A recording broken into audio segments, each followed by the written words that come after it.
Alright, here we go. Day 2 of the tutorial, which if you're watching this on YouTube, it's all gonna be one recording. So, we're 7 hours in. We're gonna try and speed up the last 2 nebulas here so that we can get this done around 10 to 11 hours total. Lots of information to go through, but yeah, it's all worth it. There's so much that has been discovered and so many alternative paths that we've gone through in the past month and a half to 2 months.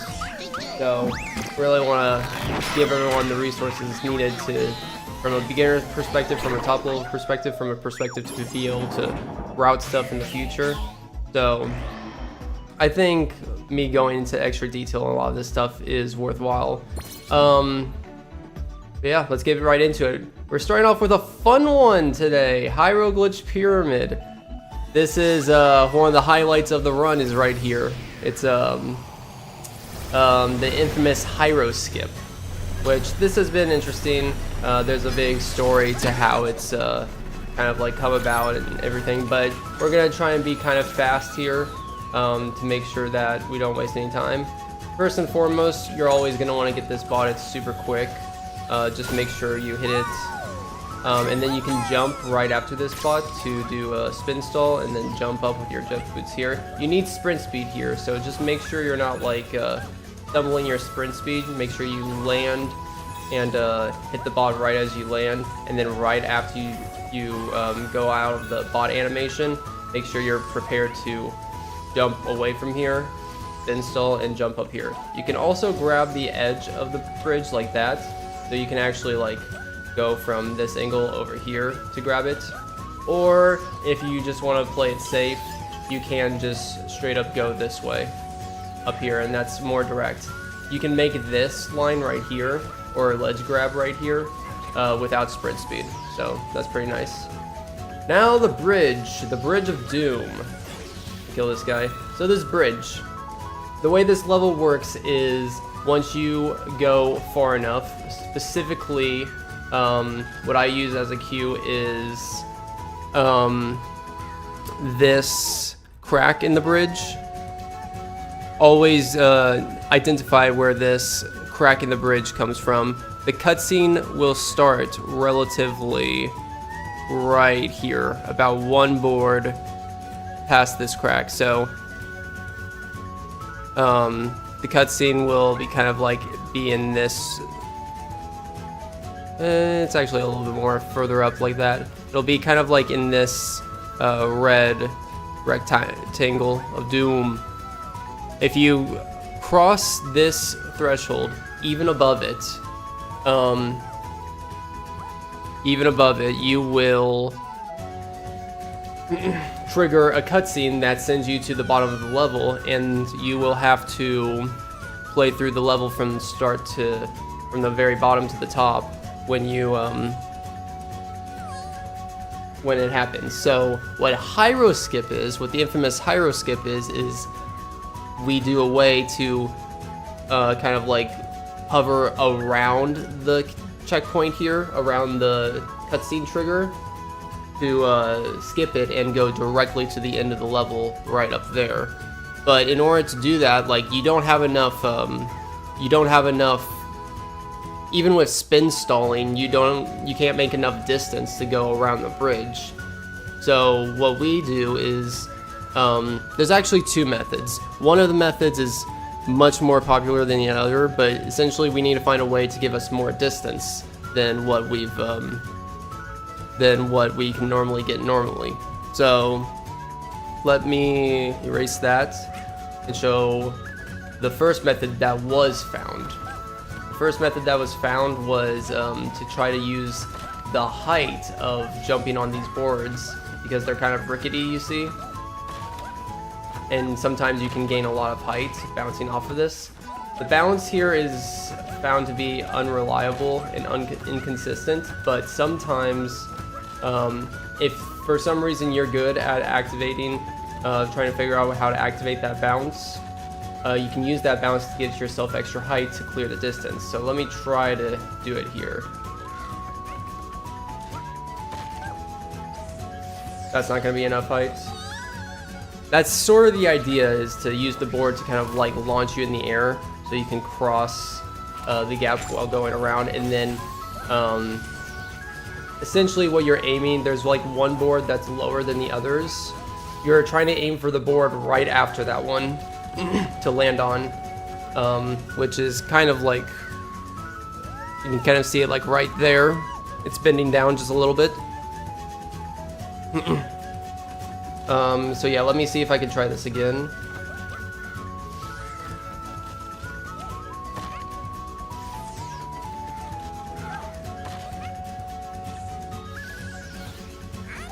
There, I got a lot of height there, but I didn't have sprint speed, so I couldn't clear the distance all the way. I'm not going to show that method too much. I just wanted to show that it is possible to clear it that way. But I'm going to show off the more consistent method that everyone's been leaning towards and using this past month, which is using the ledge grab. So if you use a ledge grab on the side like this, you know, Astro will pull himself up. The cutscene does not activate when you're hanging off the edge like that. The problem though is that once he pulls himself up forward, he instantly will trigger the cutscene here for this bridge. So what you want to do is you want to ledge grab to give yourself an extra to replenish your kind of like spin stalling and your hover boots. You want to replenish that when you get the ledge grab, but immediately jump away from the ledge grab before you pull yourself up. So it would be something like that when you pull away from it instantly before you have to give Astro the option to pull himself up immediately. So let me show this off in practice. Here we go. And there you go. That's how it's done. Which takes a bit of work and consistency to pull off well. It can feel like a gamble for a long time. It still feels like a gamble for me, but I'll show off a good amount of examples for it, and I'll try to explain what works best for me to try to keep that consistent.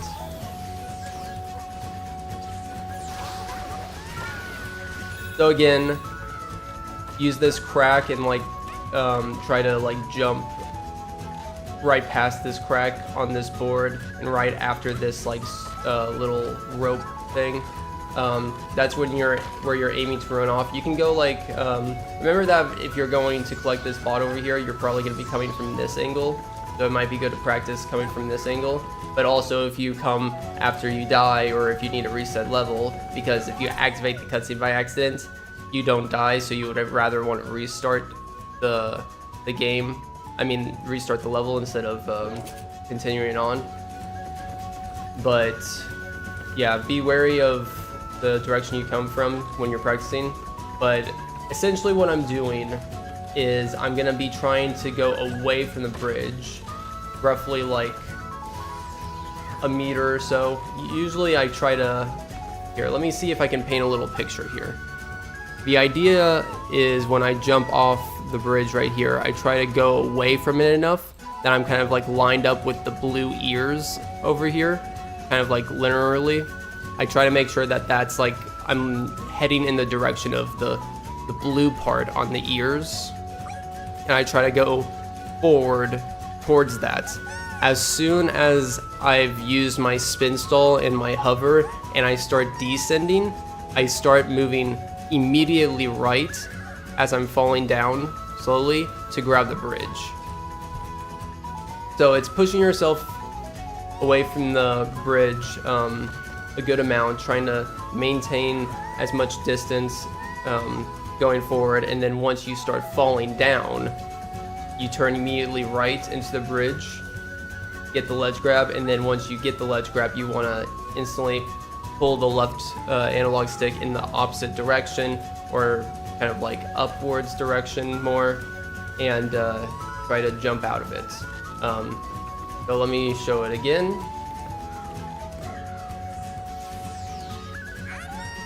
I missed the ledge grab there, and I didn't have sprint speed either, so I didn't get that much distance. But that's the idea that you want to get into your head. You want to the idea is go away, spin stall, go forward with the hover towards the blue ear. Try to line up with the blue part on the ear. At least in terms of your camera orientation, you should. Like that, you know? You see how Astro's head starts like going, hovering up the blue part in the ear in the background. So you want to try and do that to maintain, while you're maintaining going forward, to line things up. And then get used to the idea of when Astro starts falling down after being at the peak of his jump, to instantly turn 90 degrees right on the analog stick. And this is an example of if you accidentally trigger the cutscene, instead of dying, the best way to reset is to restart with the menu there. Here it is again. Okay, and the timing once you get that ledge grab is the hardest part, really. You have to make sure that right before you hit the ledge, you should be let going of X immediately, but you should be practicing to try to feel a good rhythm of pressing X again. Like you don't want to, you can try to instinctively like react to it, like once you get the ledge, then you can try to react to push away and time the X press to jump away from it also, but it will be far more consistent if you can try to time it. Like if you get a feel for it, and you can try to time when you're gonna do it. Like when you know you're gonna get that ledge grab, and you can time trying to jump away from it, knowing that it's about to happen, you know? So I instinctively think now, nope. I'm just getting ready, let go. Okay. It's hard to, I don't know if I can really do a step-by-step analysis there, but I think what I'm explaining so far is decently well. It's just something where you kind of need you do need to practice it a lot. One other thing I'll mention is it does depend on where you grab the boards. Some boards seem to not be very lenient in ledge grabbing. You kind of want to make sure you're not like grabbing in between two boards, and kind of like make sure that you're trying to grab on the wide parts of the board, not like right here or like right here. You can definitely ledge grab here too, but sometimes it's a little bit finicky of if it's gonna, you know, one is like slightly more out than the other. So sometimes it's a little bit harder to predict when you're going to, how you're gonna ledge grab a board. So something for me that I want to show off. Let's see here. Okay, so you see this board right here. This is the board where you can use this as a visual cue, where this is where basically the cutscene ends. So as long as you, after the ledge grab, which is right here, after the ledge grab, if you float over here and like come in right here, this arrow right here is a little bit sketchy because you might slightly grace the cutscene and trigger it. So I would recommend pretty much going around this rope here. But pretty much just know that this is where the cutscene is. So you want to make sure after that ledge grab that you are clearing it like this, 3 boards forward. The main thing I wanted to highlight though, that it is this board that I always aim for. You can go for this board. You can go for the board on the right of it. You can go in between these boards. You can even do the other boards earlier. It's just a lot harder to make the distance if you do the ledge grab on those boards. You can ledge guard on any board, but for consistency's sake, I always aim for the exact same precise position to the inch with this board, trying to go directly, kind of like aiming for this exact point right here, like right here is what I always try to aim for. So might not necessarily work for you. It definitely works for me. The main idea here is you want to try and pick a consistent spot for yourself and practice that spot so you know and can build up the muscle memory for that exact spot to always work for you.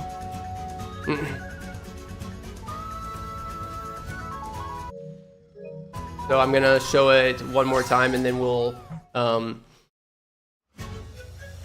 go ahead with the rest of the level. So for a while, Hyro Skip was we would just route out all of the bots in this level and then just use Hyro Skip to go to the end.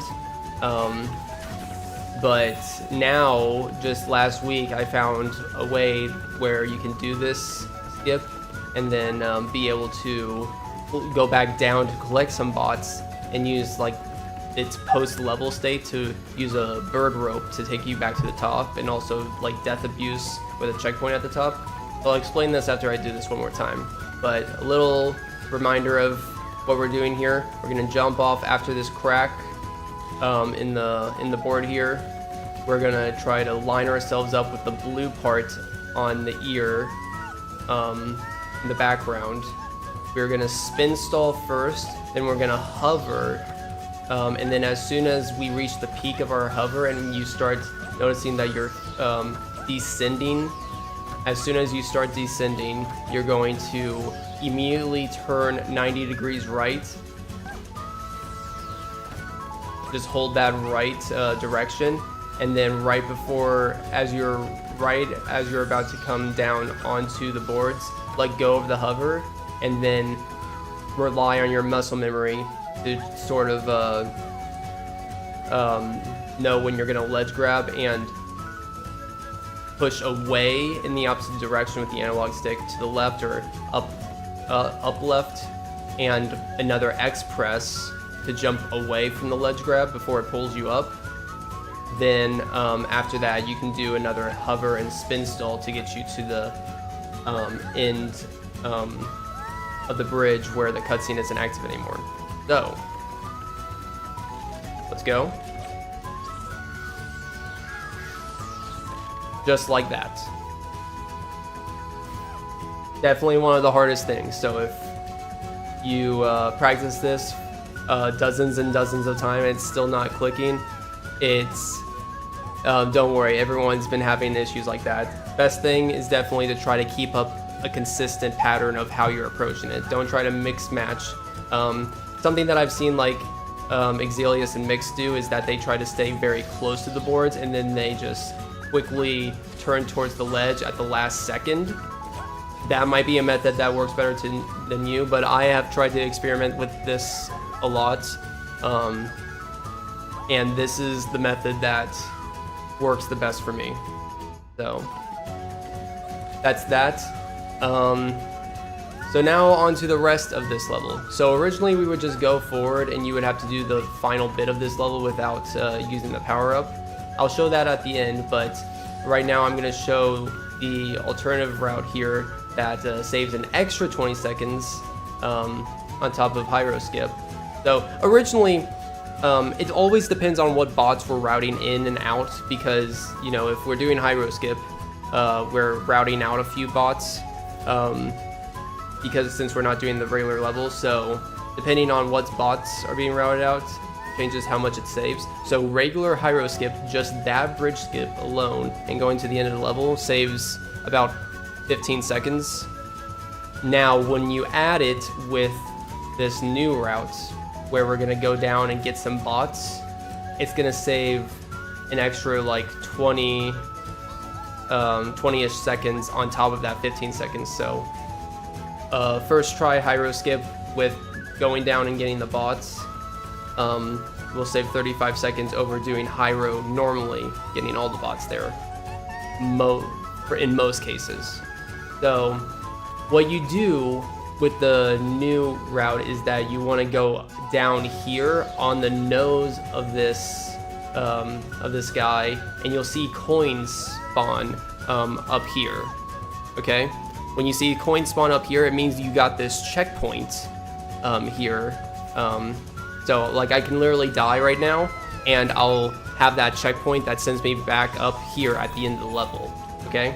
So you want to make sure you get that checkpoint, but then once you get that checkpoint, you can literally just go back over here to trigger the cutscene, and the whole level will be in a post-level state where you'll have the bird ropes that you can utilize to get the bots quickly, and then we can also use the checkpoint up here to kind of like death abuse back up here, so we don't have to go get the power up or go through the level normally. Pretty cool.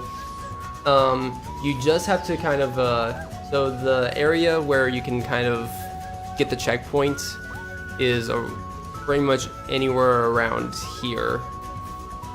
Okay, so it's pretty lenient, but just know that the sides of the head won't normally work, and being like under the nose or like anywhere around this part down there, none of that will work. You make sure you're just like on the nose part right here for sure. Okay, so once you hit the nose, the most direct and optimal path is to just jump straight into the cutscene. Over here, you can use like the broken board that's over there. You can't really turn your camera when you get close to the cutscene trigger, but if you just jump in the direction, you'll automatically ledge grab that broken board there and pull yourself up. Or if you're not as confident with just Leroy Jenkins yourself in that direction, you can just go back up this way and ledge guard to pull yourself up onto the top of the bridge, or just go all the way back in this direction. Or you can do this and the bridge does fall down a little bit and you can avoid doing a ledge guard altogether. So there is other ways to get up on top of the bridge without having to go all the way back over here to trigger the cutscene again. So we're just gonna go ahead and trigger the cutscene right now. There we go, and now we're back. We're at the bottom. So, like I was saying, because we went up there and got that checkpoint, these bird ropes will spawn now. So we're gonna utilize this. We're gonna build up a little bit of sprint speed. You don't have to build sprint speed up all the way, but spend at least 2 seconds building up sprint speed. And then we're gonna take this bird up to about this point. Go over here. Do that, and then go for this bot. This bot takes roughly 27-28 seconds to get and get back on the path. So this is a bot that some people are routing out for other bots, like such as the 5th bot in Lightbulb 5, in the lost level of Lightbulb back in Nebula 2, or with Thor, or with Connor in Frozen Meal. But I currently go for it in my route. So let me show this off again of how you judge this. So when you land here, know that you lose sprint speed, and you'll well, one thing is that you want to jump up here and then jump over here so you can grab the rope before it has to come all the way down. But you should also note that it takes like roughly 4 seconds to build up sprint speed. So whatever time you spend just running around before grabbing the rope, that time will transfer over to time added after you swing away from the rope. So if I spend 2 seconds running here and then I grab the rope, then it will take 2 more seconds after I swing off the rope, 1, 2, for the sprint speed to activate right there for when I'm hovering. Okay? So you do need sprint speed to clear this jump here. You don't need it the entire way, you just need it at the very end, but that is something you need to be aware of here. So, and make sure you're just swinging back and forth so you're building up the momentum to just maximize your jump in the correct direction. You can get a checkpoint if you fall short, so if you fall here, like that, you can get the checkpoint up here, like this. So if you respawn here and you still need to go over there, what you should do is do 2 little spins like that, and then jump, and your sprint speed will activate halfway through that jump, and you'll be able to make that, okay? So do the wall, get the bot here, and then you want to get back on the main path. You can either kill yourself, you can take this ladder and take a little bit of a slower path, back in the opposite way over there. But what I like to do, and this is the fastest, is you can do a ledge spin against here to try to give you some more distance, and then try to jump back onto the path like this, just like that. You need sprint speed there as well, so be careful about that. I will also note that the death barrier is pretty high for that jump. So don't think you can do a jump, wait till you're level with everything, because this is what happens. You see, I died way before I even was level to the ground down there, so make sure you're about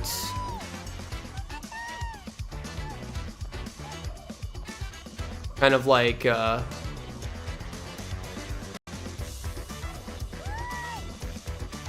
make sure you're kind of like clearing this little box. Like if you think of this as a 3D dimensional box with a death abuse, you want to make sure you jump here, do a spin stall, and then you just like hover a little bit this way, and then you'll gradually fall down there at the end of your hover. That's how I would recommend it, probably. But yeah, I'm not going to spend any more time on that, but let's just keep going.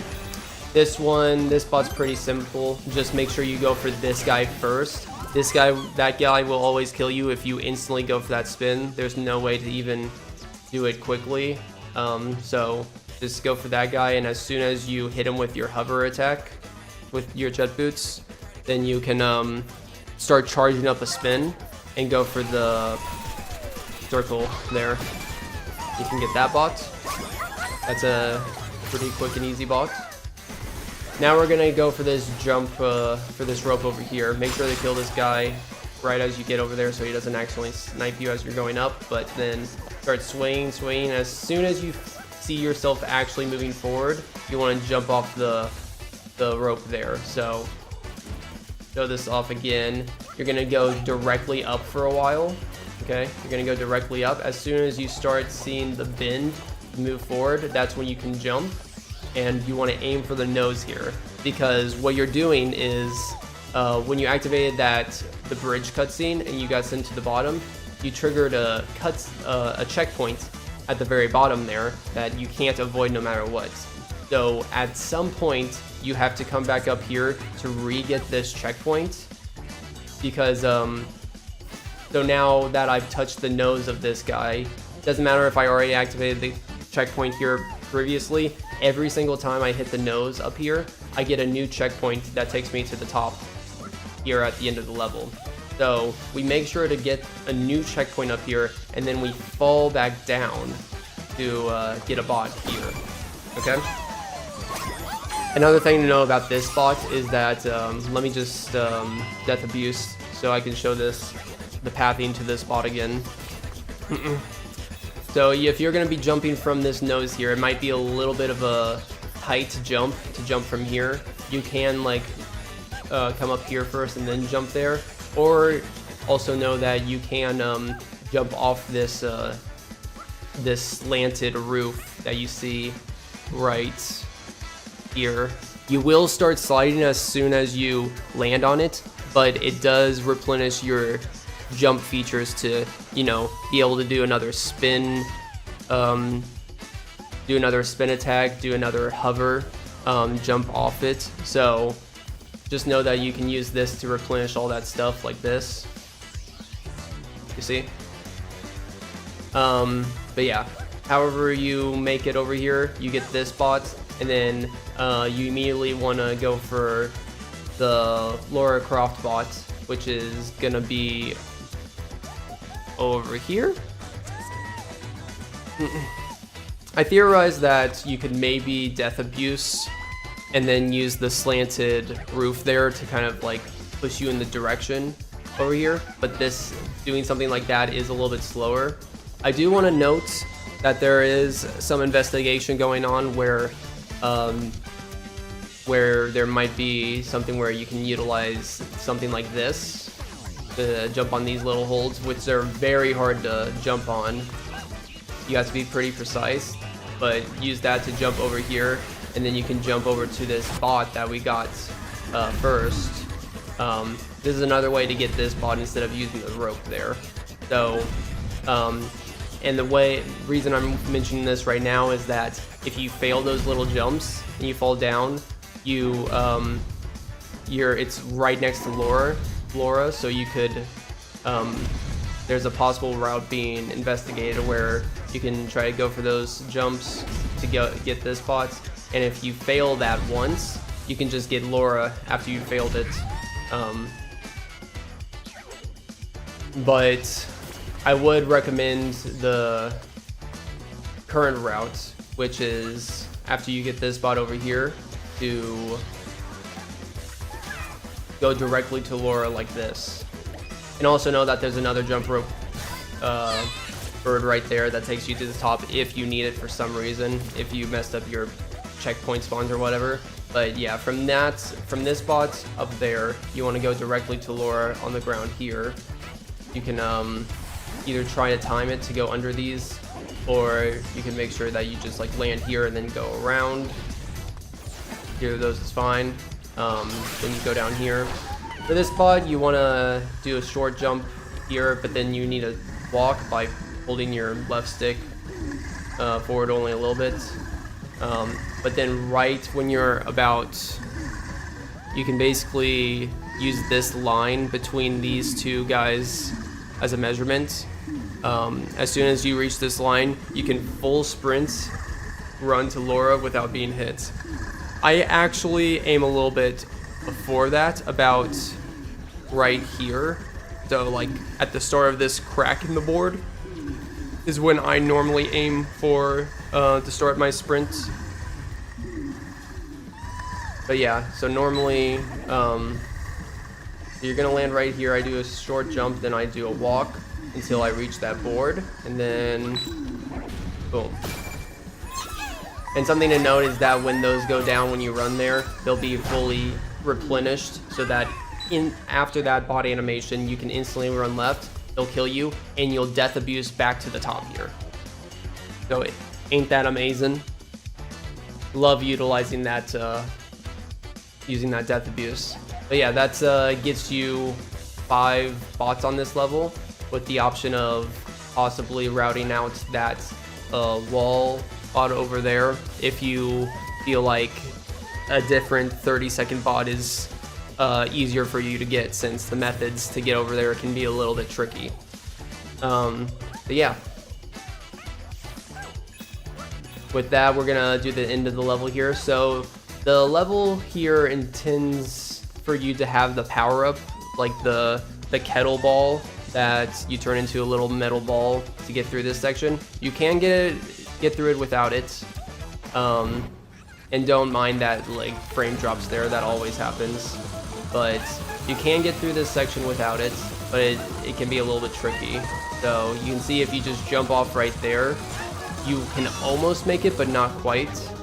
There's 2 methods here that you can use. The most popular one is the torch jump. So the torch jump is to try to jump on this torch there to regain your spin and your hover, and then you go to the end of the level. Oh, it spawns me right here. Shoot. Okay, I'm gonna go back to the end of the level. So I'm gonna pause the recording until I get back there. Okay, recording's paused. I have spent a lot of time on Hyro Skip. Holy crap.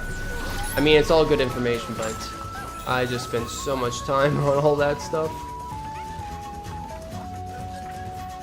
J1, I don't know if you're still here, but thank you so much for the gift subs. I really appreciate that.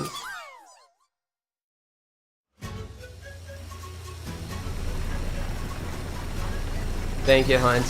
Hope you're doing well tonight, Hans.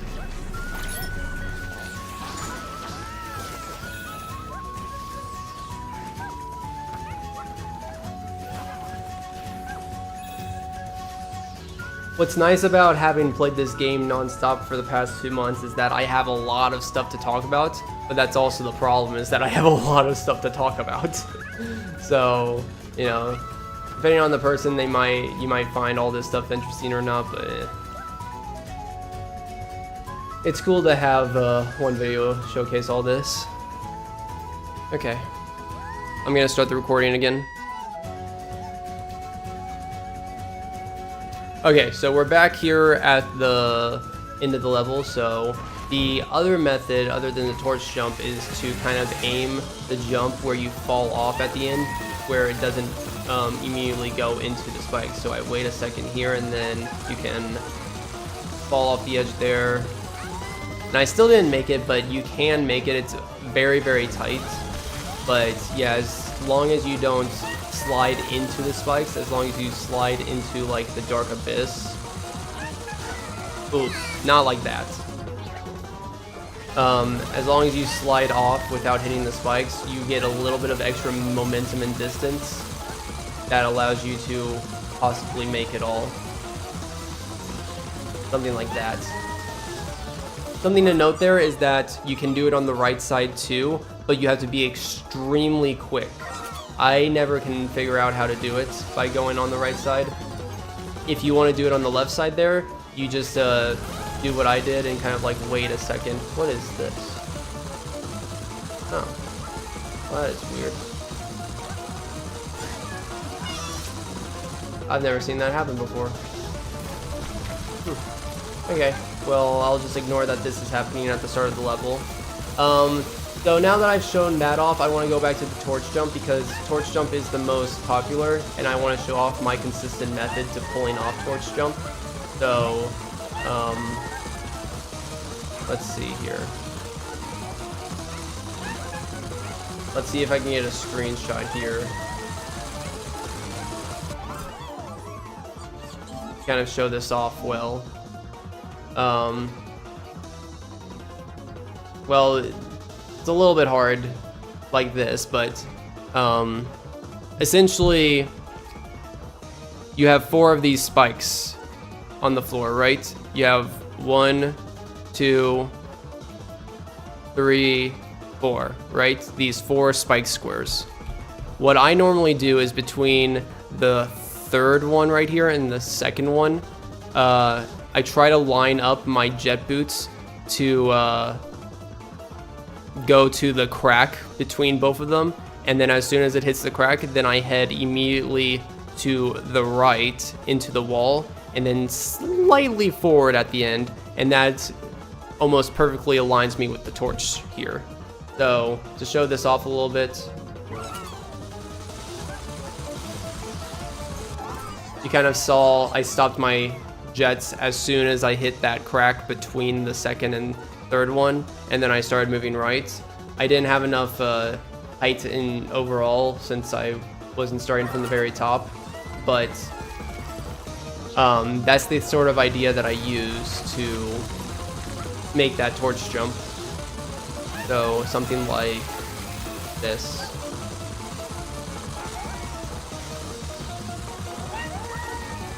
And sometimes you'll just slide on that torch.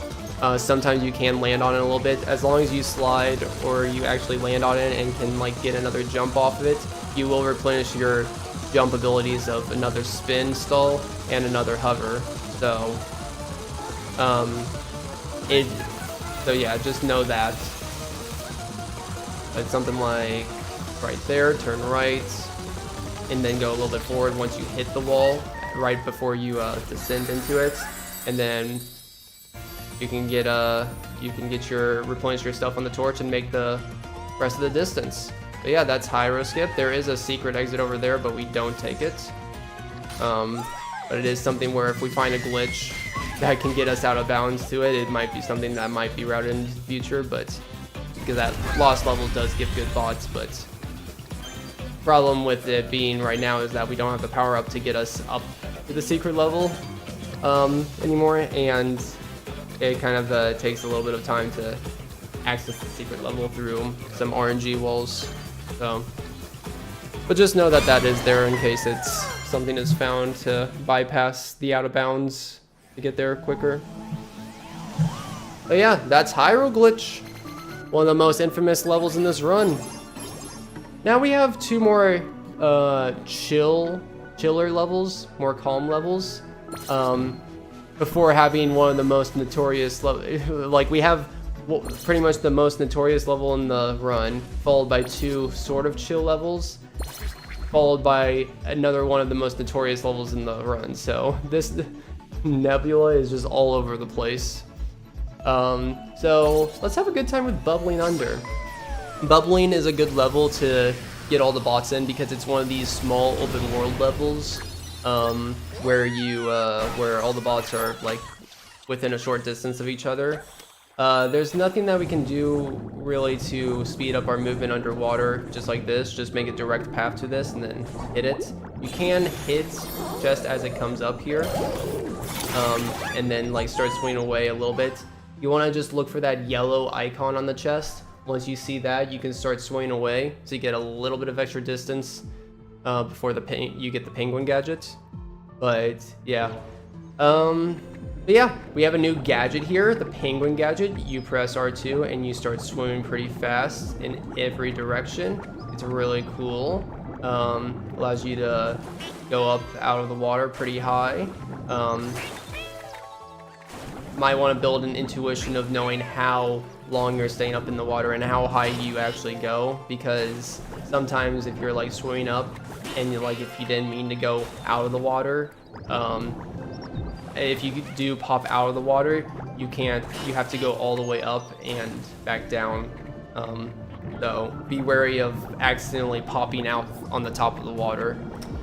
There is some tech to know about this.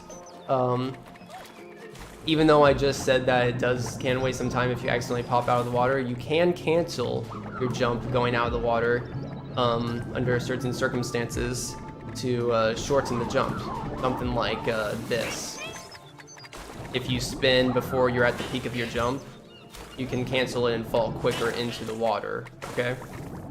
Another note is that if you're already on the surface of the water, so if you use the jetpack to slowly surface without flying out, like that, like this, hold on. Sorry, it's very touchy. So something like this, and then you jump, you can usually spin out of the jump even faster. Usually. You'll see that on these ramps that we're going over a little bit more, that I do that intentionally to surface before I do the jump on some of these jumps to the open world section of the map. Something else to note here is that if you want to descend faster, since there is no button to actually descend and swim under the water, something that you can do to descend faster is to go back and forth 180. Okay, that is the fastest method of descending in the water. It's just 180 yourself, constantly snapping back and forth. Okay, just constantly turning will allow you to gradually descend the fastest. So you might see sometimes that I'm going forward and then I go back really fast and then turn forward again. That's, if you ever see me doing that, that's just for me to descend a little bit faster than what I anticipate. Otherwise I would be like running into a rock or something. So yeah, I think that's mainly it though.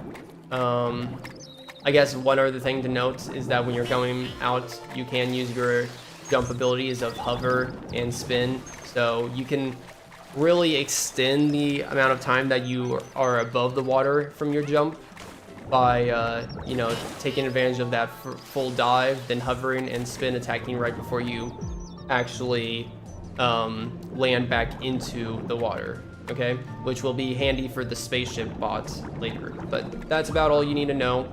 It's sad that this is the only level with this gadget, but have fun utilizing that tech in this level.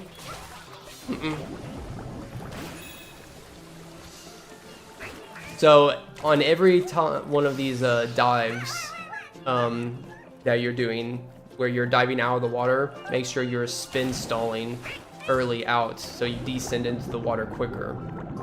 You want to try to have a most direct path here, but as soon as you see the surface of water, try to surface yourself. You don't want to try to jump preemptively early, but you do want to try to surface on the water right before you reach it, so that you can instantly jump and then spin like that, okay? So if you don't surface before you jump, if you don't surface on the water before you jump, it'll look something like this. Okay, which is still nice, but technically the most optimal way is to do it like this. Well, that wasn't really the fastest. Hold on. Let me provide a good example here. Like that. It's just slightly faster if you're already surfaced. So again, this is normal.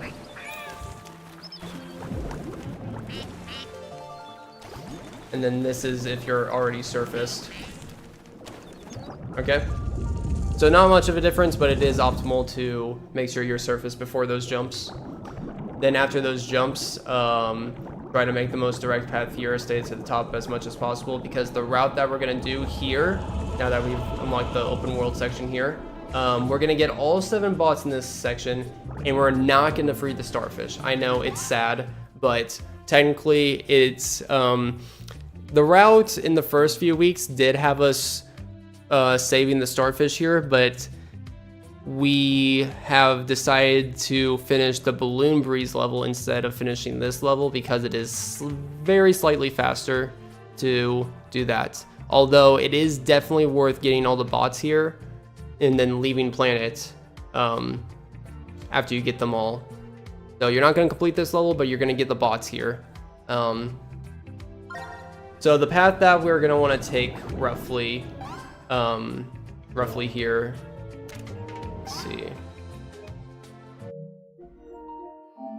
The path that we're roughly going to be taking.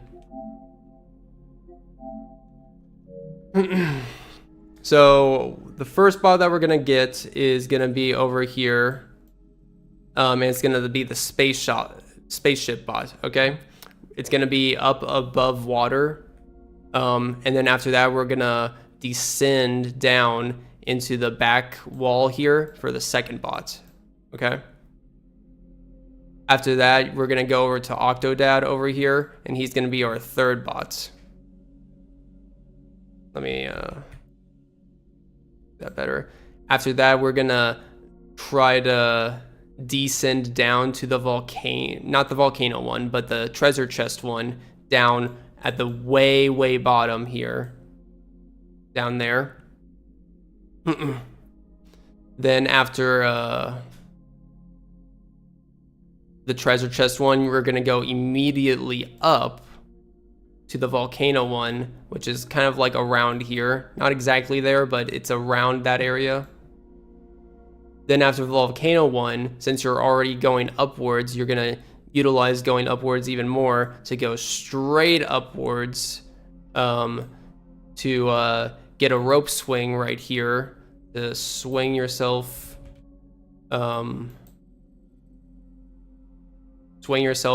to a bot that's above ground, and that's gonna be our 6th spot. Then after that 6th spot, you're gonna go back down into the water, way down here, over to getting eaten by the fish. That leads you to a sub area that's over here for bot number 7. So might look a little messy, but this is a kind of the map order of how you would approach all these bots, okay? Basically, once you enter this area, you want to start in the top right, and then you start collecting a series of bots from right to left, and then the last 2 bots is the one at the very top of the level above the water, and then going back all the way down to get eaten by the fish. And the reason why we do it in this order, like there's a lot of orders that are optimal and will be within the same second or two. So this isn't the only right order that you could approach it in, but the main reason why I do it this way is because the distance from the 6th spot to the 7th spot isn't as big as you think it is, because you can trigger the getting eaten by the fish sub area higher than what most people expect you can trigger it by. So let's put this route into action.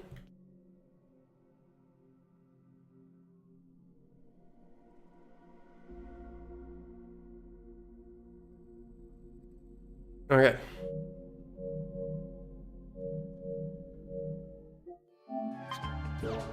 So for this spot over here, this spot's really hard to practice because you practice with a coin instead of with the bot itself. This is the one bot that people do have trouble on with this route. Something to note is that, so the spaceship is going to spawn as soon as we get close. As soon as we're close enough out of water, whether that means we jump out of water or if we're just on the surface of water. So just know that's how it's going to get triggered as soon as we're within like 10 meters of it, pretty much. The idea that I'm going to use is that we're going to jump out of the water, then we're going to hover and then spin attack into the bot. You can also jump out of the water, spin stall, and then hover to have your hover hit the spaceship bot as it flies into your hover beam. So you kind of like activate it with the jump, and then you kind of just like wait for the spaceship to run into your jet boots. That is one alternative. Another alternative is just to kind of like make sure you're on the surface as you activate the spaceship bot, then you try to set yourself up to be like on the surface of the water, then just press R2 to try to like follow it like this and just pressing square on the surface here instead of having to actually jump up into it, you know? So if you ever like fail those first two methods, the best thing is definitely to try to chase it on the surface of water like this, just mashing square, okay? Don't ever try to jump into the spaceship. Very precise, and it always wastes a lot of time every time you miss. So let me show off the way that I do it.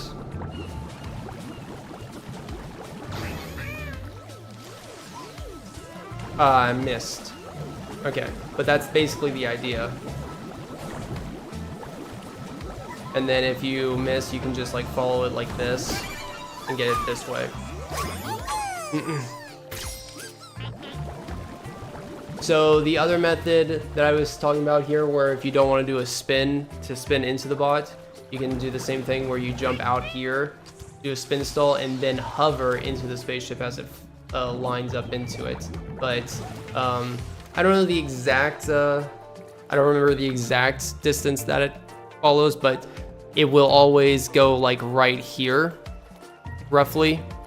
This is where you can roughly expect it to go. And you can't hit the spaceship like immediately, so you can't hit it like right here on this platform or like before it like leaves this sort of like circle area. But it will, no matter what you do, whether you like go away instantly or if you try to follow it, it will always stop here first. And then if it detects if you're close enough, it will start moving again to its next stopping point, which is roughly like over there. Okay, so it has a very consistent route that it always takes, and it will stop in its place in a circle around this arena, you know, because then it'll go over there, then back here, and then it will reset right here. So it will do this same circular path, but it will have stopping points that you can predict and learn from in case you need to know where it's going to stop. But I'm not going to cover all of those points, but do know that you can learn those if you want to know the backups, so you're not wasting a minute on this. But yeah, definitely try out both the surfacing here doing the hover and then spinning into the bot, or jumping out here, spin stalling, and then hover into the spaceship as it runs right under you. Okay, so then that's really the only hard strat here. After that, you want to make sure you go down. Remember that you can go back and forth 180 directions to fall faster, and then get this bot right here, which is just straightforward doing this. You don't have to press square for this bot, by the way. You can just run into it with the jetpack. All these you can, although it doesn't hurt to spin, just to make sure you cover more area as you approach the bots. But yeah, for this, all the other bots are now pretty simple. It's just kind of like a matter of knowing the route. Then you go directly up.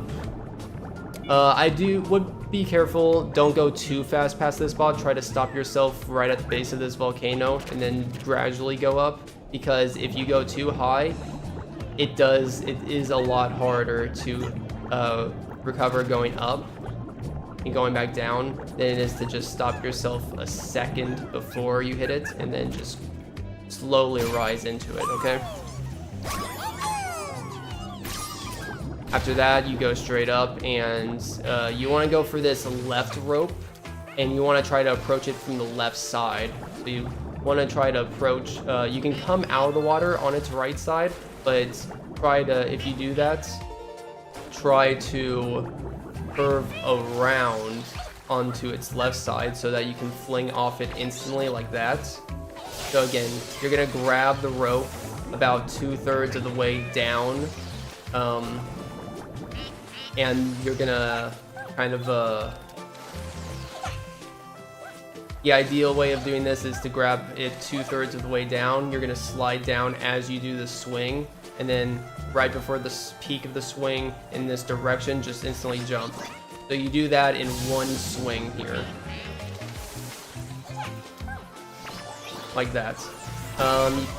Then you get this bot. I would try to charge up a spin here if you can, so you can just kill this bot and get that bot at the same time. And then after this, you just fall down. Now this is nice. You're gonna aim for this opening over here. Be careful not to get like upbursts from the volcanoes, but you're gonna aim for going into this deep cavern in this direction. You're gonna barely miss hitting the wall here, and this is where you might have to do one quick 180 in the other direction and back forward to allow yourself to descend just a little bit quicker, so that you don't run into the wall. So let me show you what happens if you don't do that. You see, I do that and I run into the rocks. But if I do a quick 180 while I'm doing this, like this, you see now that's putting me able to cross that rocks. And from there, I triggered that sub area from pretty high up. So the idea is to trigger this sub area from high up so that you can go into it quicker. But yeah, you do have some momentum as you come in here, so try to jump and glide right away. But do know that that spiky ball can kill you if you're not fast enough there, so don't. If you notice that you don't have the momentum, don't try to go too fast. But yeah, you collect that bot, and you definitely want to make sure, no matter what route you do for this level, make sure that this bot, this sub area bot, is the last bot, because what the game wants you to do is to retrace your steps to the to get out of this sub area, but that takes too long. That takes 10 extra seconds. So we're gonna make sure that this is routed out as the last spot in this level, so that we can just leave the planet right after it. And that's Bumbling Under.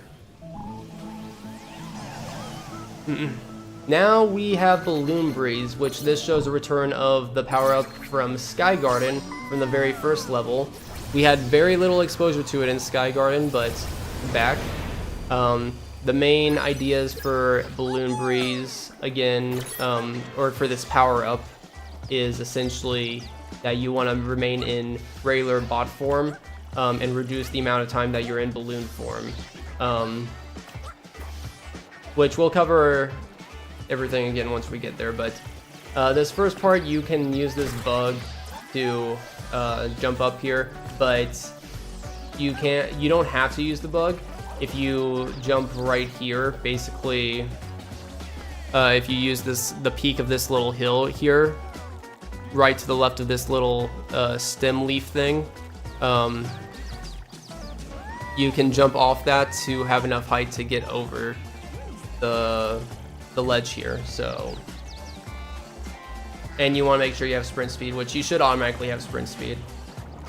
Just make sure you don't trip over any loose leaves or anything. But you jump here, and then like it looks like you're not gonna make it at first, but once you reach the peak of your hover, it'll work. And for good measure, you can also try to do a spin at the end of it, which sometimes can help get you over all the way. What I like to do is I like to start charging up the spin here and then letting go right there. So the spin helps me get over the ledge, but also I can use the spin to dig the hole at the end of that animation as well. So you're gonna climb up here, you're gonna hit the bot once. Try to be cautious of how you hit the bot. Don't try to hit it forward or to the right. Try to hit it to the left if you can, because you're gonna use it to get the bot, but also use it to give yourself the distance to get to that flower. So do something like this. Hit it to the left, sort of-ish. Then you're gonna run off the rock here after this bot, and then instantly 180 yourself in this direction and kill the pumpkin. You can jump on this hand a little bit beforehand. Be wary of the hand pushing you down. So what I like to do is I like to go off the right side here, and then as it falls down, curve into the palm. But it would technically be faster to go directly into it like this. Just be careful because you can easily kill yourself if you do the most direct path. So I like to curve on the right side. But yeah, we have the balloon power up now. So again, how this works, you're faster when you're not in the balloon. R2 to ascend, R2 to descend. Once you start descending, you can like stop, but you have a few seconds before you automatically start descending once you've started a descend. And every time you descend, there's like a half second where you come out of the balloon animation before you can activate it again, like that. Something that you need to know very much about this power up is that the height is capped out for the balloon power up for how high you go, and we utilize the height a lot in a lot of places. So to extend that height further, make sure you do a jump with the jet boots at the peak of your jump when you activate the balloon power up. So that'll give you the extra height on top of the balloon height past some obstacles. But yeah, there's the way that I normally go here, there's a bot on top of the head here. So normally I try to do the balloon power up right here, and then do another balloon power up, and then right on the forehead I try to deflate so that I go through that animation of coming out of a deflated balloon to instantly reach the Klonoa bot here and hit them as soon as I have like all my capabilities again to hit, because again you can't hit immediately after the deflate. You see, like I'm mashing square as soon as I deflate, but I have to wait a half a second after I hit the ground to actually hit. So make sure you deflate a few meters ahead of other bots and stuff, you know? There is another way that you can go up this bot, your brother bot here, but it's a little bit more risky and I don't go for it. But you can bop off of his nose here, like that, and that's a little bit more direct. He kind of relies on him turning his head up though, so relies on a cycle, I think, but I haven't looked into it too much, but I wanted to make note of it. But we're gonna get this bot. We are gonna get all the bots in this level. The bots at first seem like they're kind of slow to get, but they're really quick later on in the level. For this yarn, you want to specifically pull it in this direction, okay? Pull it in this direction, because what's gonna happen after you pull the yarn is that there's gonna be like extra balloon power-ups in the sky that you can hit to give you extra height. What we can do is we can avoid the animation after pulling the yarn where you're staggered for a second. We can cancel out of that animation by instantly going in our balloon power-up. If we activate it from this angle, we have just enough distance to reach the power-up. So pull it in this direction, activate the balloon power-up now, and then you instantly go into that power-up. It works perfectly. You're gonna jump over this. You wanna be pretty quick here because you wanna utilize the cycle of how these pufferfish shoot. They shoot once right there when you jump over them, but then they're gonna shoot again, like they're gonna change their direction to shoot at you in about 7 seconds.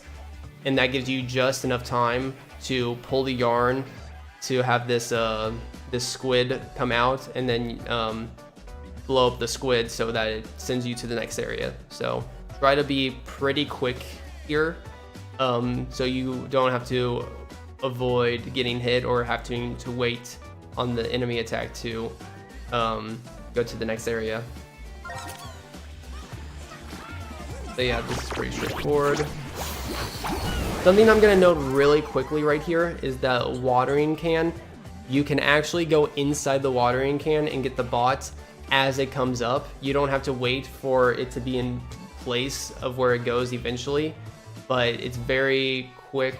You have to be really quick about it in order to get in. Currently, from what we've investigated, it's slower than what I'm gonna show off here.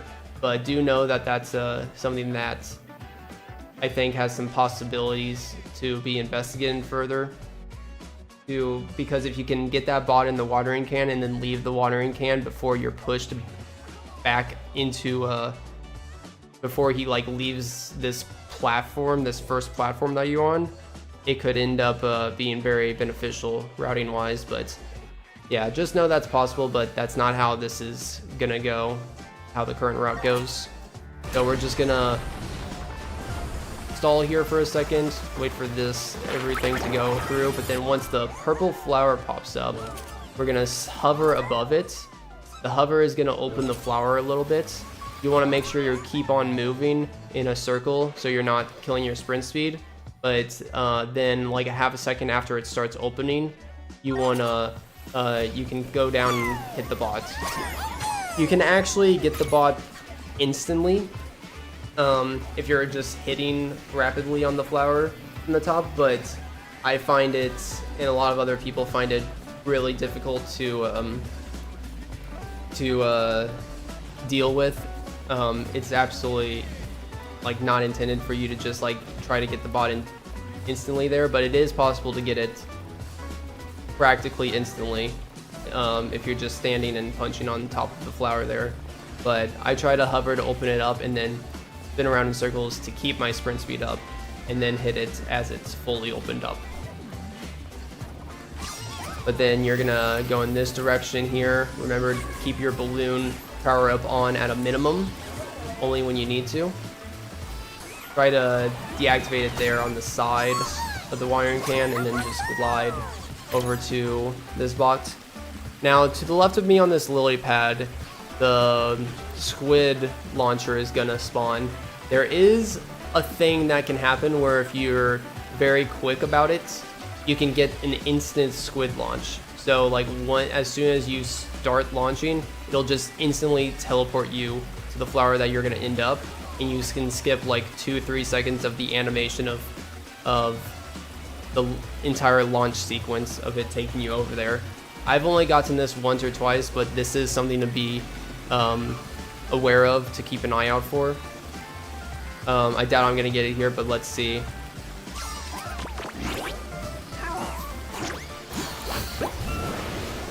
not get it. I was kind of slow too. You want to be careful that you don't activate your balloon power up, because it's both R2 that you have to activate that launcher and the balloon power up. So make sure you just run into the launcher first and you're connected to it before you press R2. But anyways, you're gonna land right here. And for this next section, let me bring up my screenshots. For this next section, you gotta be pretty quick here, okay? So we're gonna jump off and we're gonna land basically right here. Jump and hover and land basically right here, right on the dirt, right in front of these two little like clovers or grass patches. We're gonna land here. These enemies are gonna kind of see us and start going underwater, but we're gonna beeline it directly to this guy.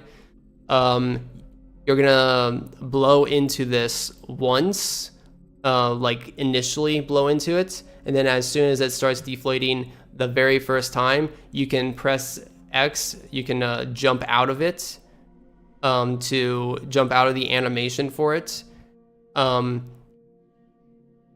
then you're instantly going to go along the left side and then into the pot to try to hit the pot, the bot inside the pot, okay? So this has to be really quick, because if you hesitate at all, the enemies here in the dirt will shoot out of the ground and get you. They are very, very quick about it. Especially so if you don't cancel with a jump out of the blowing here, okay? So the way that I find it most consistent, and in case the enemies do jump out at you, if you curve out of this and then into the pot instead of just trying to jump into the pot directly, it ensures that these guys won't jump into you even if you are a little slow. So this is how I go about it.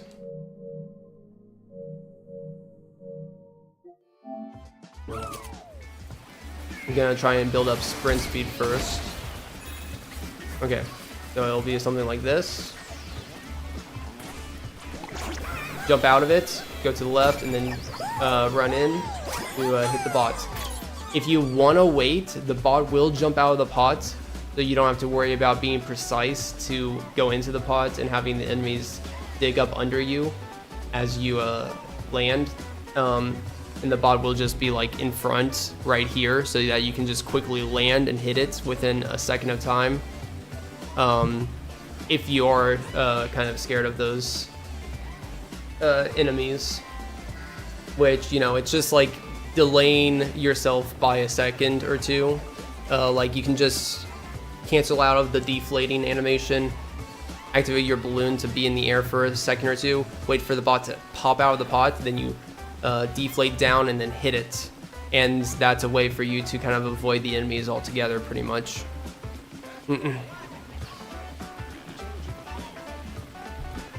But that's about that. That's all I'm gonna spend with that. Just try to, if you do have problems with the enemies and you do want to learn how to do this with the enemies, definitely just try to run around this area to build up a good intuition of like when they come out of the ground, and like know that like curving and serpentining and your movements a bit will delay them to come out of the ground, allowing you to get this bot instantly without them ever being an issue, really. I swear it becomes consistent after you practice it a while. Okay, so this next bot is gonna be at the top of this forward in the level at the top. So what we're gonna do here is, in order to get to this leaf that we're gonna balloon to, we need to maximize our height. So again, do a long press jump with hover boots at the peak of your jump, and then activate the balloon at the top of that peak of the jump. Okay, so maximize your height as much as possible here while heading in the direction of the leaves. So like this. And you can wait a second too, like you don't have to jump immediately, but you barely can get onto a leaf there if you kind of land on it on the sort of lower part. So you could jump immediately here. You could get a slightly more height if you jump on the lid of the pod here on the lip of it. But just know that jumping from here does give you enough height. But if you want to be safe, you can jump here. Just land on here. You don't even have to deflate. You should be at the perfect height where just running into the leaf will deflate yourself. As soon as you deflate, inflate yourself, then deflate on this cloud, inflate up here, and go up to the spot. I should mention that if you don't want to aim for the most direct path, it takes a 1 second detour to go for this flower to get this checkpoint. So if you're worried about dying, either from those shock orbs there or from the pumpkin enemy up there, or for whatever reason, you can get a checkpoint here, because if you die, you respawn back at that lower pot, and that's like 20 seconds of travel time. So definitely know that there's a checkpoint there. So either do this and then that, or you can do this for the most direct path. You're gonna land roughly here, and if you've done everything perfectly on the right cycle, the bot should be just approaching the mushroom on the left, the shorter orange mushroom on the left. But you can get to either mushroom here. So, not gonna explain much here. Just know that if one's traveling from another, try to preemptively balloon over to the mushroom and then try to hit it as it's coming in the direction of that mushroom. Okay, better to do that than trying to catch up to it as it's leaving a mushroom. These guys always spawn here. Just do a little spin attack to kill them. You have a yarn pull here. Again, we can balloon out of the yarn pull animation after we finish it to animation cancel out of our stagger. But you want to instantly deflate yourself after you activate that, so that you can like run to the edge here. So this is gonna spawn the new section here. I like how this section flows. Once it starts spawning, you can, if you're fast enough, you can take advantage of a cycle where the balloon power up, where you get extra height from running into the balloon power up, will be on a good cycle on the right side. That will be in the direction of the bot that we want to head in. So I'm going to show off how you should do this perfectly right here, right now. And again, the key idea here is to try to reduce being in the balloon power up as much as possible. Okay, so here we go. You do want to do it from the front to there, from the back, because you need to blow into the mic, or that blowing into the mic thing has to happen.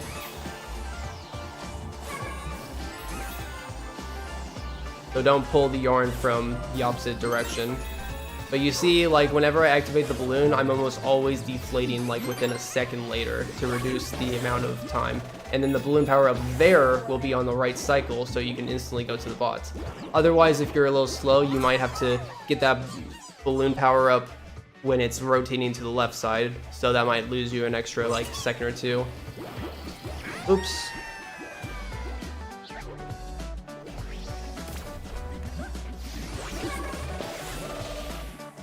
One other thing to note for this bot right here, remember to deflate ahead of time on it. If you deflate on that second step of the cloud there, it puts you at the right height exactly. If you deflate right on this step right there, and then you just move forward, that's the perfect height after the deflate to put you up on top of this cloud. Okay, so for this next one, remember, you're going to want to jump and hover to extend your height, but then go into the balloon power up, deflate on the lid here, then inflate and deflate onto the flower, and then instantly inflate again. Then you're going to do it on the leaf here, on the next leaf, and then on this leaf, once it's on the right cycle, you don't have to go up to the top of the flower. When it's on the right cycle, you want to try to jump off of it in the direction of the clouds, and then inflate when you're at the peak of your jump and after you've like stalled in the air with a spin stall. Okay, This doesn't have to be the most precise. Make sure you don't jump off the lip here because you can lose a bit of momentum and you lose height if you jump off the lip of the leaf. So try to make sure you're jumping from the middle or from like one of the sides of the leaf. You don't have to, this doesn't have to be on the perfect cycle, like you don't have to jump like right there. You can jump from right here, okay? So it can be a little lenient, but just know that like obviously if you're jumping from like right here, you're probably not gonna make it. But it's the cycle doesn't have to be perfect here. So you just need to jump when it's kind of facing this direction. Make sure you jump the highest that you can, spin stall at the end to keep your distance going as far as possible before you activate the balloon power up. And then you can activate it and then just kind of coast over here. And you should usually deflate around the clouds right here, okay? And after this, you just need to make sure you do kind of like a jump and glide to go over the lip of the pot there, and then that's the level. Ooh. I did not like this level the first time we tried incorporating it into the route, but it has grown into one of my more favorite levels in the run. It just, when it flows well, it flows well. Very enjoyable when it works well. Okay, now that we've got to do that, now it's time for spooky level. This level is a nightmare. There's nothing particular about it, like there's no like one-off strat that's really hard. It's just there's a lot of problems with it, a lot of inconsistencies, where if you're just even a little bit off, you can die. And there's like 7 or 8 of those tricks where if you're just slightly off, you'll die and have to set back yourself by 10-15 seconds. So I'm gonna show this with all the bots. Some people like to route out Jill. Jill takes takes around 25 seconds, so it's usually worth keeping in. But just because people don't like how the bot goes, or because sometimes the cycles when you come out of the sub area can be a little bit off, then some people like to, for those reasons, some people like to route out Jill. Just know that if you want to route out Jill here, just route in some other 30-second bots such as Thor and Bot of War, the Lightbulb one, the Hyro Glitch, Wall one, or Connor and Frozen Meal. Those are all pretty good options. Of course, you're going to be probably going for some of those already, but anyways, in my route, I have Jill routed in. So in my route, we go for Jill. So the very first thing here is that you're going to want to head forward, but then you're going to want to curve around the left side so the pumpkin doesn't snipe you at the end there.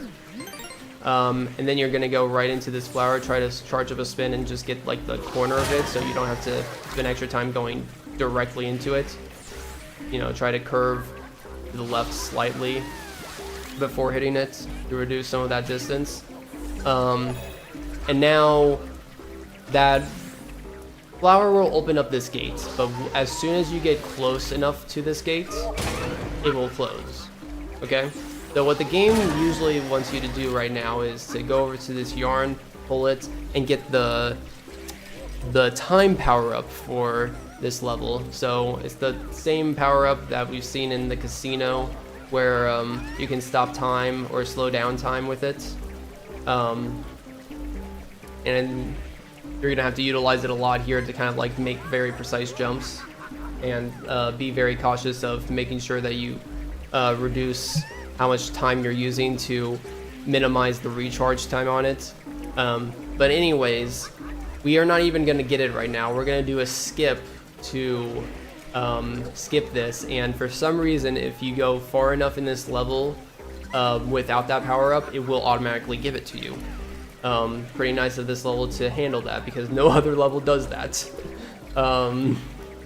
But yeah, so you should know kind of like the areas where this door will activate. It will kind of be roughly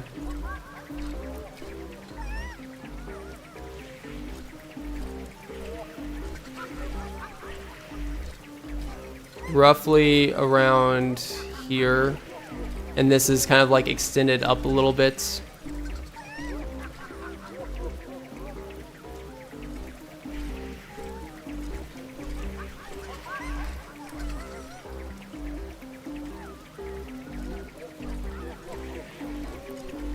Like that. Okay, so being in this area at all, hopefully that visualized it a little bit better, even though it's kind of wonky. But being in that kind of area at all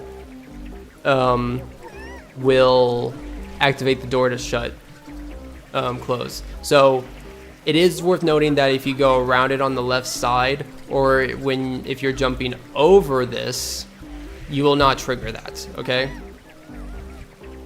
so think of this as a rectangle box on the floor here,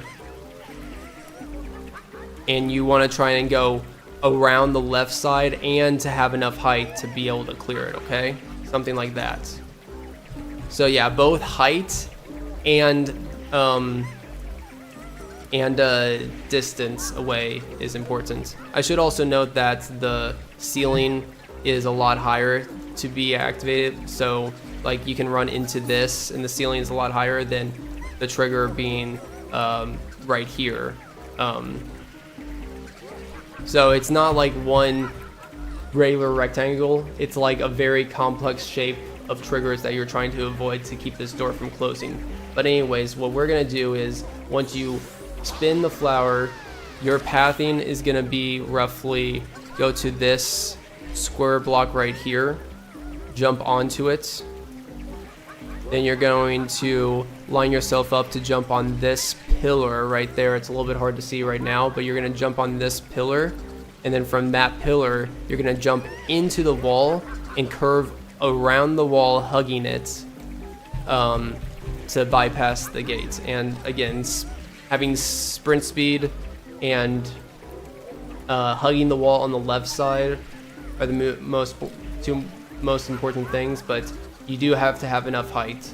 Height can be a little generous, but you know, it's either one of three things. It's either you don't have sprint speed, you're not hugging the wall to the left enough, or you're not jumping high enough around if you end up failing this. So to show this in practice, you're gonna go over here on this block, which you can be left of this block, but know if, like, I'll show you if I'm going this way. I mean, I guess this is fine. Okay, this is kind of fine actually. It's a little bit more lenient than I thought. You see, that's when it activates. So it's a little bit more lenient than I thought, but I always saw it as go over to this block and then I can head forward to this block right here. Okay, so regardless how you want to think about this, it's basically go to this upper raised platform slightly, and then you're going to want to aim for this little pillar block. Okay, this little pillar block, and from this little pillar block you want to jump straight into this wall. Okay, it's more important to jump straight into the wall than it is to jump directly in this direction. You see I jumped straight in that direction and the gate closed instantly. So jump straight into the wall and hug it along the left side like this. Okay, I didn't have the speed there, so I dropped into it, but if I have sprint speed, which I do now, you can do this. Oh my god, okay, that didn't count. That didn't count. You can do that. Okay, and that's how you clear that gate. So make sure you're getting enough height before going in. The problem that I was having on those first few attempts is that I was going into the wall, but I was still going instantly into the gate. You need to go into the wall and gain some extra height before going into around the gate. Okay, so hugging the corner and making sure you have peak height as you go around that corner. Okay, with sprint speed on. Something like that, okay? Hopefully that's enough details. I'm gonna move on. And remember, you can spin stall at the top there after you clear the corner if you think you're starting to descend as you cross the corner. But yeah, just this really isn't that hard. It's just I have to kind of realize where the triggers are. I'm still fairly new to it as well, but know that height, getting the height needed beforehand is pretty important, okay? And having the sprint speed. Like that, okay? Now for this next part, you'll get, once you get far enough from this gate, you'll get the time power up automatically. So it's on a timer as soon as you leave this ledge. So what we want to do is make sure you're still in sprint speed. You should still be in sprint speed after that last jump.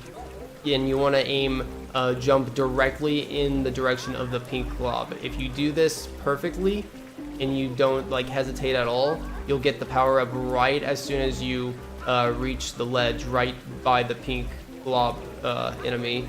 Otherwise, if you're a little slow, you'll drop into the water here and die, okay? So this is how it should look. Just like that, okay?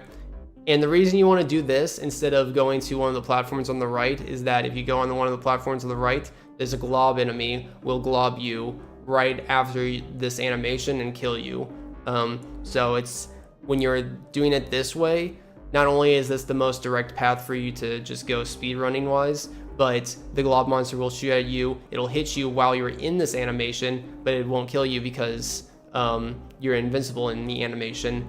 And then it'll be in the middle of recharging its attack when you come out of this animation, okay? So like that. And that's, oh, that's how it's done. Let's see if I have another example. Nope, I have the, let me restart the level just to show off how that intro is done again. Don't want to spend too long, but you know, this is a tough level and I want to make sure that I cover my bases right, so.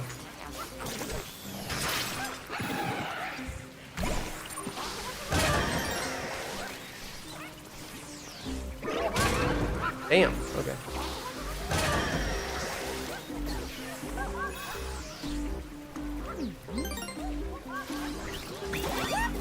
That's how that's done. Then activate slow-mo right after you get the ability here. You're gonna jump on this little guy here. Unless you fail like that. Oops.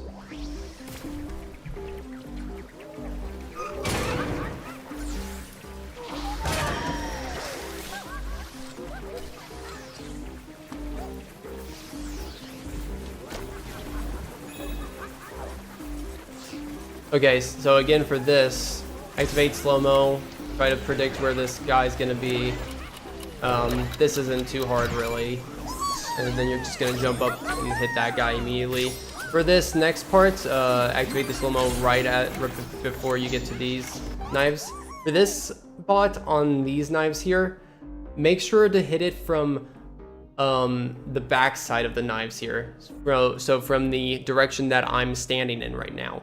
Don't hit it directly onwards, because if you hit it directly onwards, here, if you hit it directly onwards from basically, if you hit it from this side, you know, then the bot animation of you collecting it will take you right here, okay? It'll like if you hit it over there, it'll take you here. If you hit it from over there, it'll take you here, okay? If you go on this side and then hit it from this side of the knife, the bot animation will send you over there, okay? So you save a little bit of time if you hit it on the other side of the knife, just because it sends you over there. So as an example, so don't hit the bot from here, hit the bot from here, and it sends you on this side of the knives. Okay, on this next one, it's kind of RNG if you'll have the knife in a good spot.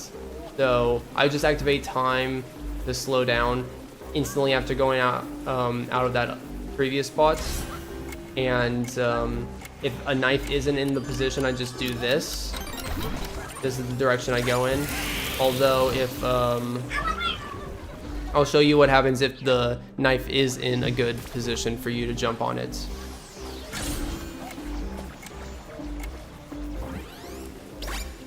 So if the knife is in a good direction here, you can kind of jump off it like that. Which that wasn't the best example, but it's one example where you could still cut that the distance short a little bit. But ideally you want the knife to be, you kind of want to stop time when the knife is like right here. So then you can ride it and then jump off of it when it's like right there and go in that direction, okay? So let me build a sprint speed, see if I can get this. Like that. And jumping off the tip will give you a little bit of momentum. Some very, very slight momentum.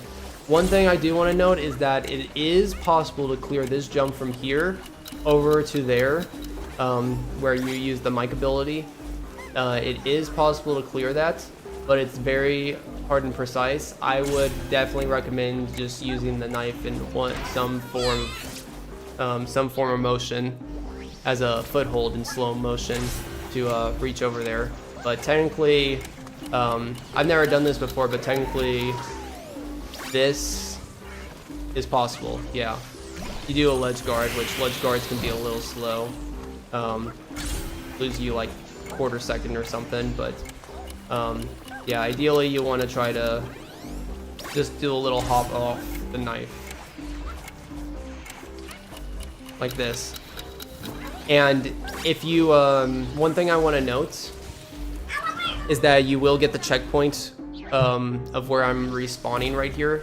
You'll get this checkpoint even kind of like, here, let me paint the picture here.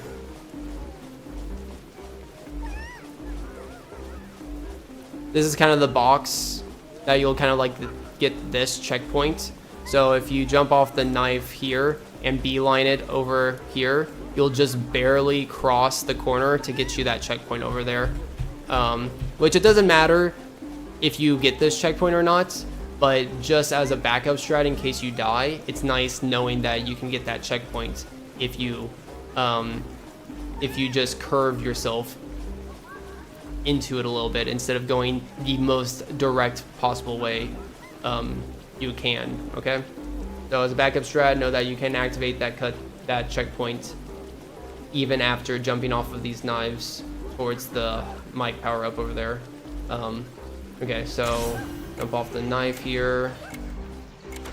Make sure to deactivate time as you get here so that you can blow the mic here. You can make this jump without it, but sometimes if you like accidentally lose your sprint speed, you can always just land on this handle as long as you turned off the slow motion time before you landed on that platform. The mic ability will always go through, even if you run just straight through it immediately without hesitating, it'll always go through. And then you can use that candle as an extra stepping point. But yeah, there's going to be a jump pad immediately behind us. We can just run into it. You cannot, I lied. You have to do a jump into it. I am sorry, I lied. When you come back here, you may or may not have sprint speed. Normally I do, but just know that if you don't have sprint speed, you can't do this jump. And instead you can just do something like this, jump ahead of time and stop time as it reaches the peak. So you can do that if you don't have sprint speed. If you do have sprint speed, we always, all the top runners like to jump off this little grave, so like this. Takes a little bit of practice, but it's a lot easier than it looks, trust me. You get a checkpoint here and there's a lot of enemies here. If you just beeline it, we're gonna be trying to go for the bot in the back here. Just don't hesitate, heroes. It's a very, very dangerous zone. So what I'm gonna do is make sure that I keep my sprint speed up and show off this trick right here to jump over this. If you can't jump over that, or if you fail that jump, you can just pull the yarn, and that's only like a second slower. There is an alternative where you can jump from this little stone right here, and then ledge grab to pull yourself over this. So if you like miss the jump here, but you're think that you can still like land on this and jump up, and ledge grab here, that's technically faster than just going straight for the yarn. The yarn is very quick still, okay? I just want to note that the yarn is very quick. So you don't have to do any of these tricky jumps if you don't feel confident or comfortable with it. But do know that if you're trying to pull off the most optimal, trying to be the most optimal with everything, that you can land on the side of this tree right here. Okay, right here. And with sprint speed, you can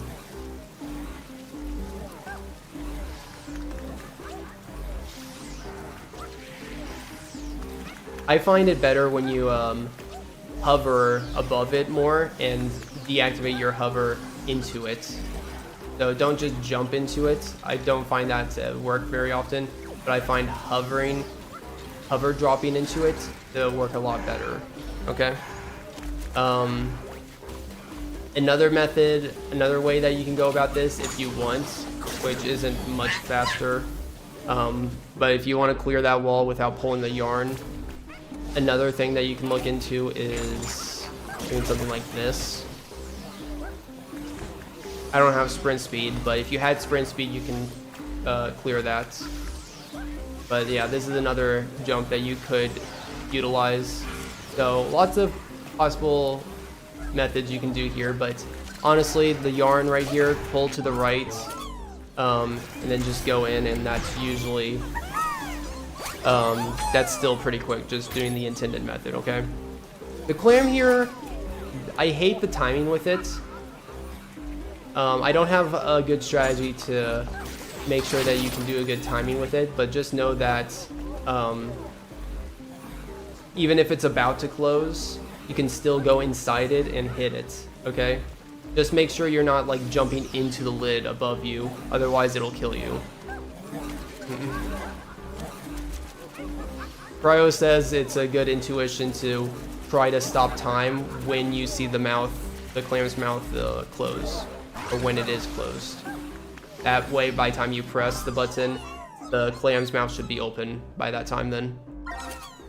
But then, yeah, if you did pull a yarn, you can easily just go in this direction to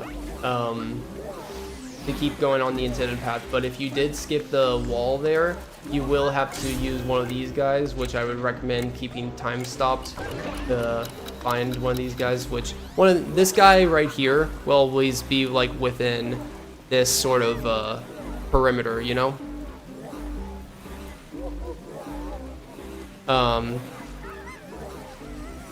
So you can always expect it to be there, and this guy will be the same, where he'll always be in this kind of like rectangle.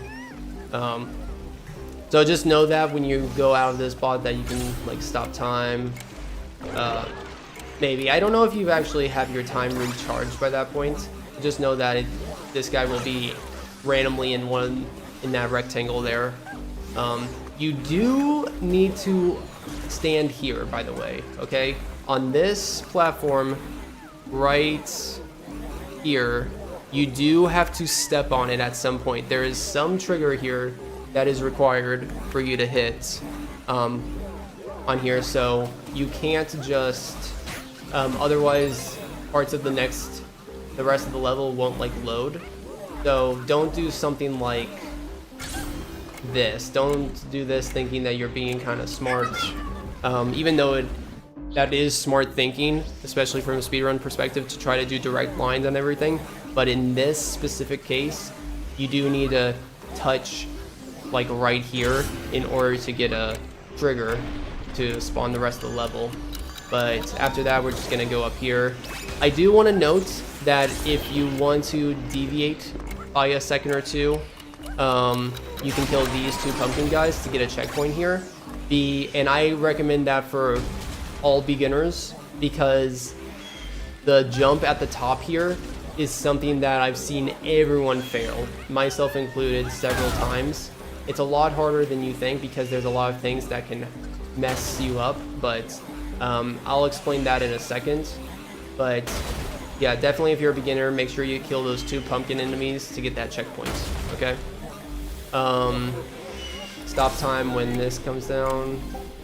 Sometimes I like to start time when I'm about to come up, use the jump pads to come up, because I often find in my cycles and speedruns that this gate closes right as I approach it. So if I stop time a few seconds before I climb up and reach the top, usually I can get it on a cycle where I don't have to wait for it to open up when I reach the top. But anyways, this is just like any of the other walls. There's not one square here that is more likely than the other, usually. So I would just make sure that one thing to note is that once you do push in the square right away, I like to stop time as well, you have time stopped to push in the wall here, but try to stop time immediately as you push in the tile, and then pay attention to when your time recharges so that you can start it again as soon as possible. It's not needed to get this bot here to have time stopped, but it certainly does help. So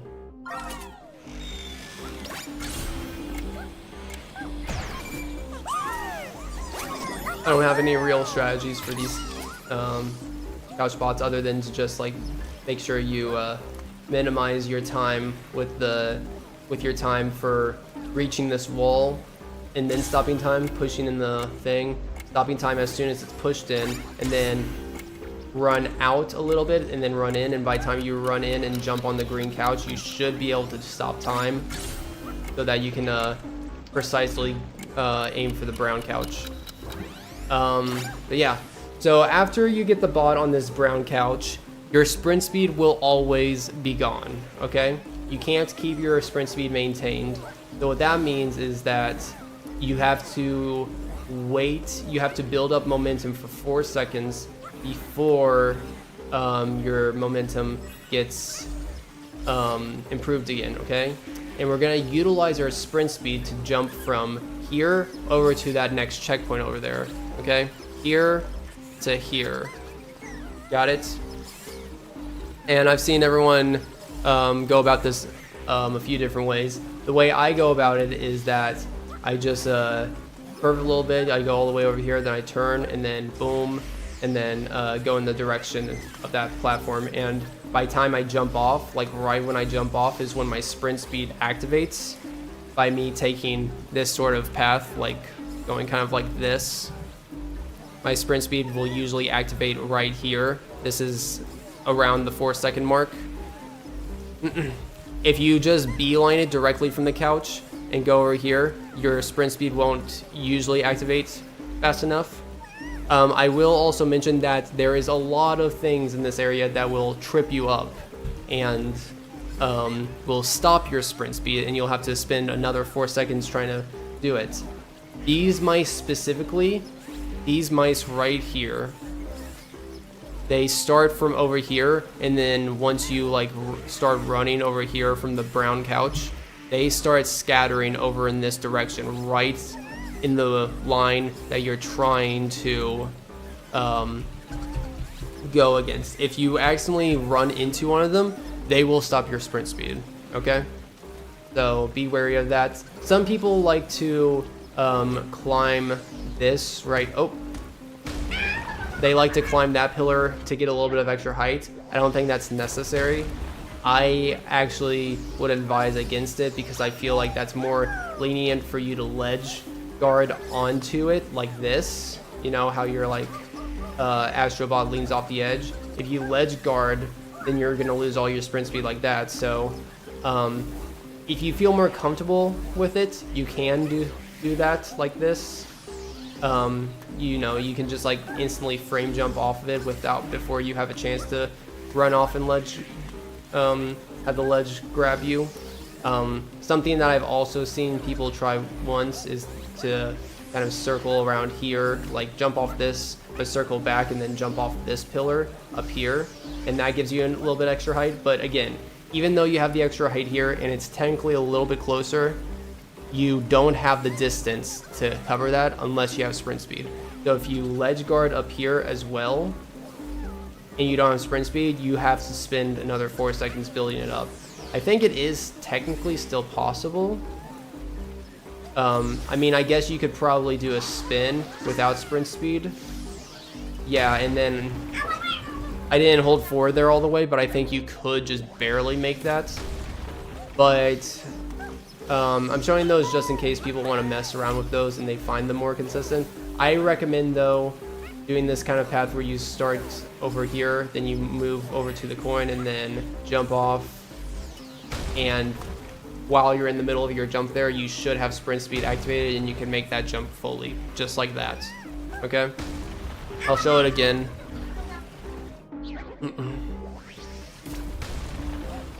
This is a jump that everyone always messes up on, so I want to make sure that I spend extra time on it. But yeah, like say we're here with no sprint speed. So let me show you what it's like if you don't have any sprint speed. And you just do a very direct path here, okay? Okay, I still made it actually, which was shocking. That was shocking, actually.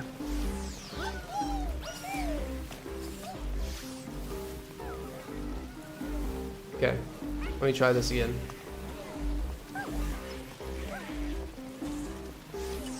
Actually, no, that is working. Interesting. Okay, well, my main advice anyways is to still not take it as directly as possible. Furthermost, try to just not like jump off here or jump off here because people ledge guard on it a lot and mess themselves up. I would say always try to run over to where these mice kind of go, to where this coin is, and try to jump off with sprint speed over in this direction, and make sure that you're paying close attention that nothing on the floor is messing up your sprint speed, okay? Yes, I did cover the edge spin on the pillar. Or I did it on the other pillar. You can do it on that broken pillar too if you want. You can do an edge spin anywhere along that wall too if you want. Which again, that gives you extra distance, so it's worth considering as an option there. Okay, so we're in this next part. So essentially how this next part works is that you need a light bulb to clear this area. Technically all these platforms already exist here without you having a light bulb, but some of them start their cycles when you get the light bulb. It's also worth noting that the cycles here are very much depend on how fast you will get through this, and we can't always predict or to figure out how the cycles are going to play out. You want to know kind of like the rhythm of how the cycles work so that you know when you can jump early and jump into a cycle right as it forms, instead of waiting for it to fully form and then you jump. I'll show you an example of what I mean there, but basically the path that we're going to be taking here is we're going to be going up this way, and then we're going to be curving this way, and then we're going to be jumping from here to this platform where we're going to go down to get Jill.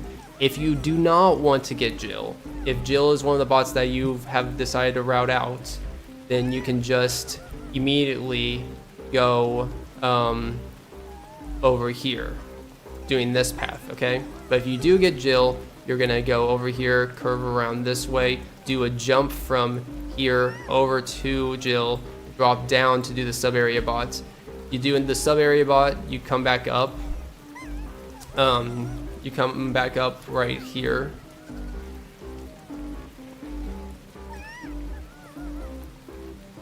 Hold on. You come back up from the sub area right here. You have to pull up a light bulb, and then you have some platforms here that you have to like jump on. You have to wait for the cycle of them to come up from the floor here, but basically you would jump on those platforms, jump back on the platform that you originally jumped on to go to this sub area, and then you have to wait on a cycle with some platforms over here to go to the light bulb. But it's kind of hard to visualize without seeing it, but I wanted to try and give a basic overview before we actually did it, so let's go. One thing to note about the platform that's going to show up right here is that if you have it at an angle where it's like kind of looking like this, like it's slanted 45 degrees upward, you actually gain some speed when it's slanted upward. So right here you don't gain any speed. If you time it so that it's like moving up, you gain a little bit of speed. So that's a very small optimization to be aware of. I've never actually timed it, so I don't know if it's actually just looks like you're gaining speed and if you actually are saving any time with the speed there, but you're at least not losing any time if you're taking it at a slant, that's for sure. You're gonna want to land right here, then you can land right here, then land right here. Kind of like the top right bot in all of these like big square sections is what you're kind of aiming for. You could technically aim for this, but that's a little bit of a tight jump. If you're feeling risky, you can aim directly for these squares there, but you kind of have to guess. You can't rely on a deterministic cycle for those. Like you can always rely on this block right here to always start in the same cycle as you approach it. But those squares over there do not react the same way on the same cycle. So you can't just do a blind jump over there unless you just feel really risky and you want to just chance it. Then you might then you can just go in that direction, but there's not a deterministic way to time those squares in the cycle. Anyways, let's keep continuing. So jump here, jump there, jump here, throw the light bulb before you jump, and then you can jump immediately here without even dealing with those cycle squares. Key thing to note there is that you should throw the light bulb before you jump off. This is something that you kind of have to just ingrain into your brain, but because if you jump with the light bulb, you don't get a spin, you can't spin stall. So you can definitely make this jump without spin stalling, but it's very tight. So get rid of the light bulb before the jump so that you can spin stall over to this platform. Simply jump in and we can get the Jill sub area bots. So I always time this when this first block in front of us is on the left side when the area is lit up. So like right here, pretty much. When you first enter, the cycle is always consistent. So I do it as soon as that block goes left. Well, not as soon as it goes left, but as soon as it hits all the way to the left and it's about to bounce back to the right side, okay? So the way I time this is like this. I time it right now. You see, like as soon as it bounces from going left to right, so like as soon as it goes left and right as it starts going right, as soon as it starts going right, that's when I time the lights. If the room is dark when you stop the time, that means you were too slow. Otherwise, if the room is lit up and that platform is still kind of like on the left side there, then that means that you timed it well. But you don't want to do it too fast, because if you do it at the first possible second that you enter the sub area, then time's gonna continue when you reach that last platform, and it's gonna be really hard to time your jump. It's still possible too, but it makes it extremely more impossible. But yeah, when you enter, wait for that front platform to move all the way to the left side, stop time, and then just follow this jumping pattern.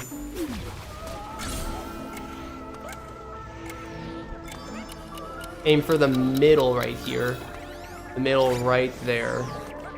Okay, this middle part will always be here, no matter how this is spinning. So always aim for this center part here, and then jump off this for Jill. So let me show this off again.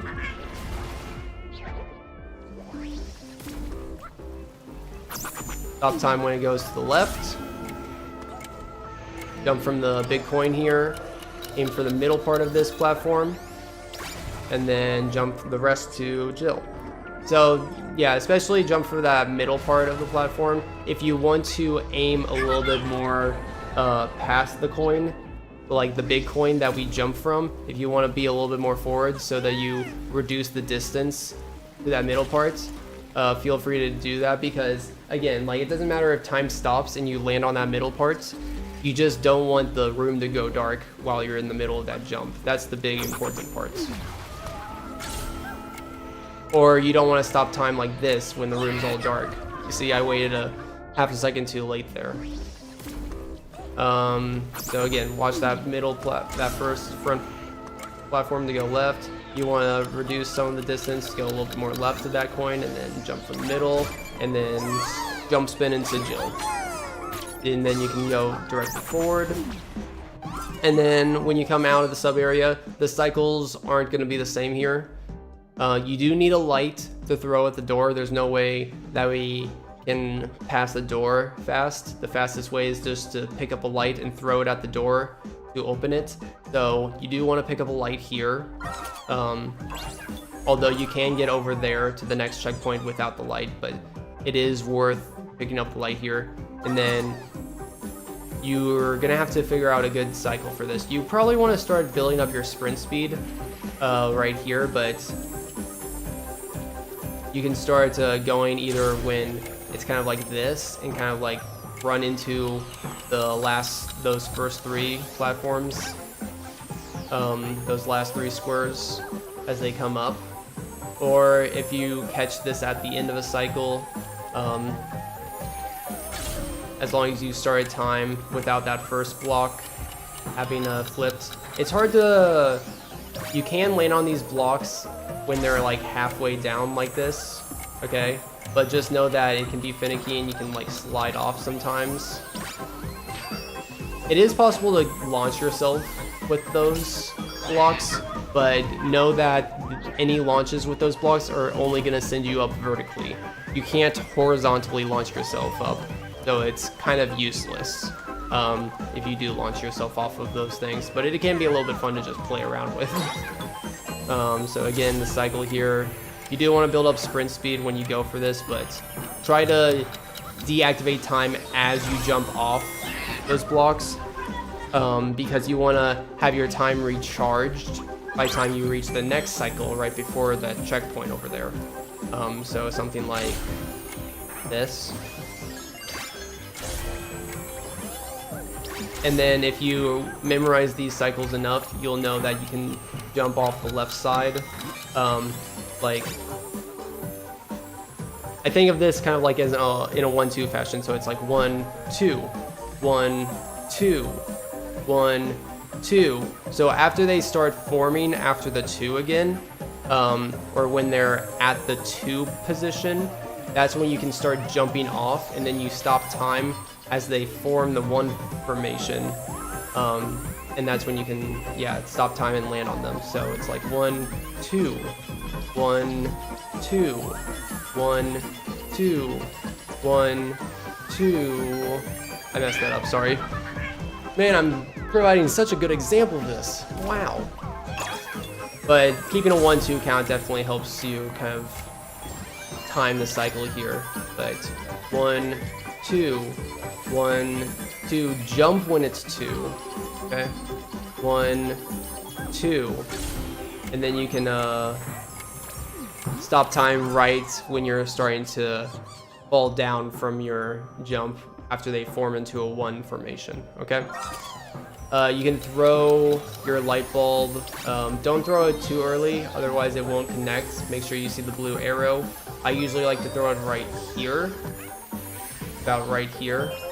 And I try to throw it and make sure you don't like spin, because you can, or don't spin or be in slow-mo. Try to deactivate your slow-mo and throw it after deactivating slow-mo, because if you are in slow-mo, you can do something like this, where you, I got really lucky there, but you can hit your light bulb away from you, and since you're trying to clear a jump here, you're going to intuitively try to spin to clear the jump gap, spin stall.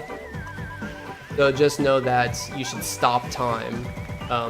And when I mean stop time, I mean deactivate it. So continue time as it normally is playing in real time. You should continue time before you throw the light at the door, okay? You should try to throw it and land right here, like have it thrown and land right here, so then you can take a direct path like this.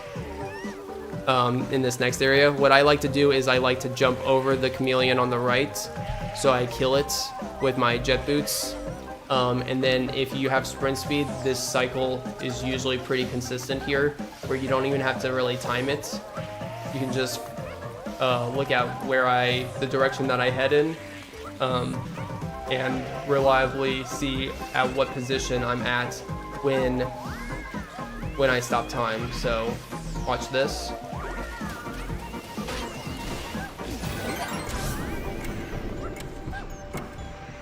Pretty much right before you're at the ledge there.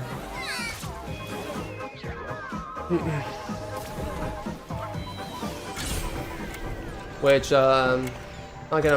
you can kill both of these chameleons and you'll get a checkpoint here, or I thought you would. It probably deactivated because I already got the checkpoint ahead, but if you do have to sit here, run in circles to build up your sprint speed, but something that I always use as a cue if you do have to time this is wait for you see the front side of the plate, okay? So the front side, right there you see the back side. Wait until you see the front side. So front side, front side, front side, front side, front side, okay? And then you can just go to this left knife and then to this right here. You don't have to jump on that plate and then both those two big knives. You just have to jump from that big knife up here. But yeah, you do need, don't jump on them without the slow motion because it will insta-kill you. And you do need to use at least one of those props to jump up here fully. But yeah, that's all I'm gonna cover here. When you jump from that knife onto this platform, try to deactivate time like right here, like right before you land. And if you did it in that very quick, smooth motion that I showed off that first time, your time you wouldn't have activated time for very long at that point. So it'll recharge super fast because you only have like 1 second from this point till the next point where you have to activate time again. So you do want to try to make sure you stop time so it recharges by the time you reach here. This is pretty self-explanatory, no real strats here. There's nothing that we do here in order to time the knife cycles here to have the most direct path up or with the bots. I kind of just like YOLO this, so no real strats here. But there is a strat up here at the top, okay? So for this next section, you want to approach this the same way every time. So just run forward and then jump into it. You don't want to be like, you can get extended height when you jump off the wall right here. If you like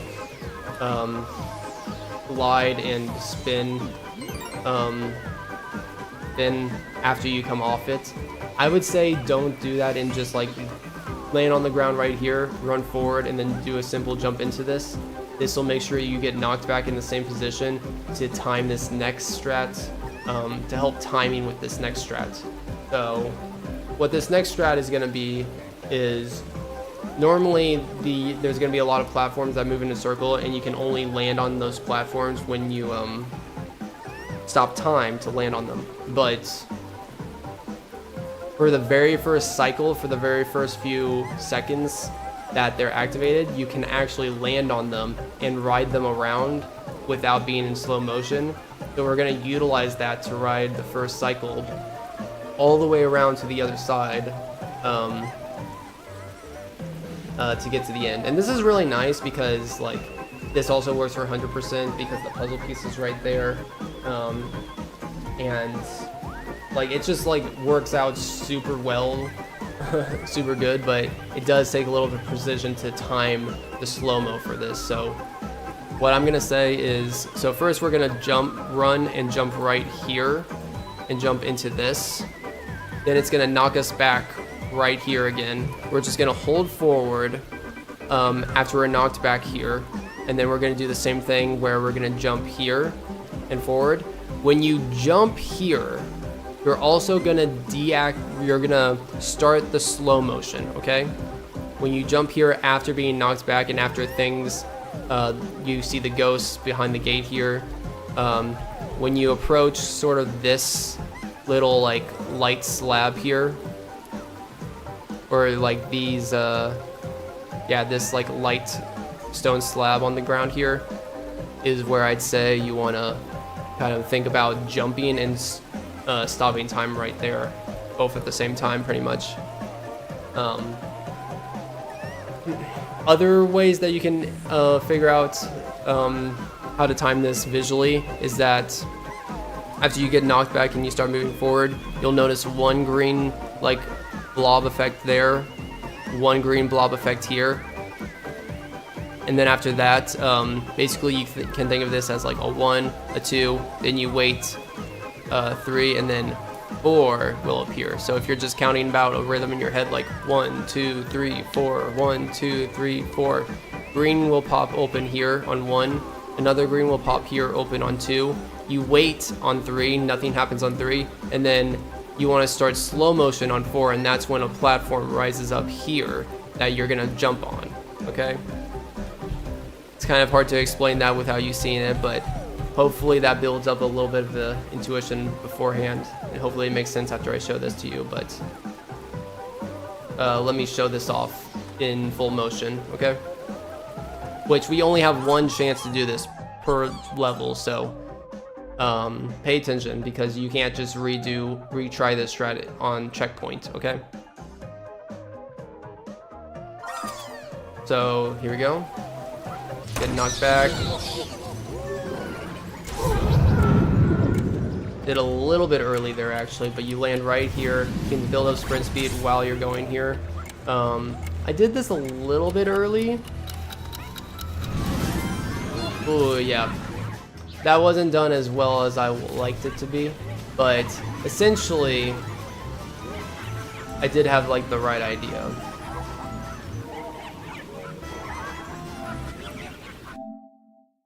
So we're gonna review that real fast.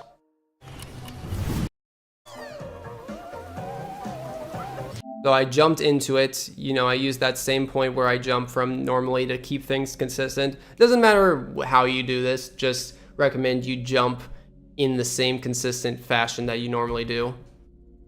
And then, like I was trying to explain with the rhythm, you see one ghost appear, you see a second ghost appear, you wait on the third pause, and then on the fourth pause you can stop time and this platform will rise up, okay? So if you're timing this using a sort of rhythm, it'll be like this. Okay, it'll be 1, 2, 3, 4, stop time. Okay, I was preemptive there, and I stopped time between 3 and 4. So I still was able to have the object rise up, but because of that,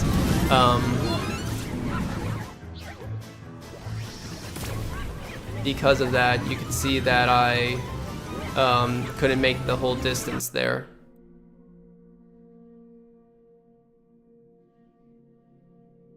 Yeah. So let me show off a little bit of how this should actually look.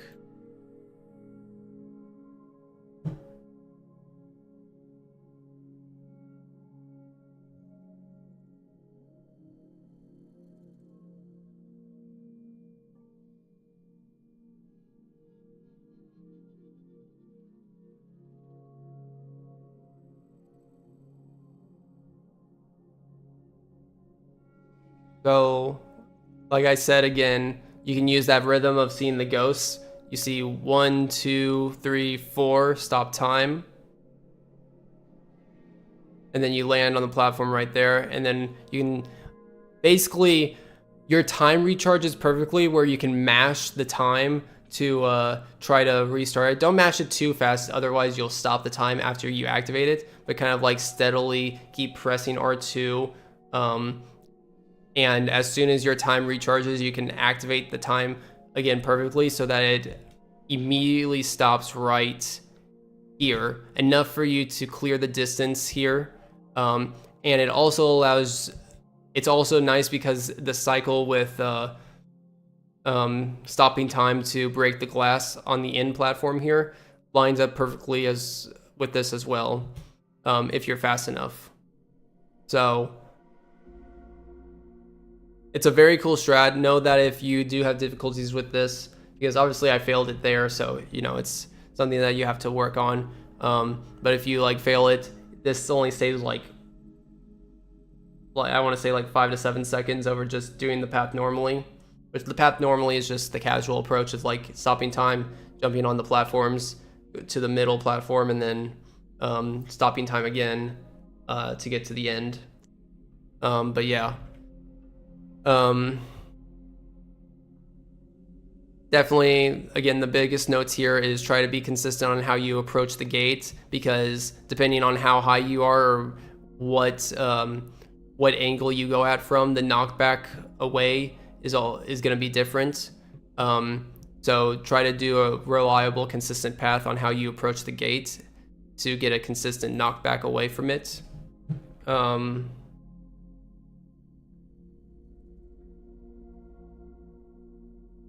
You get a consistent knockback away from it, and then you can try to time your jump with when you activate slow-mo with that, and you can also use the method of knowing how to time it visually with timing from 1 to 4, with the first ghost in the top left being 1, the ghost in the top right being 2. You count 3 with nothing going on, and then at 4 you stop time, and you could also instinctively think of that as like, okay, at 4 I'll see this platform start to rise up, and right before it reaches the peak I can stop time. So there's a lot of different ways that you can kind of like think about this. A consistent way, movement wise, a visual rhythm that you can use, visually seeing the platform rise in the background, a few different things that you can utilize to make this consistent. But yeah, about that. So this is how you could just go by it casually.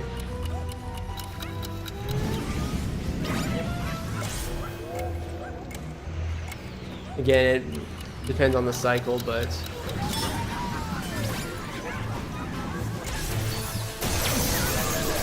oh, I'm not even showing it. I'm a goofball. Okay, just to show you what I did there, here's what I did. Not too important, but in case you fail it, this is a way that I would approach this doing the casual method. Okay. You can stand on those, travel from those 2 platforms in the middle to have your time recharge, so you don't have to like just stop and time anything. You should be able to like use any portion of the cycle to move forward. You don't have to wait for certain parts of the cycle to only advance forward, so anything should technically work. But yeah, that's the hard level of Spooky Time. Spent a lot of time on it, but it was kind of worth it, I think. Man, we have spent a lot of time on this level. Now we have probably the most hated boss in this game, at least speedrunning wise, Mecha Leon. So Mecha Leon, oh what fun. He has the most time saves in any boss, out of any of the bosses in this game. But because of that, that means you're putting your hearts at risk, because you're trying to cancel certain attack animations by dying through them. And because it's already a hard fight that you're trying to survive against, it's kind of really risky trying to play it with 0 hearts, surviving all the attacks, which there's a lot of factors that can come to play here. RNG from enemies just landing on you, you trying to time the time jumps perfectly so that you land into an attack and activating slow motion at the right time rather than waiting for projectiles to reach you first. I'll showcase everything what I mean, but just know that this boss is hard. There's a lot of hard strats that you can fail on, and if you fail on it, you lose 2 to 3 minutes depending on how far you are into the boss fight, because there is no checkpoints. You have to start it from the very beginning. I always say that you haven't truly speedrun this game until you've died until a run has died to Mecha Leon. So this is a boss fight that is worth practicing and getting consistent, I'd say, to make sure that you have no faults, or even just like avoiding using the most optimal strats to play the level a little bit from a safer perspective first until you do know that you can nail everything perfectly. I'm gonna start this level from this beginning because we'll utilize a cycle right here to get this power up. So we're gonna use this jump pad to jump into this chest, but then immediately go off the edge. Well, I didn't do it there, I missed the cycle, but essentially we're going to do something like this. Oh, yeah, I forgot that you can actually, if you get enough air there, you can actually get off the edge, which might seem like it could be a cool speedrun strat if there was anywhere for us to land. This is how this should look though. So if you do this directly, get this here, go directly to the corner right here, and then if you hold forward, you can use that platform as it launches to completely cross this gap. Sometimes you may get enough height to completely cross this gap. Sometimes you may just have enough to stop time right here and land on this leaf and continue forward. Know that you're not getting any horizontal distance from that launch, so you're not saving any more time than if you were to jump off that ledge normally into these leaves and time the slow motion into jumping into these leaves. So it's not like it's a launch that saves you time by you getting it, but it definitely does help make that jump more consistent, because jumping into those leaves can be a little sketchy. To just aimlessly jump into the abyss and then hope a leaf falls underneath you. But here's what it looks like again.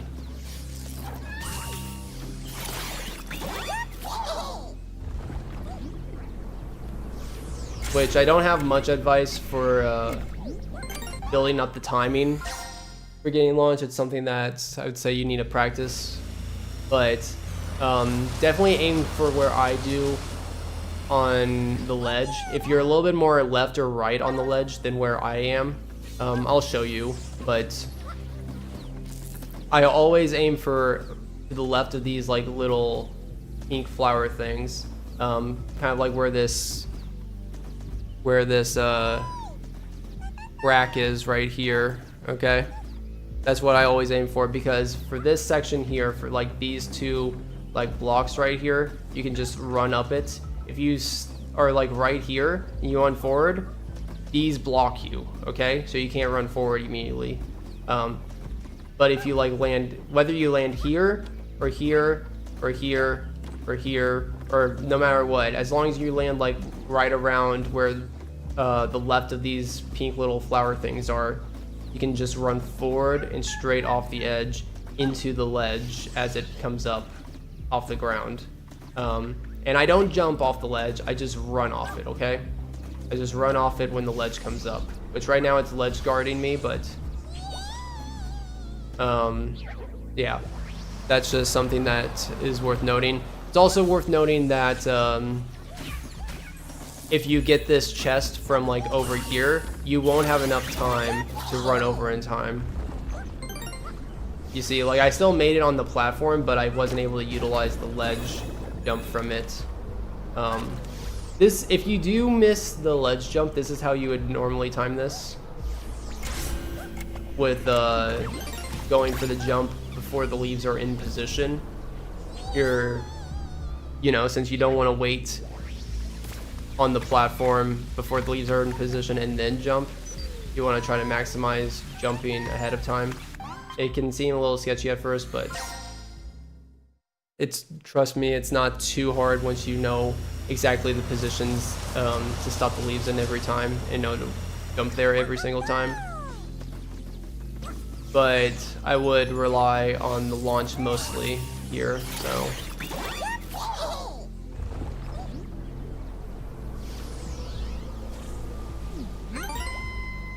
And you can even get that checkpoint even if you fall off the edge a little bit short. I would aim for this corner. This corner is the closest edgewise. I think you can technically, if you're fast enough, it would actually be more beneficial to try to aim for oh, come on. I'll just try to draw it here. But I kind of like aim for going here and then going here to get launched up, I think it is also, I just said don't like go here, but going here are probably both relevant, good things to consider. That allows you to run off the edge immediately into this platform rising up. Doing it from here though, it's a little bit harder to, upon restarting the level, to activate that chest and get to here instead of getting to here. So I always like to go here. But if you can consistently get that chest without adding any extra time and getting here, it is a bit of a shorter distance to get launched from here to this corner here than it is to get launched from here to like right here. But I can do the launch consistently enough where I can just make it without minimizing the distance as short as possible. But if you are finding a little bit of a problem for you trying to minimize that distance and landing on the leaf isn't doing it for you, like timing the slow-mo to land on the leaf isn't doing it for you, know that you can probably aim to go about right there, or more like probably like right here. That looks like a spot that you can easily run up without having any issues and getting launched by this platform right here that I'm hovering over. Get launched over there. But yeah, that's about that. It's not much of a time save, but it is a finicky thing that's worth mentioning. Stop time like right here and deactivate time basically right, if you want to think about it, like here's a line with the first chameleon. Try to deactivate time as you cross this line from the first chameleon and use your hover attack to kill the second chameleon over here. If you resume time before crossing this line, this chameleon will fire fireballs at you and will likely kill you. But if you time it right, I like to time it right when I'm in line with this first chameleon, right as I pass it, so that it doesn't have a chance to fire fireballs at me and I can use my hover attack to kill it. I also, the key important part of why I want to deactivate time here is so that the leaves start flowing this way ahead of time, so that I don't have to jump ahead of time onto the leaves here. So like this.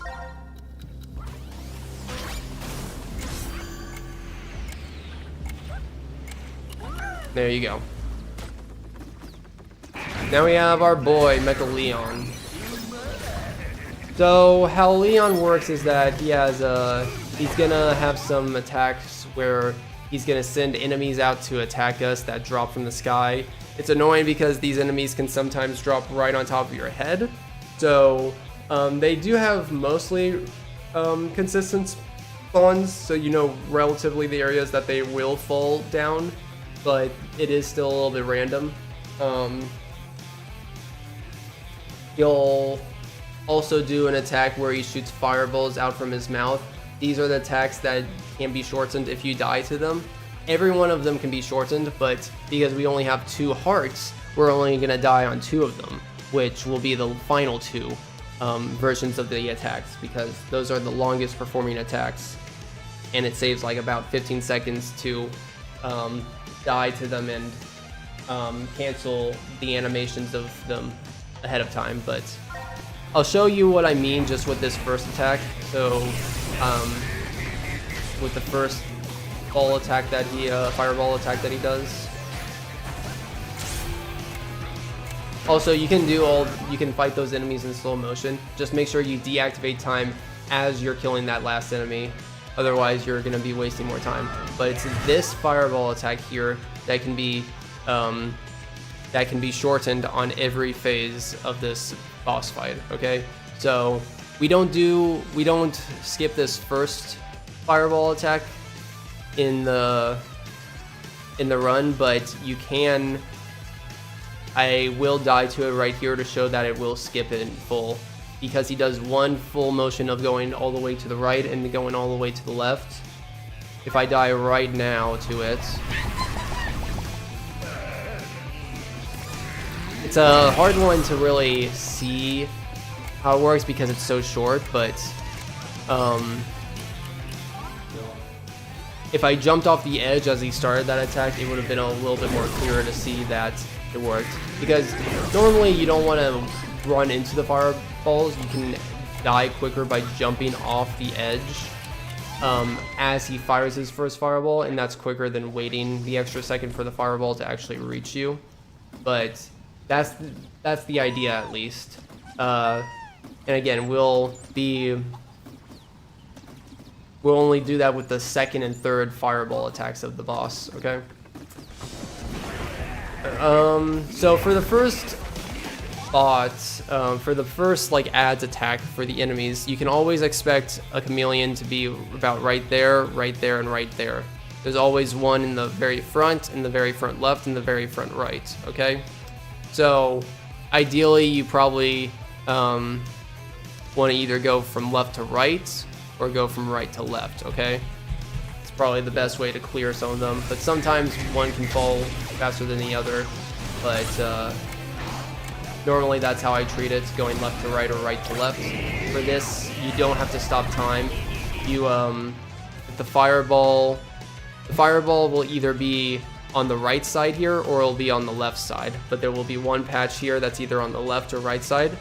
Whichever side it's on, the next attack will be the alternative. So if it's on the right side, if there's a hole on the right side here, the next opening will be on the left side up here, which it will be the upper half that's opened. And as long as you know this ahead of time, you can start running in that direction and clear it without stopping time at all, okay? So something like this. Yep.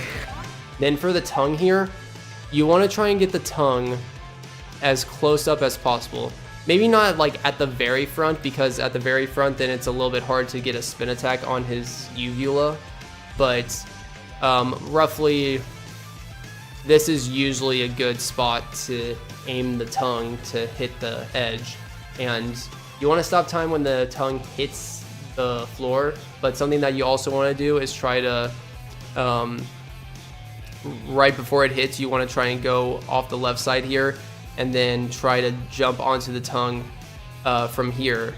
So like if the tongue's like this, you want to try and jump on it a little bit up on it as it comes down, instead of jumping onto it on space, to minimize distance that you have to travel up the tongue. So something like this, like that, you see?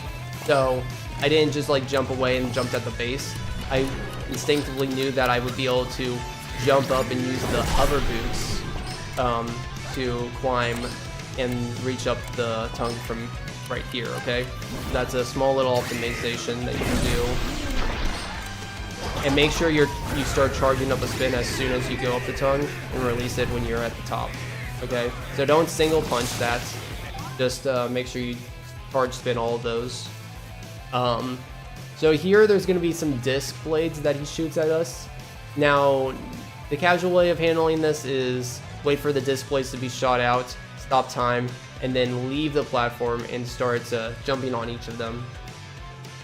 There is optimizations you can do here where you can jump ahead of time before the discs are even in motion, and then right before you start descending from the peak of your jump, you stop time and land on the disc. So there's a visual and audio cue that you can use for this first one. And by the way, these moves are kind of hard, so I don't recommend it unless you feel confident. But this is technically faster. So what you can use as a visual and audio cue is when the first disc gets launched on this attack.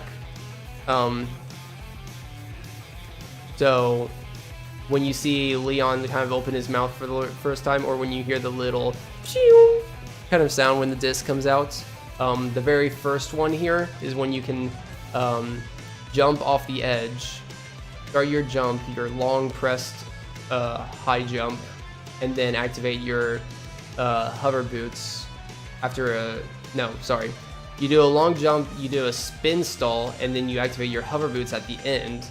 And right before you start descending from the peak of your hover boots gliding is when you activate slow-mo, and the disc should perfectly land underneath your feet.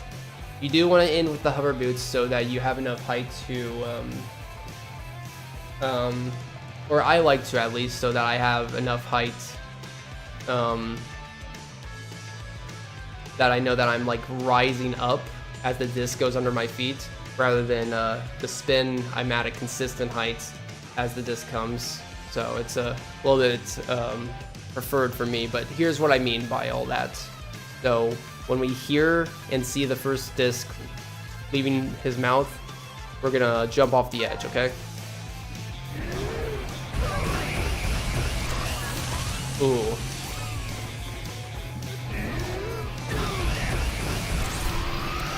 You see, I died, so it is a little bit hard to time, but it is the fastest method.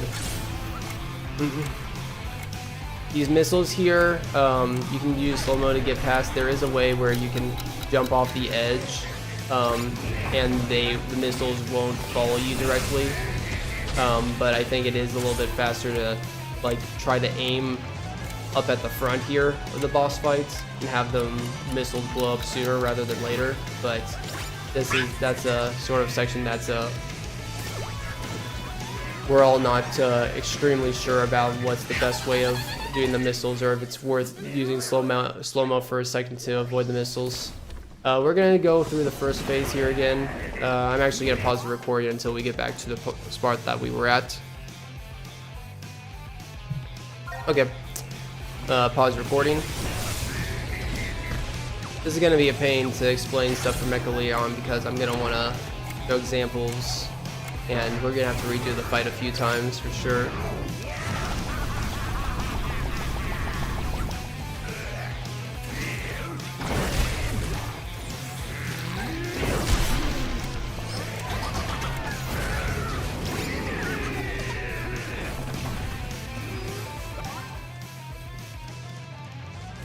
Alright, so we're back to starting phase 2. I wanted to show off this jump again since it's a little precise. Make sure you're running in a circle.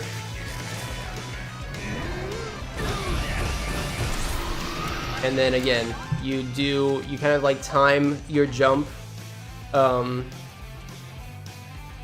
And if you're like a little bit late on your timing, you can make sure that you're a little bit off to the right side so the disc, so you don't run right into the disc and then hover into the disc. But it is very precise, tight timing with the discs. One other thing to know about these discs is that if you jump on them, you do get movement boosts on them. So it's nice to just do single tap jumps to jump across them. But then also with these discs, Leon won't start his next attack until all of them have cleared. So it's nice to resume time before you reach the platform. So I'm gonna jump off this second disc that I'm hovering above right now, hover to the right side so none of the discs run into me, and then try to land on the corner so that I can queue up. You both have to land on the platform, but also have to have the discs leave in order for Leon to queue up his next attack. So something like this. Like that. And then this is going to be the missiles. Now you want to be trying to aim for the forward, going forward as much as possible, because what I think is that there's less distance traveled. I haven't timed this specifically with the missiles, but the intuition is that less distance traveled if you're further up on the platform. And what I like to aim for, which is something that I've only tried doing very recently within the past few days, but I like to aim for this part or this part, preferably this part, because we like to use this part later to aim getting on the discs as we transition into phase 3. But yeah, I want to try and get into this top left corner over here and have the missiles blow up over there, because it can force one of the chameleon spawns in the next time when he brings down a lot of enemies. There's usually 2 chameleons, one will spawn here and one will spawn here. If the missiles blew up the platform right here, then it kind of forces that chameleon to spawn here instead, bringing these 2 chameleons a little bit closer together. So that's the idea.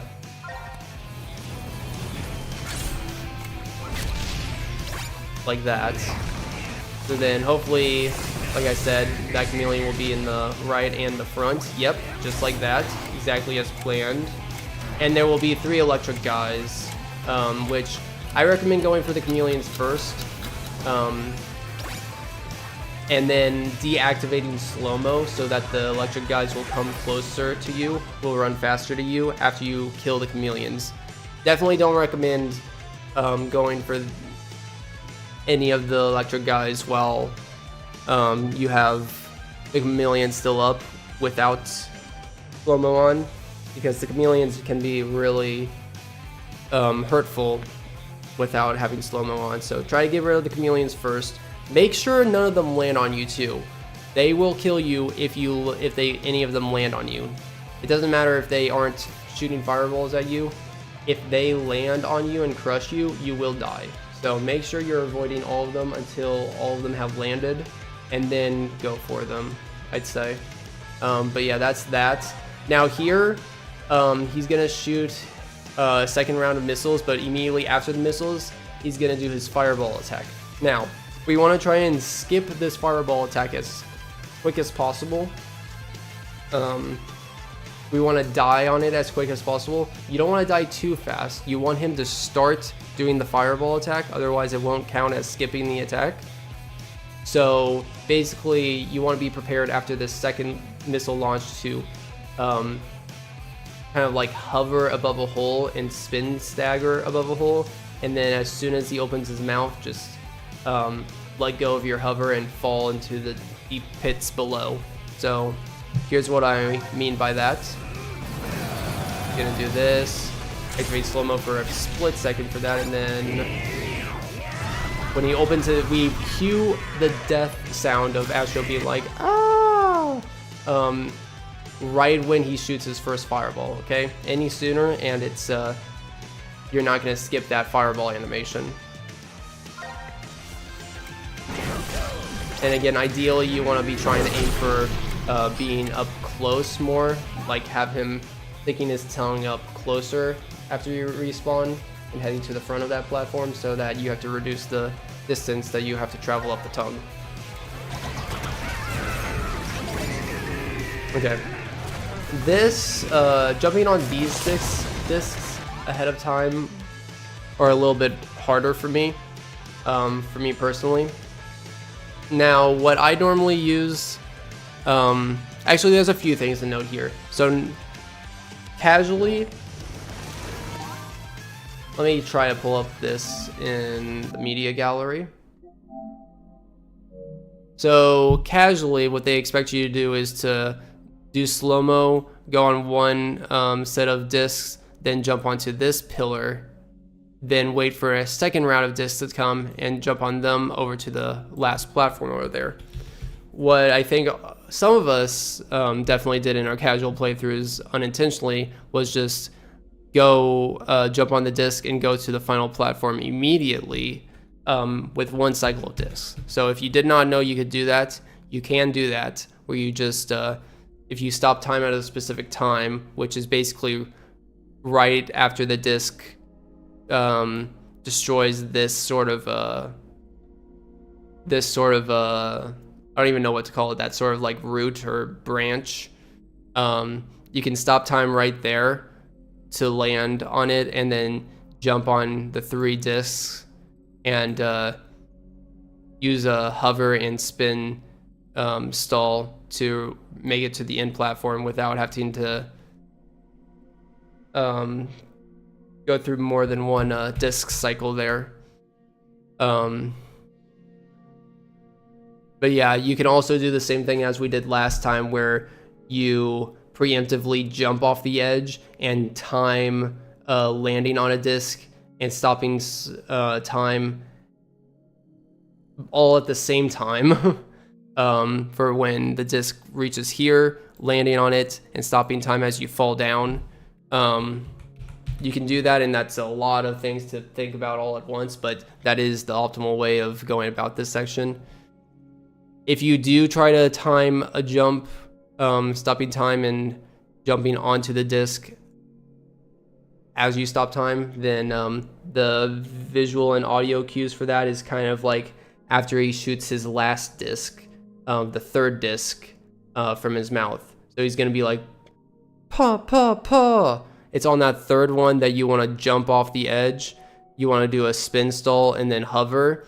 And then at the peak of your hover, you want to stop time. The disc should be in position, having just broken this little branch there. And you can land right on here. So I'm going to try and show that off. I'm not as good with this one, but I'll try to show that off now.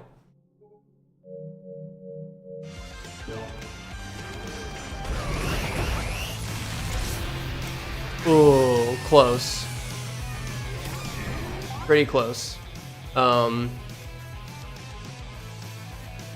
Yeah, something else I want to note is that if you're in slow motion, you can ledge guard those discs. It's kind of funny that you can, but you can ledge guard, which ledge guarding is like this. Hold on. It's like that. That's what I mean by ledge guarding. You can ledge guard these discs. But basically, this is the position that you kind of are aiming for. So, actually, this is a little bit ahead, but this would still work as a viable cycle that you want to plan for. And then if you plan like this, you can just spin stall, hover, and you are able to make it. One thing to note here is that he shoots the missiles on the side that you're standing on. So if you're standing on the right side, when he starts shooting the missiles, you can start heading to the left side instantly, okay? And you gotta be careful with those missiles, because even if you're like standing right here, then you can still die to them, even though you're on the platform that's not being hit by the missile exactly. Now, I lost my heart in that last attack because I failed the disc jump, okay? But this is where, right after the missiles are launched and they destroy half the platform, you would jump off the side of the ledge right here, like right now. Basically, as he's opening his mouth like this, he's like 200 milliseconds away from firing a fireball. So I should have already jumped off the edge by this point. If you feel like you might have jumped off the edge too fast, you can spin stall. Yeah, just like spin stall right here. But essentially, you want to try to jump off the edge almost immediately after this platform and the explosives went off. So like, try to like run around here as this platform gets blown up, but then as soon as this platform blows up, start running this way, jump off, and then if you think you're a little bit early that the fireball is not going to go out by the time you die, then you can spin stall and hover for a second. But yeah, just for the sake of time, because I don't want to redo this whole fight, I'm not gonna show that off, but I will show it off in this YouTube video.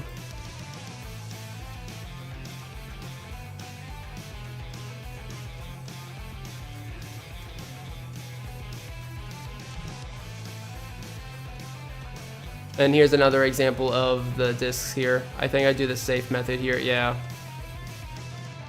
Even I'm not risking enough to jump intuitively for those discs in a run, but it does save a few seconds. So I should have been faster here actually, but I would say, you should be on the other side when that explosion goes off, but about like right here, right as the dark smoke of those explosions starts to rise, you should start heading in the other direction and aim to jump off the edge of where the platform just got destroyed, okay?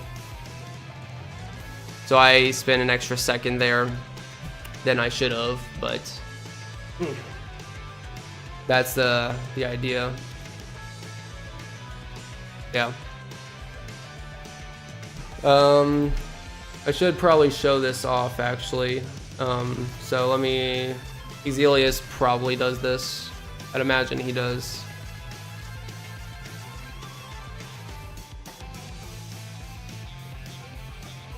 Pretty sure he does the disc jump here too, so.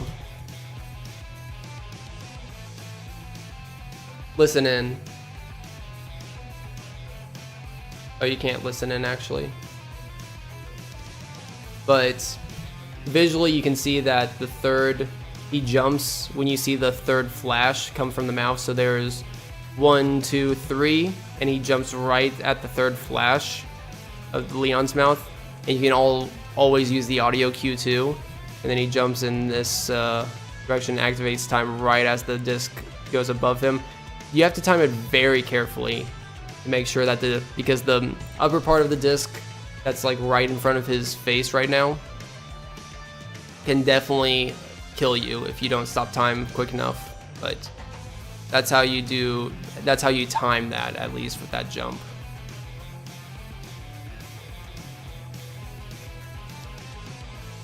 So then he's gonna go to the other side, then he's gonna jump off this side right here, just like that. That's how you should time it for when you die as the fireballs come out.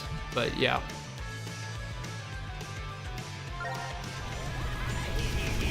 As a backup, you should know just how to clear these areas in case you do die and need to go through them casually like this, which they're not the hardest thing in the world, but definitely a little bit risky if you haven't practiced it in a minute or two since your casual playthrough.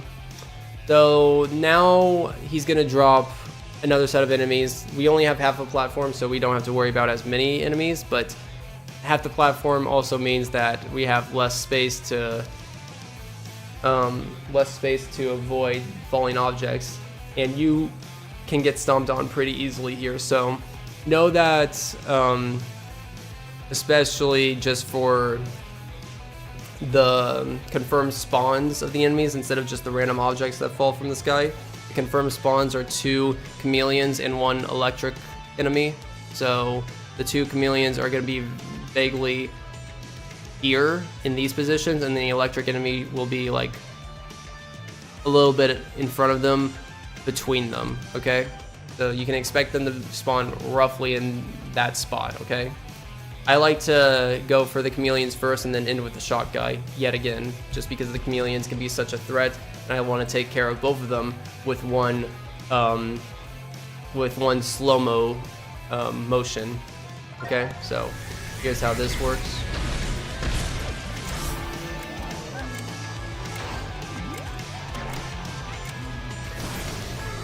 And I can always deactivate slow-mo with the electric guys so that when I kill the electric guy, Leon's gonna do his next attack instantly. You just wanna make sure you're on this side of the platform, and then tongue move again. Tongue moves, same thing with all of them. You wanna make sure you're a little bit more in the front than where I was there. Something to remember. And then you wanna pull his little nose ring. Something here to note is that you can jump as you pull this. It doesn't really save time. It might save a little bit of time. I always do it just cause. And on top of that, instead of just jumping, you can also glide.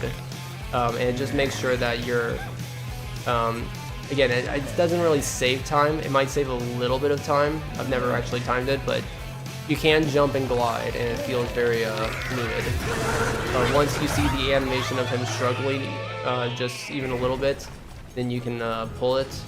And then right here, you need to, you can start spamming square to hit attacks on the edge here to get this, to instantly hit this when it comes up over the edge.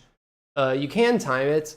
I don't know what the visual cues are to time it if you want to do it, but I find just spamming it to be good enough. If you're really, there is a way, Cryo has a method of visually timing it if you want to save those like 20-30 milliseconds. But yeah, Cryo, and probably definitely on Discord, he would know a method of how to do that. But we're just gonna continue on. That's Mecha Leon. And we have Going Loco, which I love Going Loco. Going Loco is one of my favorite stages in this speedrun. Not just casually, but specifically in this speedrun, just because it has such unique movement tech than what we've used for the entirety of the run. So Going Loco, yes, the blob level. Going Loco utilizes bunny hops and kind of like fluid motions of the blob to go faster. So I used to play this without motion controls on, and it makes it really consistent without motion controls on, because you can just flick the stick from one side to the other, and it makes it very, very clean. It makes sure that you're going at max velocity from one side to another instantly. But I have changed the motion controls, and if you can get very fluid with motion controls, I think motion controls will be better for this. Plus, if you can stick to motion controls for the entirety of the run, that means that you minimize wasting 2 seconds having to turn off motion controls like that. But if you do want the shortcut, the speedrun shortcut of turning on and off motion controls, it's pause, square, R1, and then just pressing right on D-pad. So press square, R1, right on D-pad, and then circle twice to get out of it.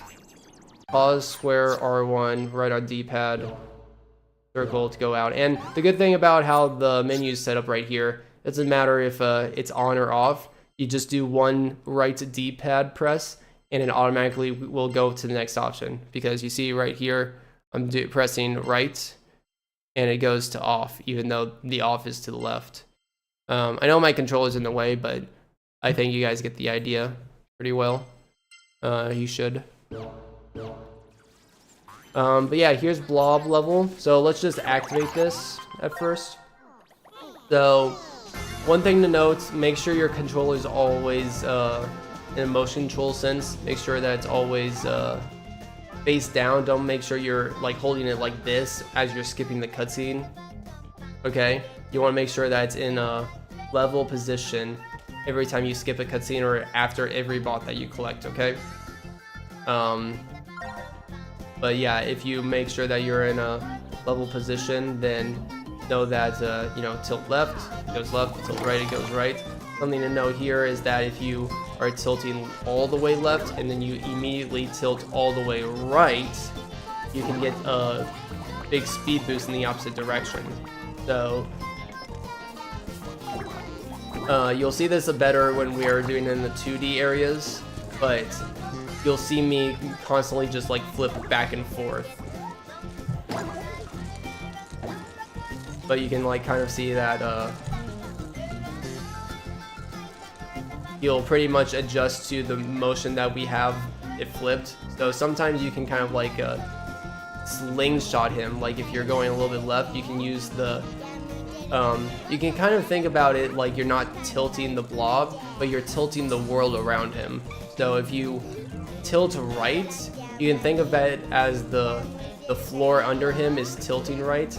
So you're kind of like propelling the floor off of him. So sometimes you can use that to propel him forward, which again, you'll see it more in the 2D section here, but just to start off here, you want to make sure you're level, but then after you skip the cutscene and you're level and you start moving a little bit, you want to start trying to immediately force your controller forward and rotate it a little bit back and right, so so that you're kind of like wiggling across both left and right on the floor, if that makes any sense. Kind of like this. Like you're level here after skipping the cutscene, but then after the cutscene you hold forward and you like tilt it a little bit like this while you're going up this like little section at the start, okay? So it's gonna look a little bit like this. Which usually, the meaning for that is usually just because it allows you to b-hop a little faster and it helps you clear these ledges when you're doing the most smallest of jumps. Like that, kind of. Immediately after we jump here, I'm gonna hold the controller left, but as soon as we spawn, I'm gonna flick it right like this. So it's gonna look like this. And we're gonna mash into that, okay? So again, the way that works, if I was just holding right, it wasn't gonna be as effective. It would have been mostly effective, but I slingshotted myself in the 2D area from here by holding left as I spawned in, and then flipping right and just launching myself in that direction. And I also try to get a launch in like right here, so then I can make it to here in one full swoop. I like to stay in big mode here because you can't grab the green guy here when you're small. But then after this, I go into small boy. And yeah. Here you can make this jump as small boy. So you don't want to be constantly going from big to small because, you know, it takes a second to go from small to big. It's almost instantaneous to go from big to small. So especially if you're in the middle of the jump, it can be sometimes fine, unless you have like very big momentum stored up. But usually if you can avoid it, you want to try and stay small until you clear a section, if possible.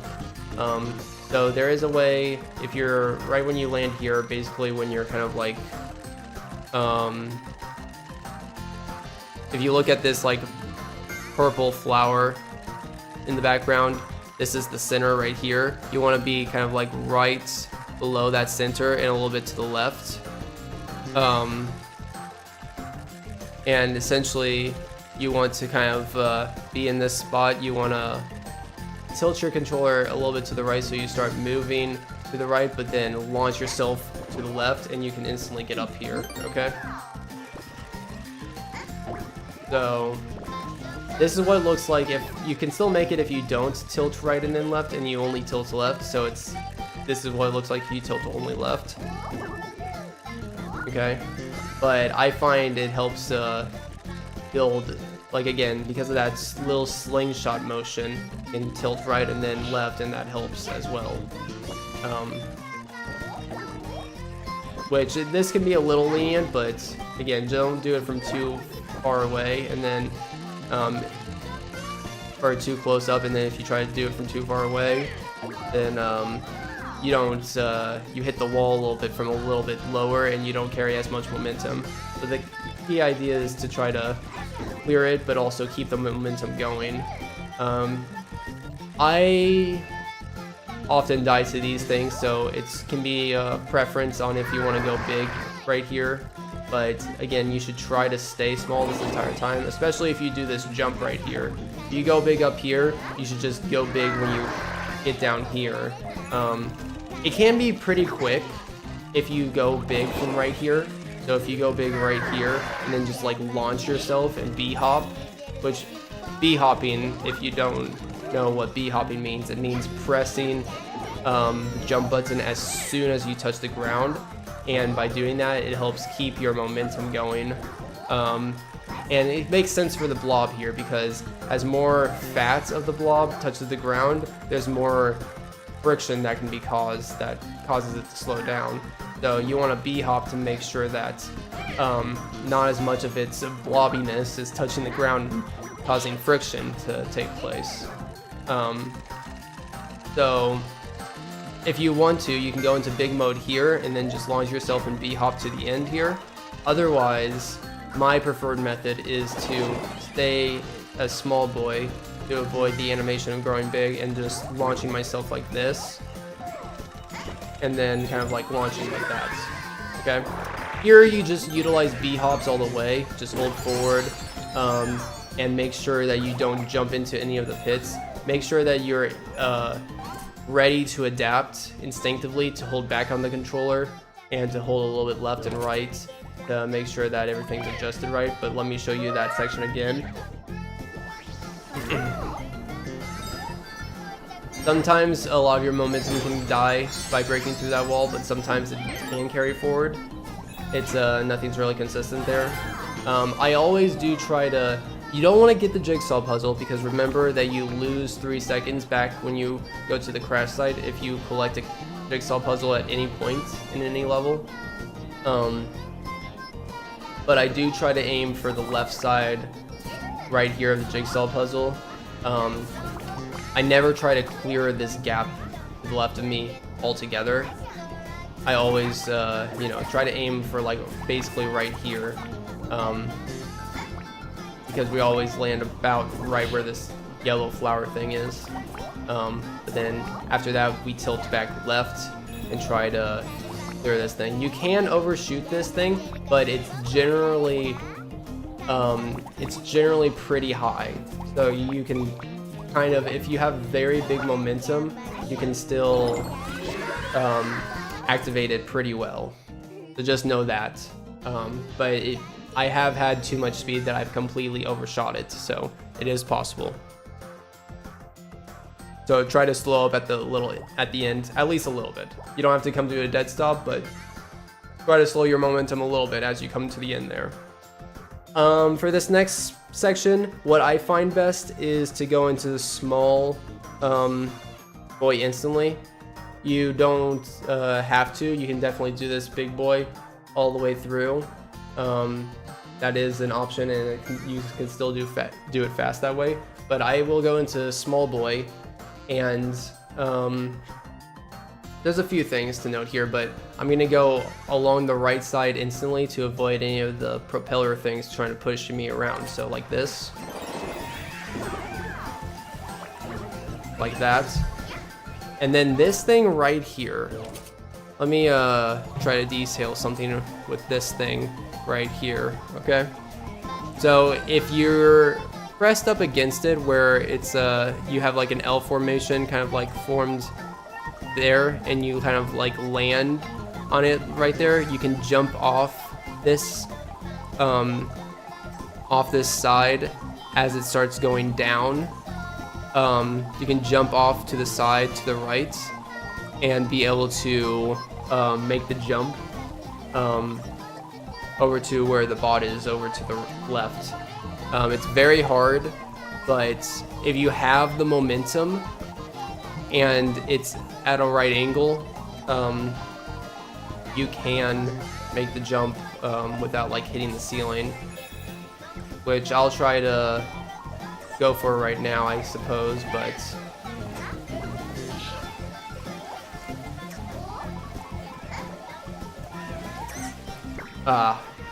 not quite. But you see, kind of like if you jump off like the little edge here as it's coming down, sometimes it can be hard with the water pushing on it to be able to time it well, but ideally if you can land on the left side and start having it rotate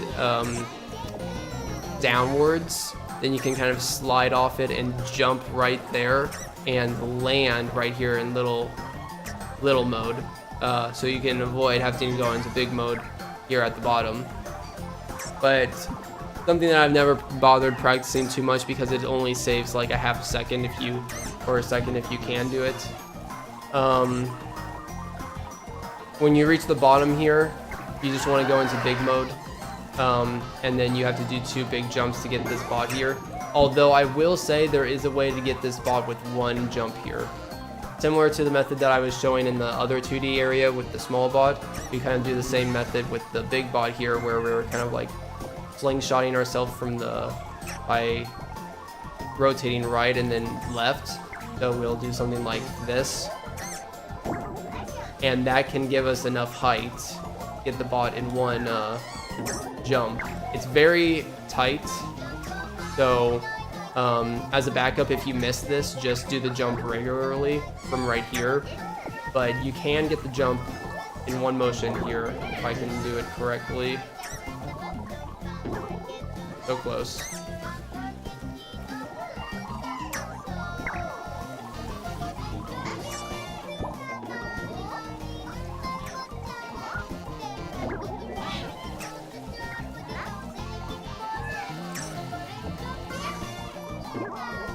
Man, yeah, this is a hard jump. I've gotten it a few times in runs before, but you can hit this guy.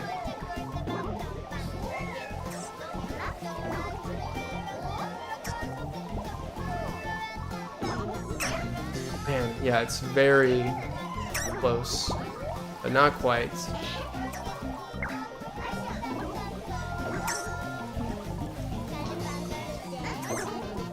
Okay, that's enough attempts of that, but that's roughly the idea of how you would do that. But of course, I'm not a master of it. I know that it's just possible to try to launch yourself from there to get that bot beforehand, but that's something that you might see in future world record runs, possibly.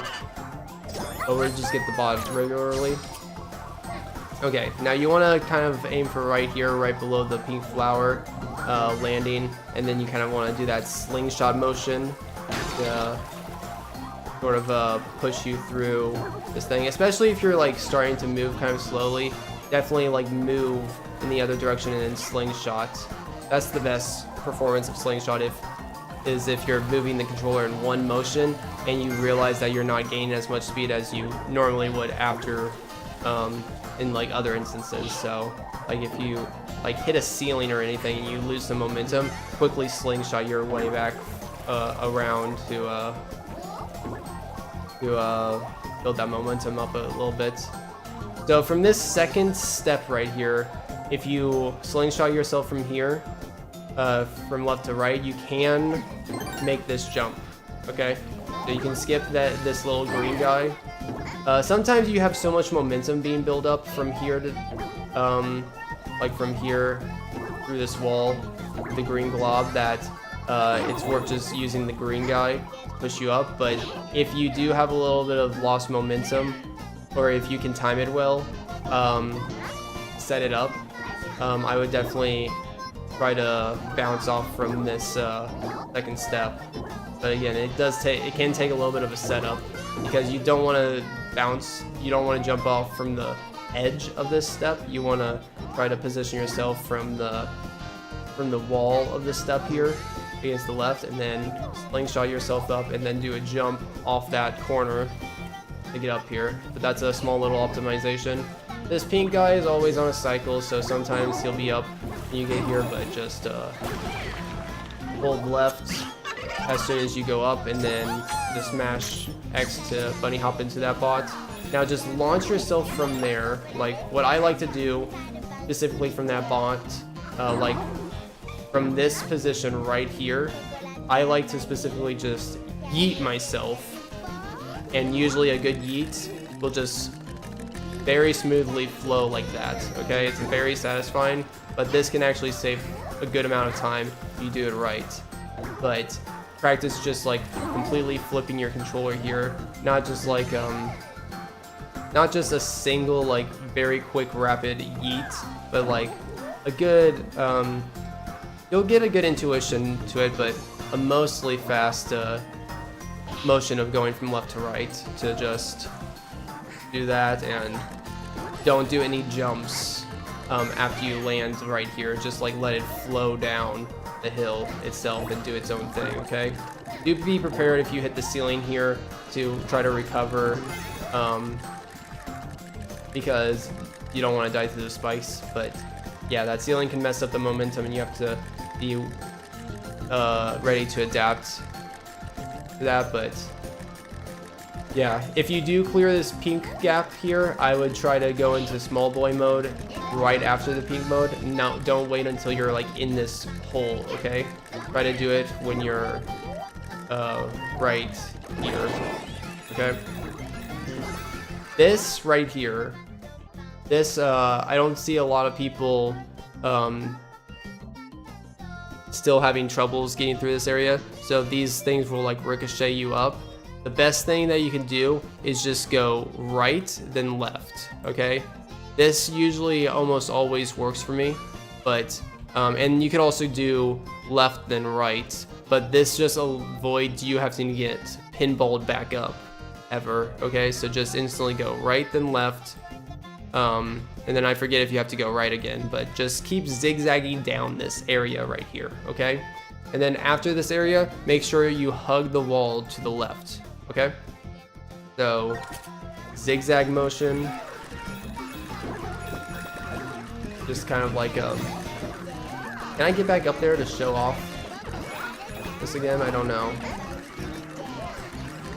I don't think I can, but just know that a zigzag motion there helps. Then when you go through this section right here, hug the wall to the left, just hug it to the left, and then once you're halfway through that, hug the wall to the right once you can like slide down the floor.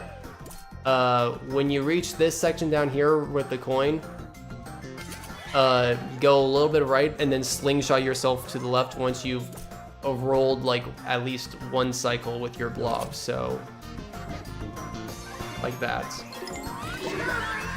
Okay, so this next part, make sure your controller is level.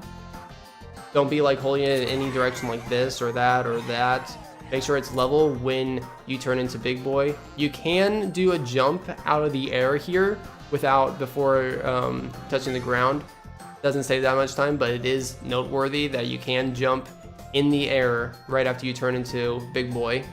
And we're gonna be trying to turn our controller in this motion to the top right.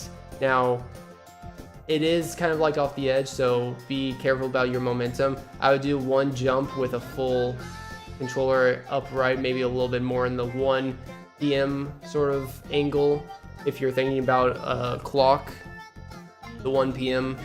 angle.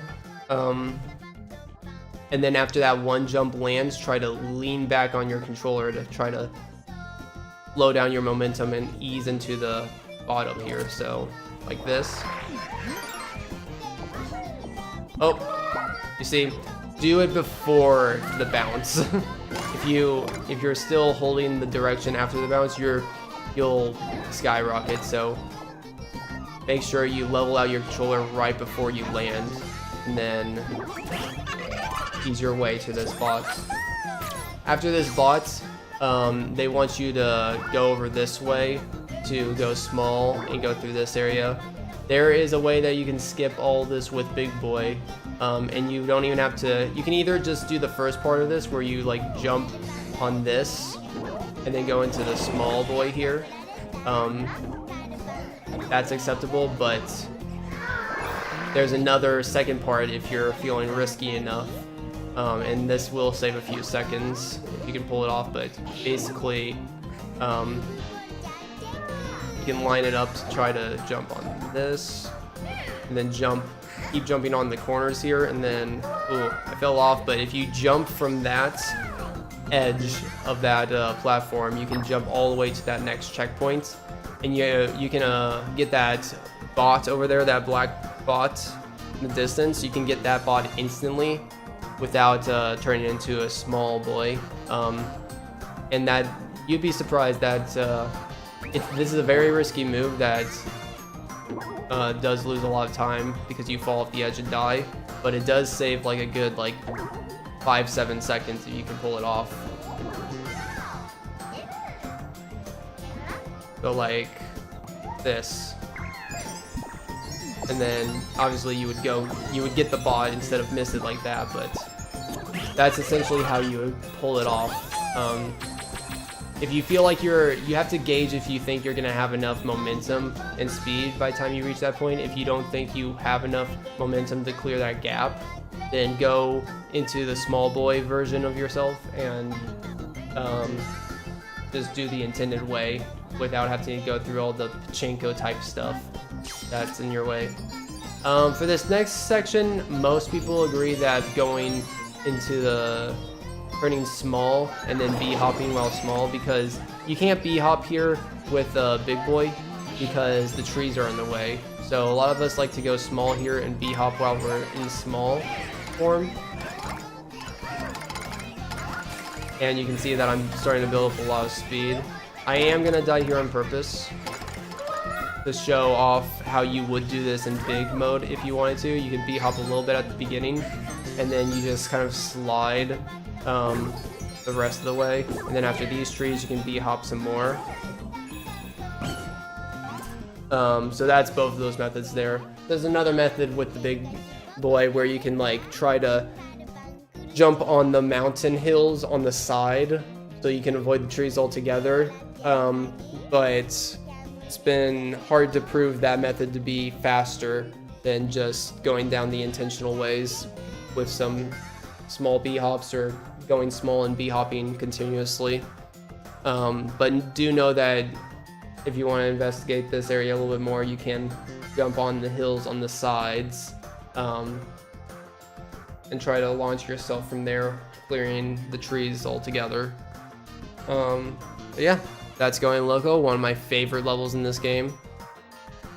And I don't think any run to this point really pulls off Going Loco to its fullest potential, so hopefully in future world record runs we can we'll get to see the true potential of Going Loco pulled off to its finest. Oh man, we spent 3 hours on Nebula 4, damn. That's crazy.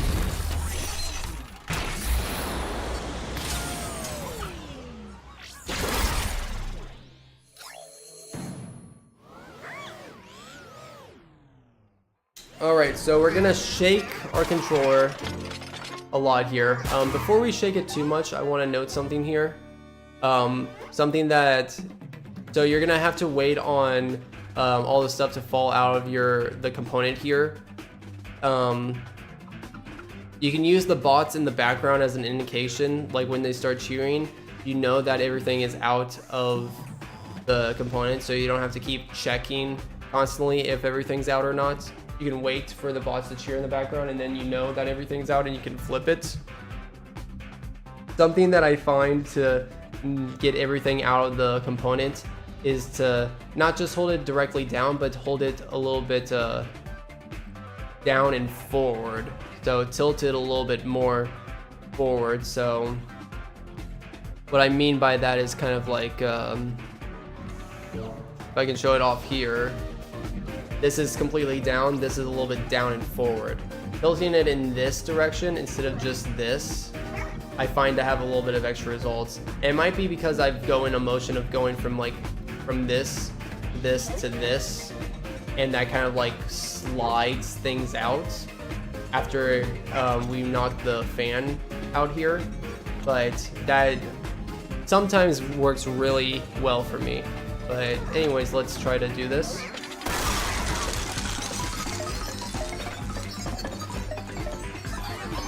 And then they cheered in the background, so we can face it towards us again, and then don't move, and then there you go. But yeah, use the bots as a visual cue in the background there to see when you've been able to do it. You can definitely flip it before they cheer, but cheering is a surefire way of knowing that it is definitely ready to flip. So you don't have to waste time constantly flipping.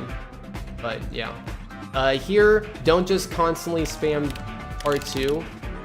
Treat it as if you're like actually twisting a fan, okay? You want to try and match the rhythm of the hand that you see here, okay? Like hold down R2 while you're twisting it, let go as the fingers let go, and then hold down R2 again as the fingers twist and grasp the fan, okay?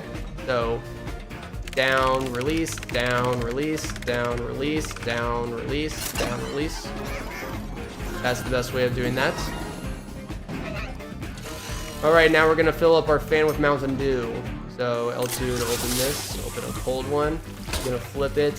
One thing to note here, Cryo mentioned this today, but you see this little line here, this very faint, very little line. Basically, this whole thing's gonna fill up, and we're gonna use this little line as an indicator for how full it is. Basically, when the water levels are kind of like on when they reach this line, like when the inside right here is on the same level. How should I explain this? Like, you don't want to wait for it to be at the top here of the lid, okay? You want it to make sure that it's like somewhere around this area before to know like when it's over, and then when you know that you've reached the top of the limit, you want to flip the can back over really fast to reduce any time loss with that. But essentially, to know when it's kind of like reached this limit, a good way of knowing that is like when the water level visually with how the camera orientation now kind of like coincides with where this line is, okay? So keep an eye out for this right here as I fill this, okay? So when the water kind of like touches the start of that line, I'm gonna flip the can back. Okay, so maybe a little bit more, slightly more, okay, but very close. But yeah, honestly, you kind of build up an intuition of like how full you need to fill it anyways, but if you need a visual cue, that's something that you could utilize.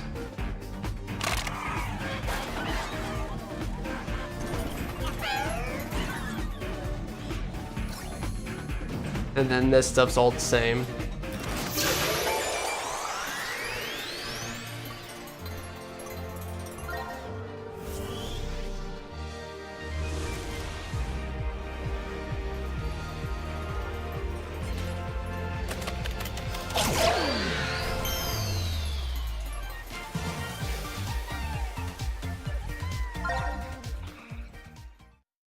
Okay.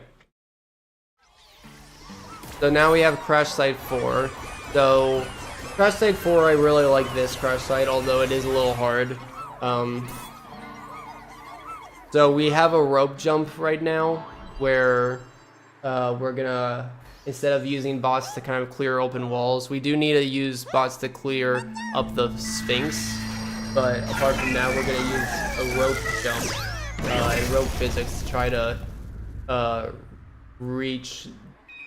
try to go out of bounds above this level. Okay, so once you reach the top step here, you can press triangle. So right now, these bots take a long time to come together, but wait for them to come together. As soon as you lift this up and you can start moving again, press triangle again, start building the bots for the rope up here. So right now, and these bots are gonna climb here. You want to jump into them as soon as you know that you can reach it and start, so they don't have to build the rope completely. You can jump into them as soon as there's like 4 or 5 bots here as soon as they like reach that 8 bot in terms of length.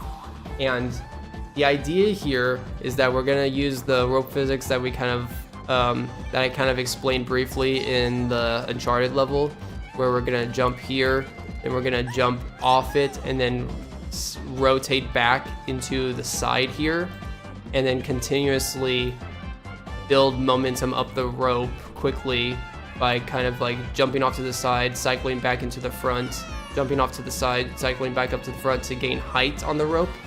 And then by us also kind of like jumping off to the right here, the rope is gonna swing back this way and then swing back in our direction when we've curved back, so that it's gonna be tilted a little bit over, like it's gonna be something more like this. The rope is gonna look like by the time we come back around to catch it, you know?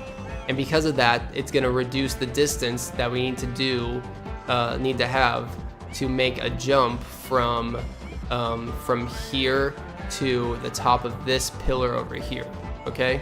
We're gonna use this to climb out of bounds above the level to save about 18-ish seconds to instantly go to the bowling ball.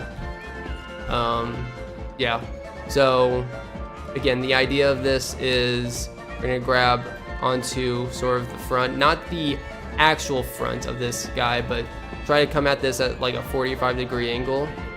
Then you're gonna jump off it at a 90-degree angle from where you jumped into it, curve back in, and repeatedly do that as you gain height. You're gonna, you should probably do this 4 times. So jump, jump, jump, and then jump to the column. You can do this optimally in 3 jumps. But yeah, hopefully that builds a good intuition for it. Let me show you how it's done in practice. 1, 2, 3, 4. And I missed it. You want to make sure that you have your spin stall at the right time too. 1, 2, 3, 4. Yeah, barely. Does take some practice. It's a little bit hard, but if you understand the physics, it's something that feels right when you can do it.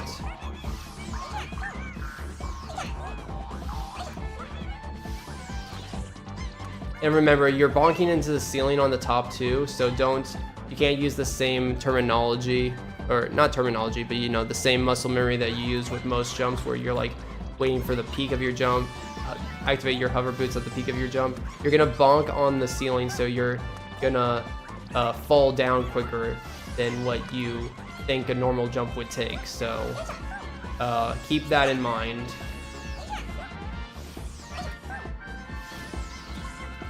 And then that's how you do that, okay? So again, if you go from the side here, you might start noticing that whenever you pick up get back onto the rope, that you aren't able to jump off it instantly, and that you're stuck in like a little animation where you're sliding off the rope for a second. If that happens, that means that you keep jumping off away from it and back at the same angle. You want to try to keep jumping off at an angle and then rotating back like this, okay? So you're not approaching the rope from the same angle every time, okay? But yeah, if you push it in one direction, it will start remember the key aspect is that if we jump from this direction, it's gonna push the rope in this direction, and it's gonna swing back in this direction, and be a little bit closer to the column. When we jump back, curve around and grab it, it'll be a little bit closer to the column here than it is normally in a regular standing position. So that's another aspect that you should that you need to remember when you're trying to do this. But you can definitely do it without relying that in full, but it does help. It does certainly help. Okay, there we go. And then one more time for good measure, maybe from a slightly different angle to show how that works.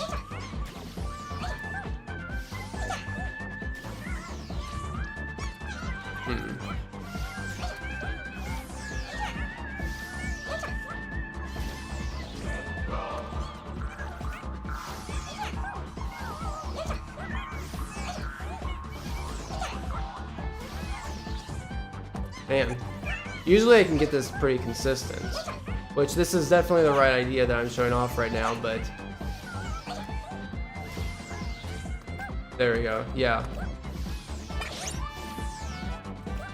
it can be a little hard sometimes, but trust me that when you build up a good intuition on it, it ends up being I want to say that you can get it up to like a relative, like an 80% consistency rate.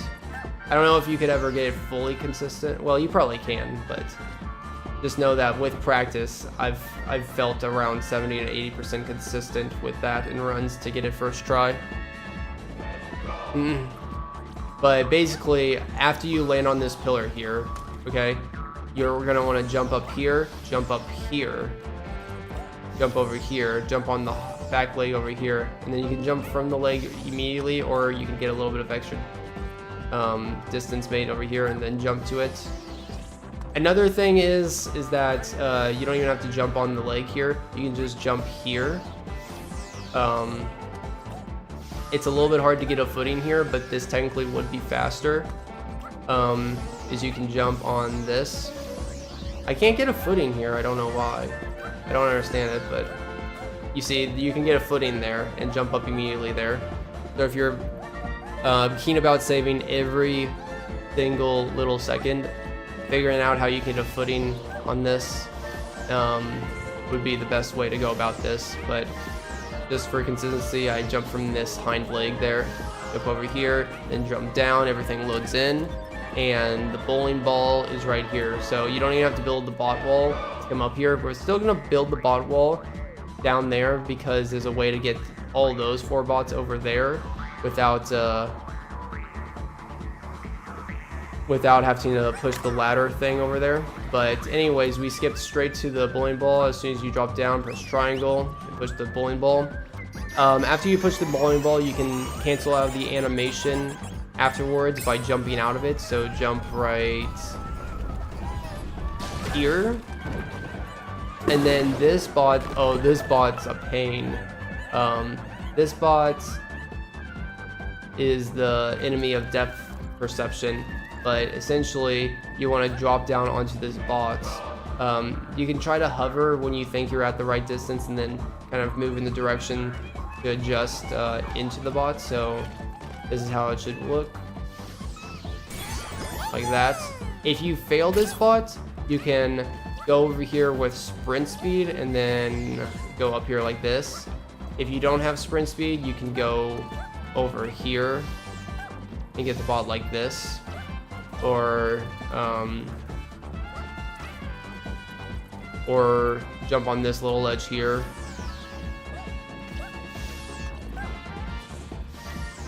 And then get the bot like that. So those are backup methods. You want to press triangle when you reach the grass here, or maybe a little bit forward than the grass. Sometimes the triangle press isn't as fast as it can be, even if you have consistent strats to call it when you reach a certain point. Yeah, I would wait until you're like a little bit into this big grass here, not the short grass, but the big grass, then press triangle. These bots are gonna build. While they're building, you can get this bot. You have plenty of time to kill those shock enemies and then get that bot, and then come back over here. Normally when the bots are at 40 is a good time when you can actually go up and you're not going to fail this strat, but you need the bot wall to be mostly formed here. But the idea of this strat to get up to those 4 bots over there is that we're going to destroy this bot wall once we're halfway up, and by or 2/3 of the way up. And by the way that we're going to destroy it is that we're going to charge up a spin when we're 2/3 of the way up, and starting that charge starting that charge is going to break the wall, but then we're going to have the spin activate right as it starts collapsing, and we'll be able to use that spin as a chance to move in the direction of the bots, and then also be able to recover with another spin stall and glide to those bots over there. It's a lot of things there, but I'll try to, it'll make a little bit more sense if I show it in practice. First, I just want to show off how the bot wall collapses. So if I press square right here, it starts breaking and they all collapse after about 2 seconds after I hit it. We want to aim to hit the bot wall roughly at, at this top part where in line with the ledge up there. That's roughly where we want to aim to do our first hit on the bot wall.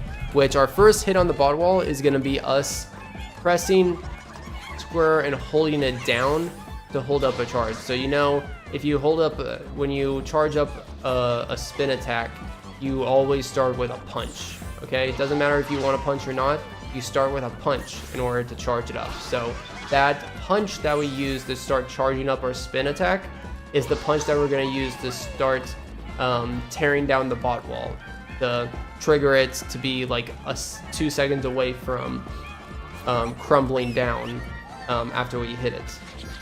So we time that for that spot that I told you with the ledge that we're supposed to jump to. We time it with that, and then we about so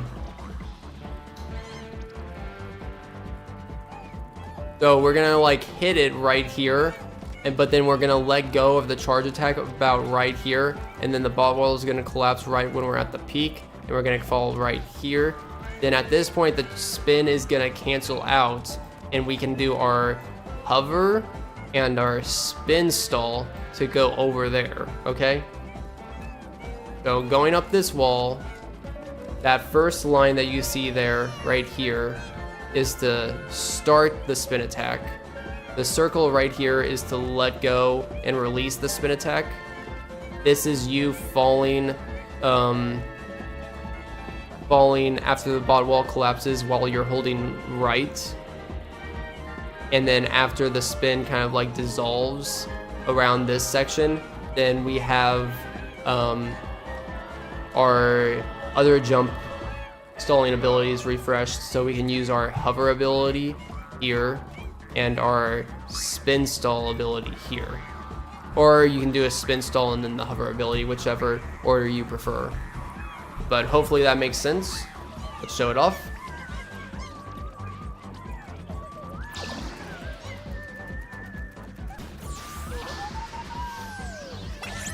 Just like that.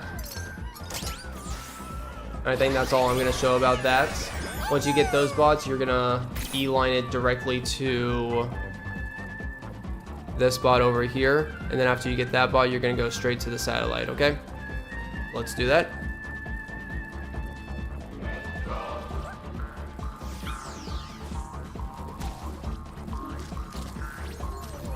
Ignore the enemies, just spin, attack this guy, and then immediately cut over here and hit, return the title. And there you go, Crash Site 4 is done. A bit more going on in that crash site than all the others. Again, quit the title to skip the animation of a new nebula being found.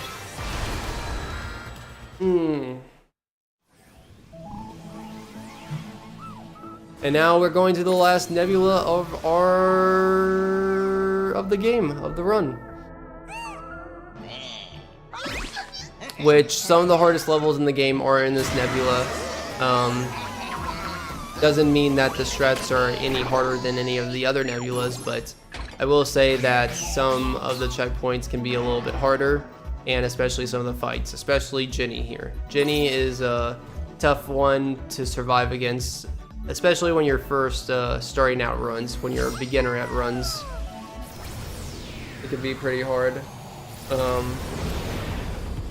One thing to note here is that you want to be holding left to avoid this puzzle piece here. Sometimes you can go too fast and you get the puzzle piece, so you might want to leg off the jetpacks of the controller right before you reach the puzzle piece, because there's several times where I accidentally get that puzzle piece.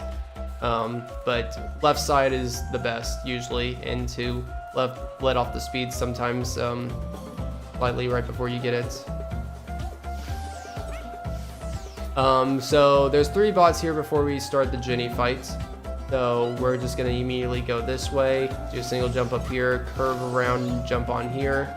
Use this bounce pad here, just land on it and it automatically lifts you up in the sky. You don't have to time a jump with it or anything, but have this bounce you in the sky, and then use that to hover over the shock enemies, and then as you descend with the hover, then attack into the bot. Now I used to try to go for this bot directly, and it is very annoyingly hard. So I highly recommend just hovering over the shock enemies and descending your hover into the bots.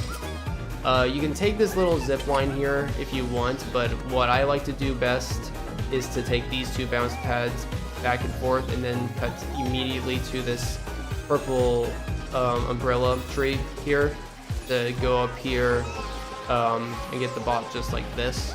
I will note, if you miss your jump there, the backup plan is to hit this monkey, or to get close to this monkey, and he spawns this rope to come up this bot, which is pretty fast too. But we're gonna get this bot. Okay. So then we're gonna make our way over to this bot over here. One thing I want to note real fast, this isn't part of the route, but this is an interesting thing that might lead to some developments in the future. But if you can manage to find a way onto these jars, kind of like this. I don't want to use my I don't want my hover ability to ruin this at all, because you can use your hover ability to, to accidentally mess up those jars. But if you can climb on any of those jars, I want it to be known that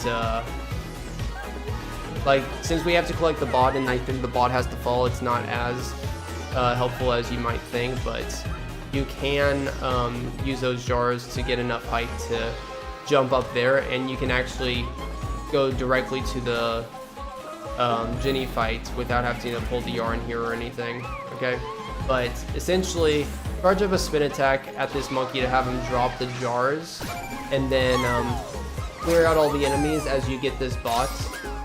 Do make sure you clear out all the enemies right here so they don't follow you, but then assume that the bunnies stay in the right position here. It's nice that they go back to their initial positions, actually. That's really cool. But so once you've cleared out all these enemies so that they don't bother you and follow you, you want to charge up a spin attack and activate the spin attack as you go to this first bunny, and use it on this and the lightning guy, and then use your hover ability on the bunny on the far end there, so something like this. And they were a little bit more perceptive because they already noticed me beforehand, so that didn't work out exactly as I wanted to, but I think you get the idea. I don't want to reset the level just to show that off. It's usually pretty simple. Just don't get stomped on by the bunnies. That's the most important thing. For the lamp rubbing there, I used to do like short bursts left and right. You know, sort of like going back and left and right just like that. Just on the front.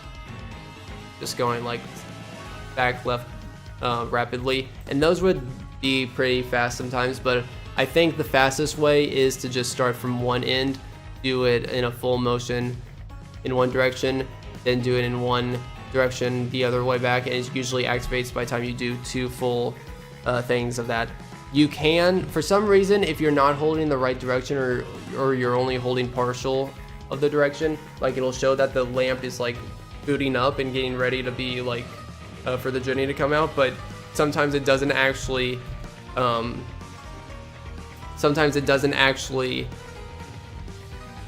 count towards getting the Jenny out any faster. So make sure you are holding in the direction of the lamp, and at least practice it a little bit to make sure that you can hold one singular direction and know that direction will work in activating the Jenny. If it seems like it's taking longer than it normally should, then the direction you're holding is not the right direction that you should be holding it in.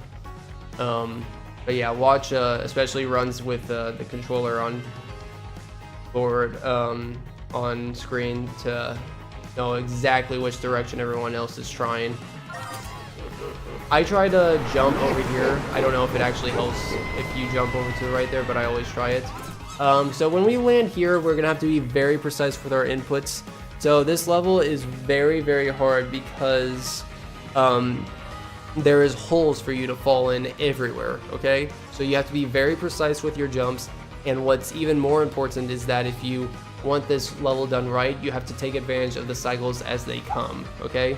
So playing perfectly from the very beginning and utilizing the cycles from the very start after you land is crucial. So this is the cycle that I try to take advantage of. Land on this little guy, then I land on the third one. I land up here real fast, then I jump directly to the plane wing, then jump and get pet.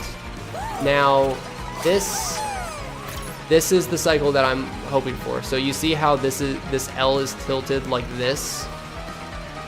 So I am planning on jumping from here to this corner here. This corner is at a high enough height because it's at an angle right now, you know, because it's like bent like this instead of bent like this.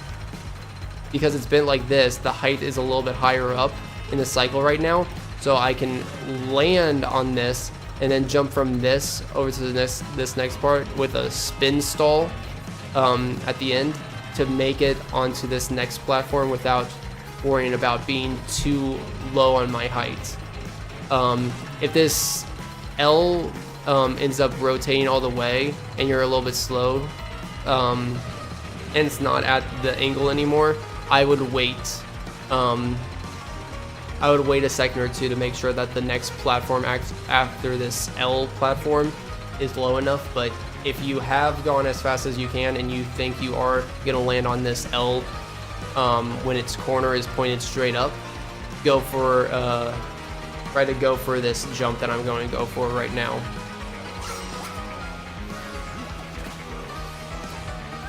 Okay, which I still messed that up a little bit, but that's basically the jump is like in the direction, like once you land on the L right, once you land on the L right here, you want to aim in the direction that it's like, you know, it's like spinning kind of like this, you know. You want to jump in the direction that it's spinning in, do a spin stall at the end there, and that'll be enough to get you right up here. And be ready to move and orient your camera right away because there's a bunny enemy right over there too, so be careful about that. But I did make the jump, thankfully, but to show it off how it should be done, or at least how I like to do it. For the enemies up here, you want to charge up a spin, go for the brown ones first to get the bunnies to congregate close to each other behind you, then go back for the bunnies. This big guy in the back is going to throw his spiky thing after you hit the bunnies. Just keep moving left, and then after it comes on the ground, go straight for the big guy and just punch him to death. Don't have the chest land on you. Step away from the chest. Hit the chest, run away, because it can knock you back again as the power-up comes out. But as the power-up comes out, move back towards the golden metal icon that you have to go towards, okay? So, goes out, move forward, and then you can dong. We have the doggy jetpack again, so remember, short bursts are the best, but if it's, depending on if it's zigzags or doing a straight long path, definitely rely on doing the long bursts then over the short bursts. But if it's all just in a single swoop, single line, the short bursts are the best. Another thing to note is that just doing long bursts in general, though, is good for some consistency. In some parts, so don't be sad or mad if you're not utilizing short burst to the fullest benefit, because you know you're sometimes wasting a few milliseconds here and there for consistency's sake is absolutely worth it, especially in a 2-hour run, especially on a hard level like this. The biggest obstacle, the biggest objective you should be having for this level is to keep it as consistent as possible, okay? That is your goal. So we're gonna do a short burst right here, then a short burst, or a medium burst up there, and a medium burst in here. Once we get to this glass, we're gonna do like 4 short bursts, and then jump and long burst. I would say actually do 3 short bursts and do a jump then a long burst, just so you aren't like at the wall by the time you have to jump. After you break that wall, you can instantly go forward and rocket jetpack into this bot. I find that risky, so I'm just going to I always just run forward and jump spin it. After you get this bot, you're gonna hold back left, jump, do a short burst, do another short burst, do a long burst towards this guy, do a short burst up here, then a long boost, short boost, long boost, short boost, long boost. So if you do a long boost immediately after that short boost, you won't hit this jump pad, just like I missed it right here, okay? So specifically for this bell enemy, when you go under this bell enemy, it might actually be worth doing you don't want to do a long burst because you'll hit the bell and you'll stop your momentum. You still want to go under the bell, but you can hold your short burst out a little bit longer than expected and try to run under the bell until you run past the bell. So something like this. Okay?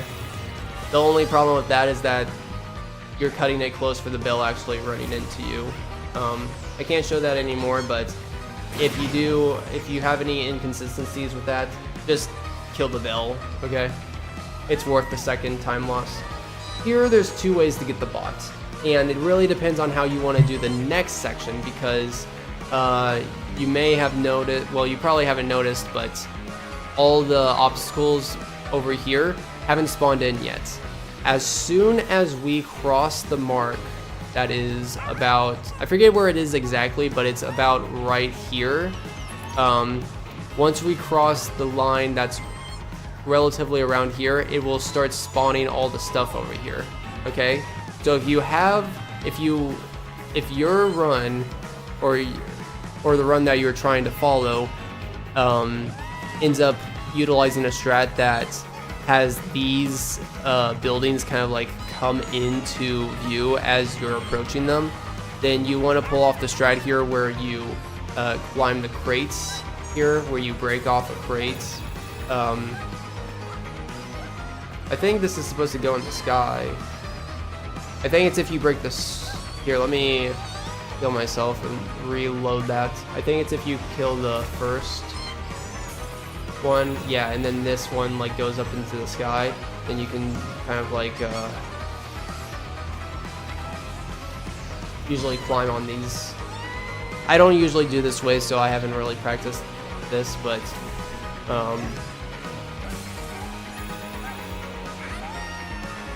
know that once you break one of these will kind of like turn around in like a little tornado, and you can use them as a jumping spot to jump off of. I think you can still jump off from this singular one up into the bot here, but you have to time the direction of your jetpack boost at the peak of your jump pretty well.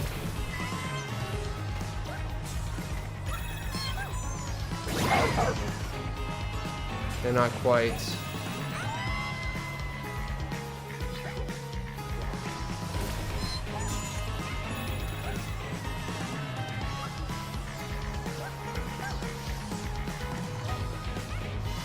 Okay, I just wanted to show off that there is a strat here to jump off.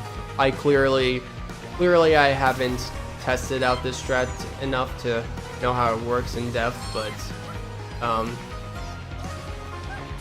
to know exactly where you're supposed to be jumping on these But you can jump off these and get the bot up there, and then if you get that bot, you can cross the line like I told you that is over here, and utilize a certain strat to kind of like go on top of this booster pack and then fly all the way over here to skip part of the level. Although that is a very hard strat, but if you're trying to pull off that strat, that's how it works. You have to get this bot early before crossing this line. The way I do it is I cross this line right away, then I go up here, and jumping from that step, I can do a clean drive over to this bot, and that gives me enough height. And because I did that, because I crossed the line before I got that bot, all of these things are now spawned in, okay? All of those objects are now spawned in.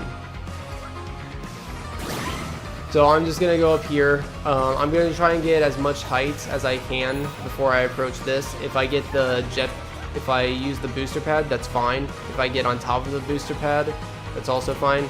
I should also mention that like when it's faced around this way, you can land on the ledge right above its evil little eyes there, okay?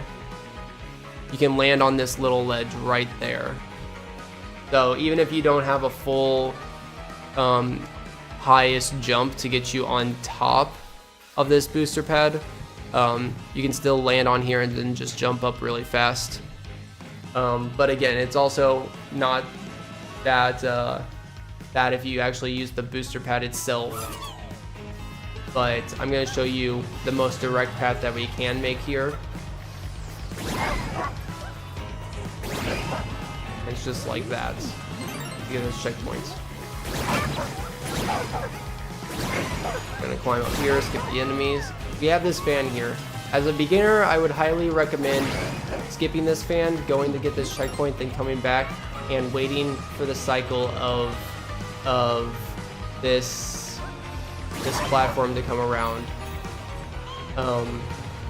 Waiting on that cycle of that before getting this bot. However, there is a faster method of going about this.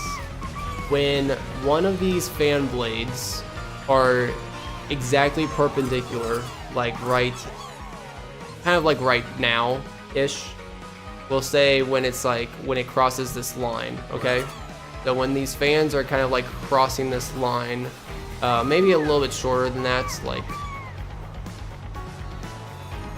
right there-ish, that's when you kind of want to time jumping onto them. You can't jump onto any of these, the sides of these fans when they're at any angle, unless they're at a perfectly perpendicular angle where their sides are perfectly parallel to the floor, pretty much, is what I'm trying to say. So if they act as like a floor surface and they're level with the floor, you can jump on them like that, okay? Same with like the little corners here, like the little corners right there. They're angled a little bit differently, so if you don't want to wait for like this slant to go completely level, you can jump for this level a little bit ahead of time. But yeah, those are harder to get right, but yeah. Let me show another example of this. Oops. And be ready to, if you fail it, be ready to know which direction the jetpack backwards into, so you can get back onto the floor. I would time it usually when they're at like a 45 degree, like think about this as our angle list. If it's 45-degree angles in this direction, that's when I usually time my jump, and by the time I land on it, it'll be in this direction, okay? Jump when it's at 45 degrees, and you'll land on it when it's perfectly level at 90 degrees. So like this. And then you can jump up to this spot over here. But yeah, you have to time where you land very precisely. And remember, if you always should jump a little bit earlier because you have the hover ability. So when it's at like, even at like 30 degrees or a little bit past 0 degrees, that's something that's better. Just don't wait for it to be at like 75 degrees because it'll pass that like 90-degree threshold right here that you absolutely need to in order to land on it and get up there. Oh, you see, that was a little bit too quick. Took a second.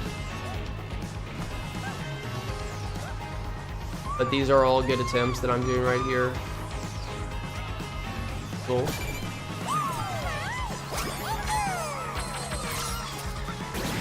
And now you can just dog jetpack over here. You can skip this booster. It doesn't really save time, but if you don't like trying to pick a direction right from the ground, you can double jump to help yourself feel right in the direction that you're heading in, and then jetpack into this booster pack. Jenny of the Lamp. I do not like this boss. The main ideas here is boost out of the way of these guys.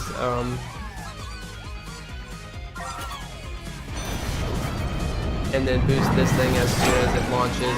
Now there's going to be enemies here. These enemies that spawn are going to be really annoying. For the spiky enemies, know that you're impervious to spikes as long as your dog jetpack is activated, okay? So what I like to do is I like to line up these two together, do a dog jetpack, then I like to go back and line up these two together, and then it's on the next skulls. There is a theory that passing the pink skulls, like having them pass by you quicker, will have him spawn the golden skull quicker to throw. I feel like that's not true. I've never actually like timed it, or whenever I have timed it, it's been like very similar. So just worry about dodging them in general. Don't worry about trying to dodge them as soon as possible, I'd say. But be aware that that's something that we've discussed before in the community. So it's something that could be true, but I'm gonna act like it's not true. Okay, so for this section, there's gonna be 3 enemies. You cannot dog jetpack into the electric enemies, and they are very annoying because the wind here is very strong. What I'm gonna do is I'm gonna position myself in between the first and second one right here, and I'm gonna hover boots over this first one, okay? Then I'm gonna wait for the second one to approach, and right as the wind stops, I'm gonna jetpack over the second one, and then land, and then jetpack over the third one, okay? And if you do that well enough, you should be able to do that without worrying about the skulls in the background. If you feel like you are being a little bit slow, then just avoid taking out the last shock enemy, and just like try to keep in the back side of the arena and not up close, so you have time to react to the skulls coming at you. If you can't kill the enemies fast, or if you're not willing to risk killing the enemies, yeah. But it would look like this.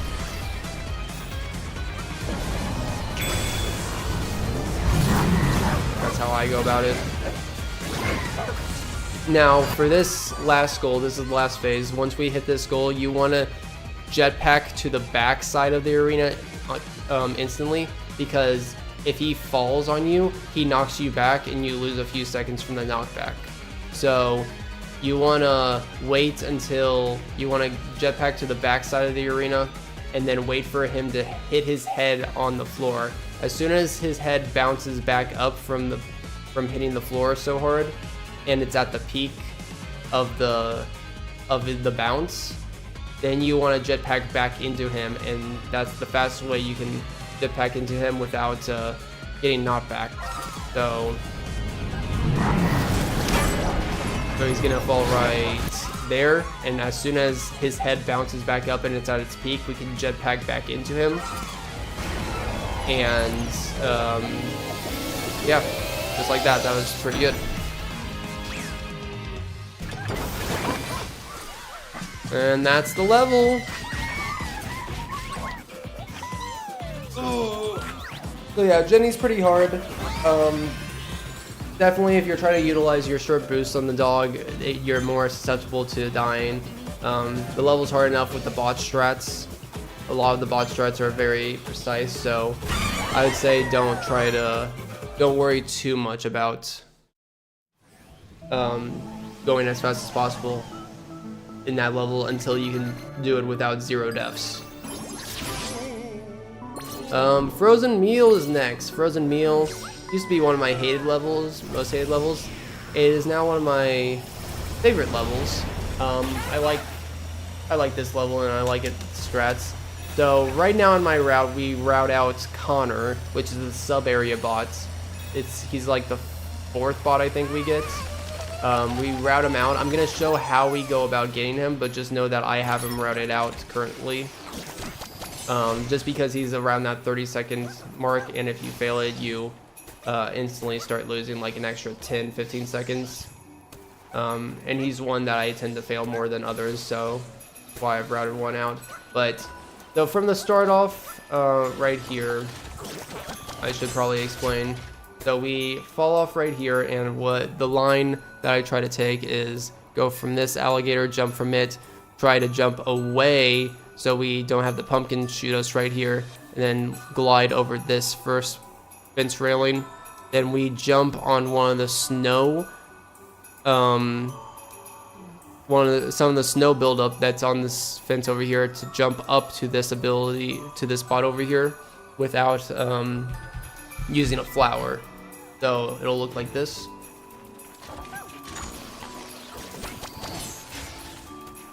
And then at this point our speed momentum will be built up, but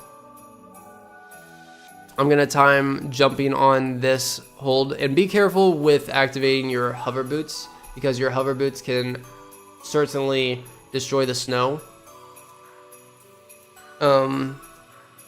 Yeah, it really can destroy the snow, so you kind of ruin. It is possible without using the snow, but the snow definitely gives you that extra height boost that makes it really easy. So try to be mindful of that. And basically you're gonna jump from the snow peak here all the way up here, and make sure you use a spin to get you up the distance. Especially with these snow peaks, they're like soft rounded ledges that you're able to spin boost yourself over a lot more. So to show this off,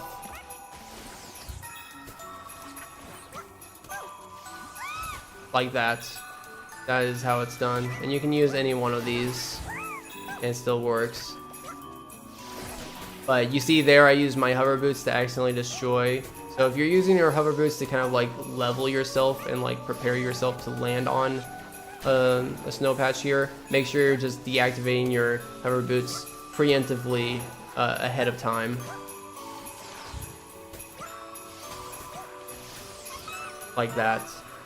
And that's our first spot.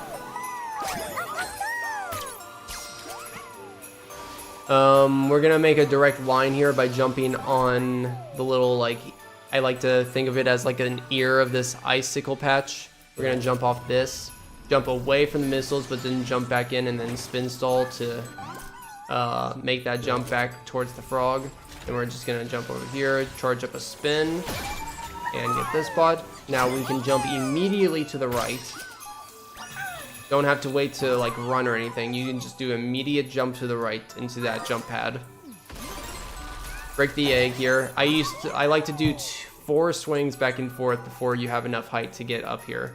And I should also note that I like to start the swinging from the back to the front, because that if I usually do it from the front to the back, then the 4th swing usually lines up with the big enemies, like big wrecking ball coming to hit me on time. So starting from the back side usually times well for me.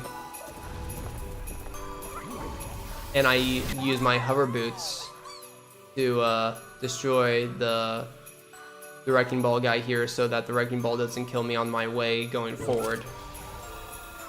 So this next strat, there's a few things to note here.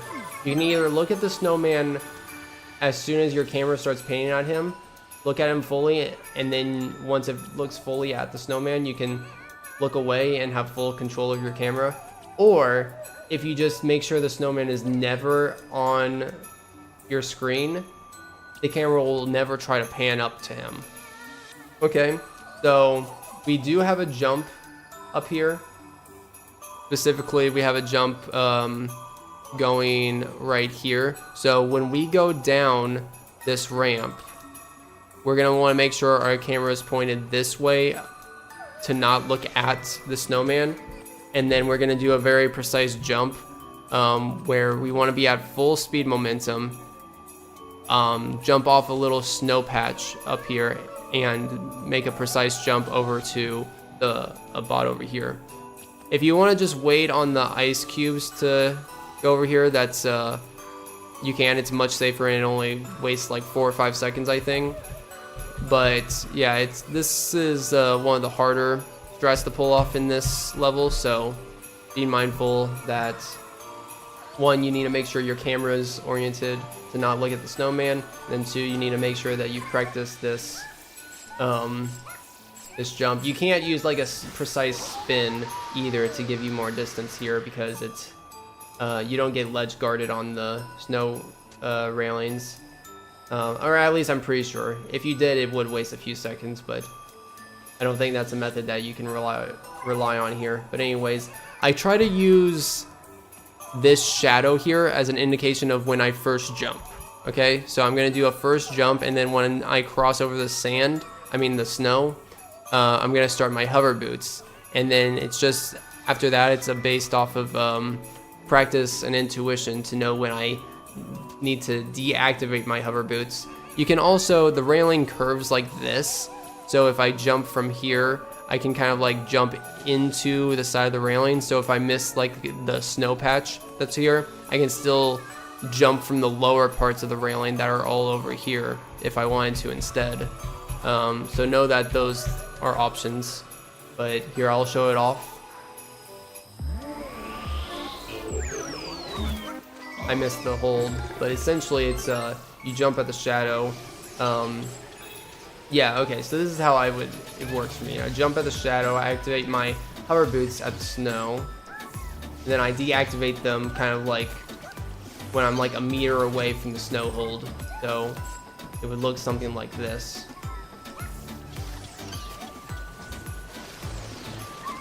And that would have made it if I had sprint speed, but I did not have sprint speed.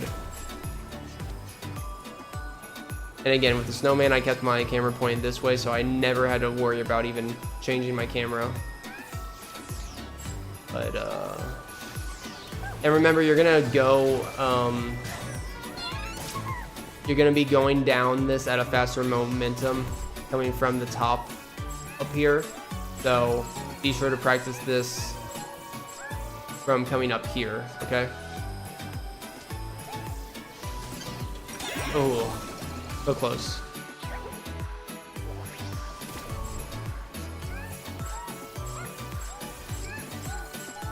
But yeah, this is going to take a little bit of practice, even with those visual cues of using the shadow and the snow. But right there, I didn't get the best jumping spot either. I jumped from the lower part of the railing instead of the post part, and I still made it. So you can kind of like line yourself up to land on any part of that railing. You know, come at it at an angle where you're coming at it at this direction, so that any time that you just land, you can land on any part of the railing, and then you instantly change your course of direction to jump, hover over here, and then spin stall to make it all the way over here. Let me show that off one more time.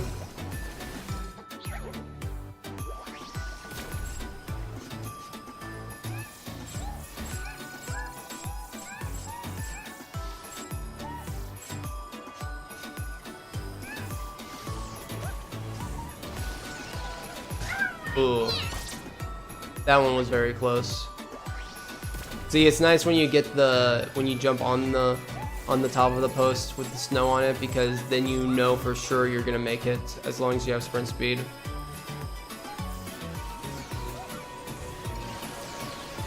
But But yeah, that's about how you do it. You can do 2 quick jumps on the ladder and then jump towards Death Stranding guy, Sam. Be careful about these ice blocks. They will, like, you might aim for like an ice block that as soon as it hits the surface here, the entirety of it breaks. So don't aim for like the nearest ice block, aim for the second nearest one. So like, or the third nearest one, okay? You don't want to land on one where you land on it right as it breaks, okay? Cut your corners here a little bit. Be careful of these bunnies. These bunnies suck so much. I always try to jump around this railing. You can jump on the land on the side of these railings too. It's nice to know that. But yeah, you don't have to kill these bunnies, but these bunnies have killed a lot of us before. You do want to charge up a spin attack as you hit this this jump pad. Now, depending on if you're going for Connor or not, your strat's gonna change a little bit up here. I'm gonna show it as if you are going for all the bots, as if you are going to get a Connor, but remember that this next bot is a bot that I have routed out in my current route, which is probably the route that is linked in the description right now. But anyways, make sure you have a charge. You can start the charge as you hit on the bounce pad. I do that a lot of the time, but just make sure you have a charge ready by the time you land. So land, you want to make sure you... Did those guys move? Nope. I'm gonna kill myself so I don't have those enemies aggroed, because it's really important that you approach this situation as fast as possible without the enemies. The enemies don't approach you as fast. So you can either wait on the enemies up there to attack, and then you avoid them and wait for them to like calm down after their attack to do to pull the yarn that you need to. What I'm gonna do is show you the fastest way of doing this without having to wait on the enemies. So you charge up the spin attack. You kind of you see where that last snow post is, like this one right here. I try to jump on this, and then I try to head directly up and past that last post, directly north of it. Once you're in the snow, you're kind of gonna use a charge spin to reveal that there's yarn that you can pull in the snow. That yarn is dynamite. You're gonna take that dynamite and quickly run away before those wheel enemies can run into you, and you're gonna go off the left side of the cliff, kind of like over there. So like this. This is how it's gonna look.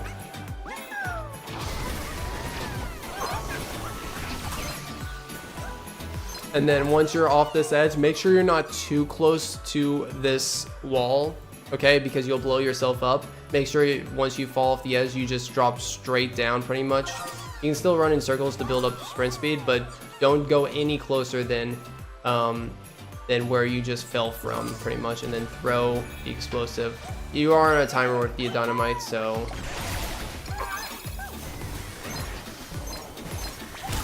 You can do that. You have to do a spin to go into the sub area. Now, Connor here, there's 2 ways of doing this. The fastest strat is to jump off this sign here. You have to spend 4 seconds building up sprint speed first, but once you do, you can jump off this sign at the very tip of the sign if you have a good intuition of canceling, of like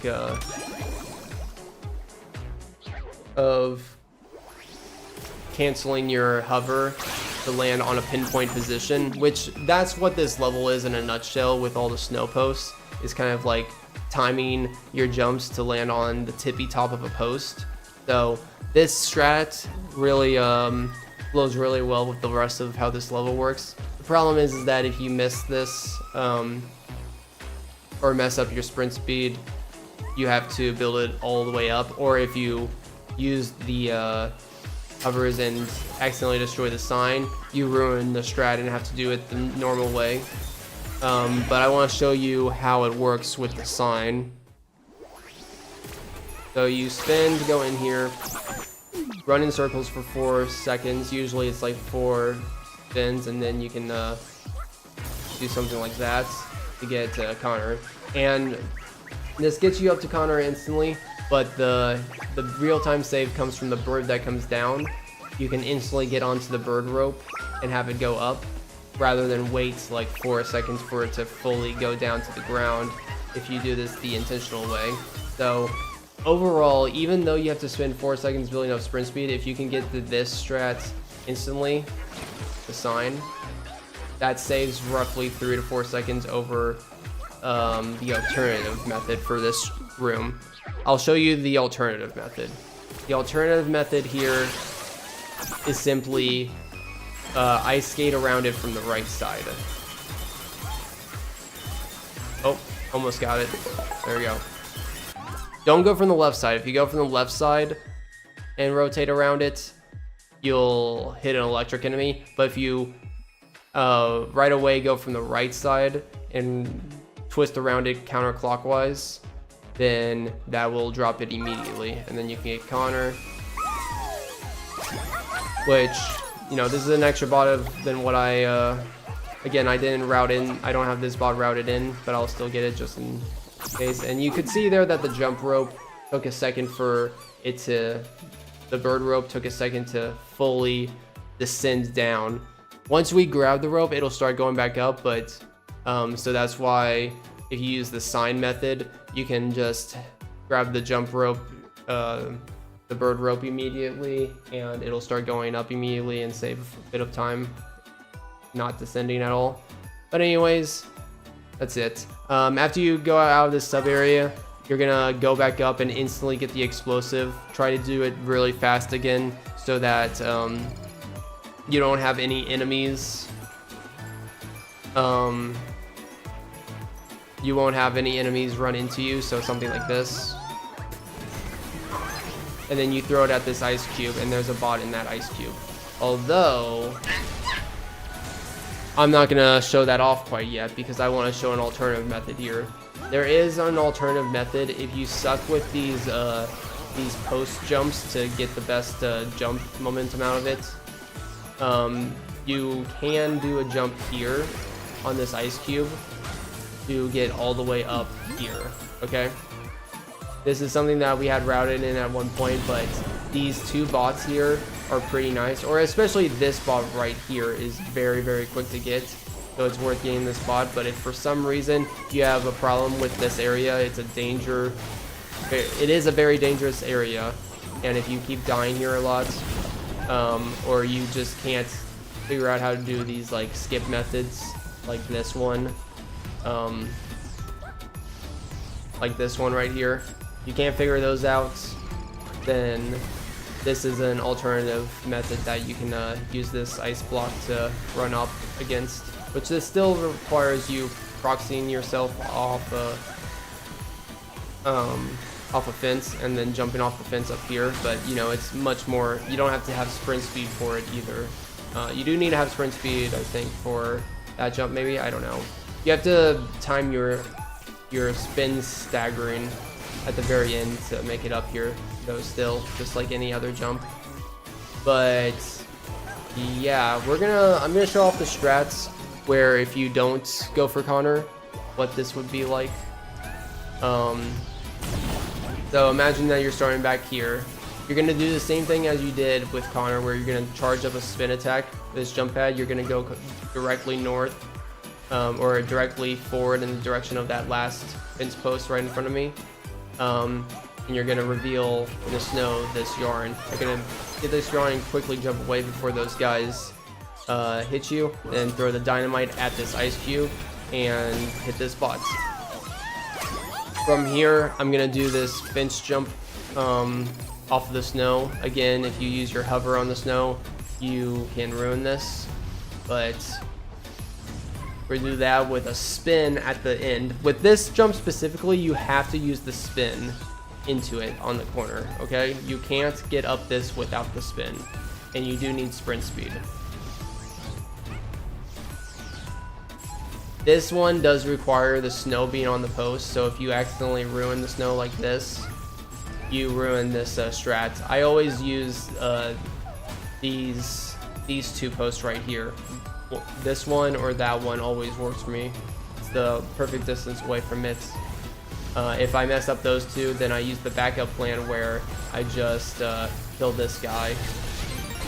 And by killing this guy, it spawns this flower, and this flower will raise these platforms right here for you to get up, which only takes an extra like 5 to 6 seconds to kill him and do that. So that's definitely a worthy backup plan.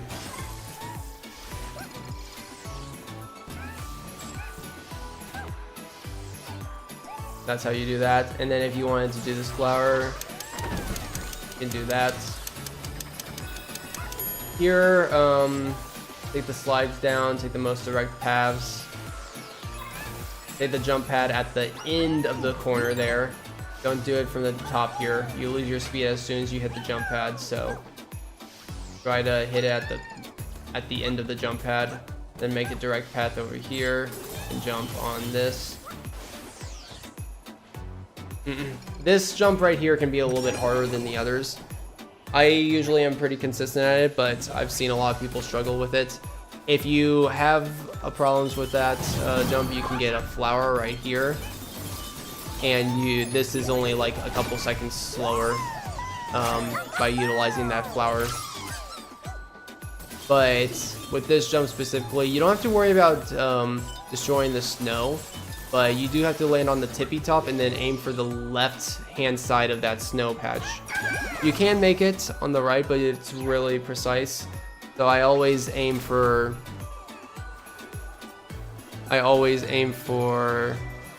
this part right here because it's a little bit lower and more of a slant for you to spin up than other parts. But yeah, you can do that. And also remember that if you think you're going to hit the wall before you're at the peak of your jump, that you can do a little spin and like a little rotation of the left analog stick to spin in the mid-air like this. So that again,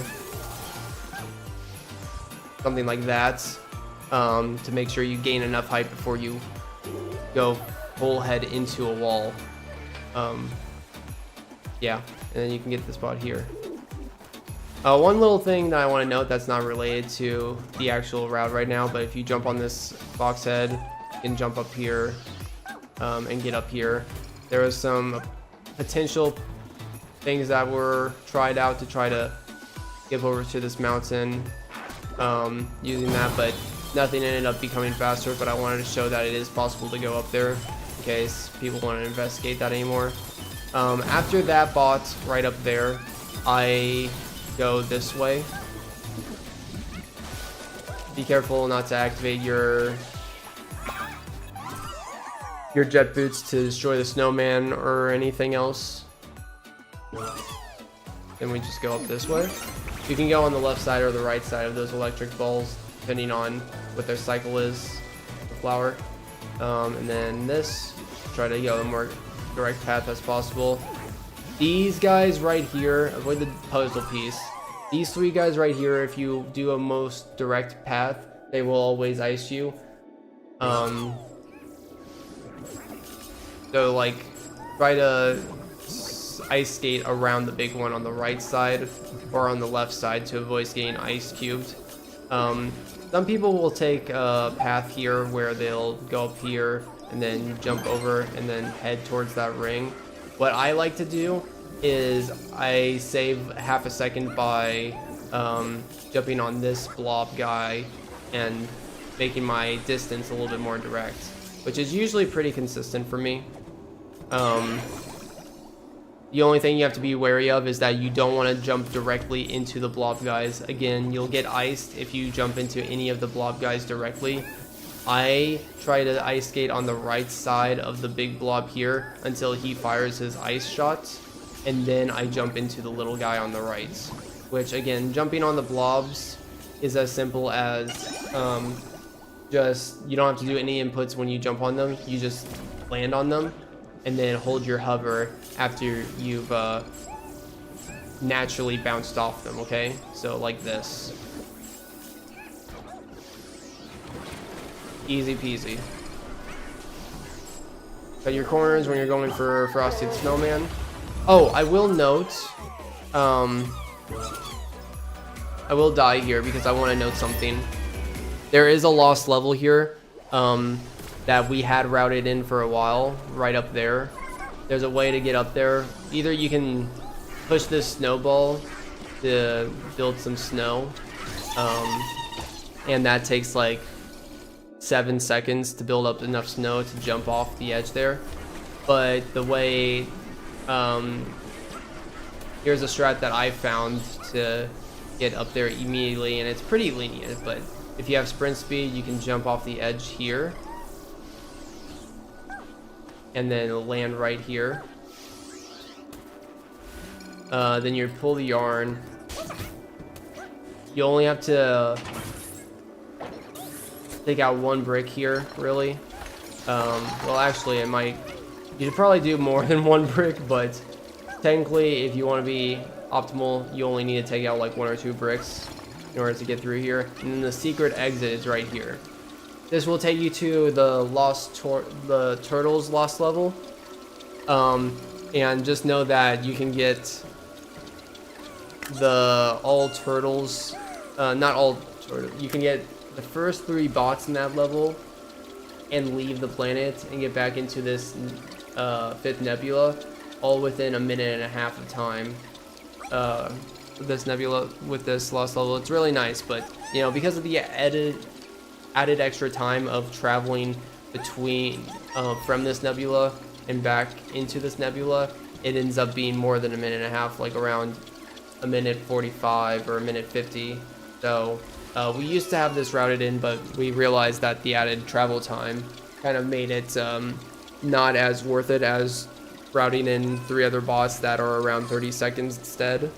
But it's the bots on the lost level, on the Lost Turtles level, is very consistent, very easy.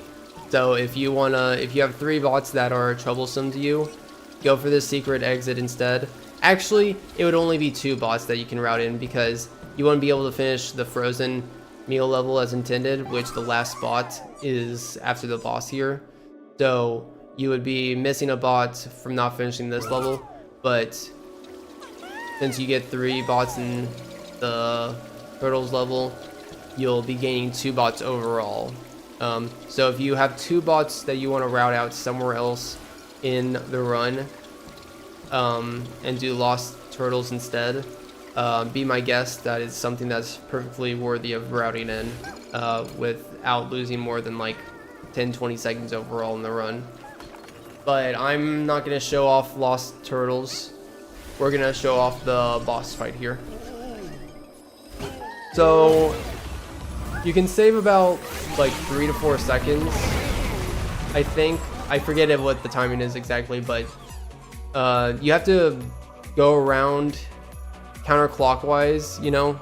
So the intended method here is to kind of like go around here and then take the jump pad up here and then boing, and then spin on top of his head. What we're gonna do here is we're gonna go off the edge here. We're gonna spin stall, and then after he like blows his wind this way, we're gonna glide back up to this platform as it's collapsing, and then jump to the jump pad this way. So this only saves like 2-3 seconds, 2-3-4 seconds maybe, but it is pretty consistent once you get a hold for it. So something I want to note right away is that I'm not going to go directly off the edge. I'm going to wait like half a second, so I'm going to go right a little bit and then head off the edge. I'm going to spin stall once I'm a little bit off, and then use my hover ability to get back on the edge here. Okay, so little right, then off, spin stall, hover back up, then jump back over here before the platform collapses. Okay, got it? So like that.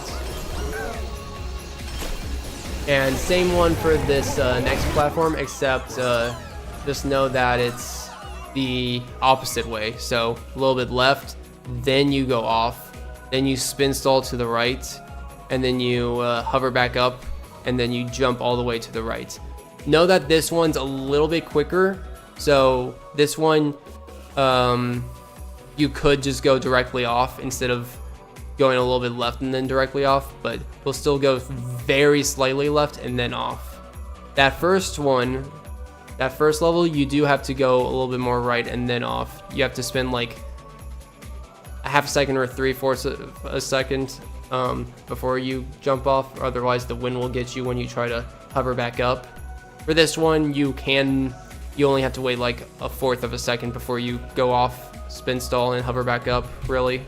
So this one's just a little bit quicker, but same idea.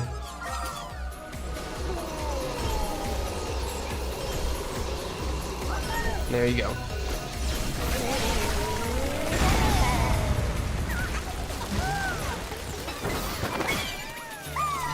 Just spin into that bot, and then there you go, frozen meal. It's a nice level, I like it. Tried to get down right away, but it is it has some nice precise strats and flows really well when it does flow well.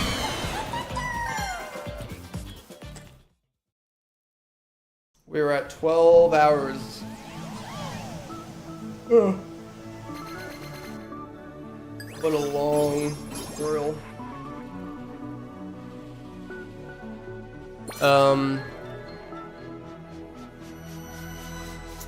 I might end off the tutorial today and continue this tomorrow. Yeah, I think that's what I'm gonna do. So I'm gonna pause the recording and we'll continue day 3 of the tutorial tomorrow.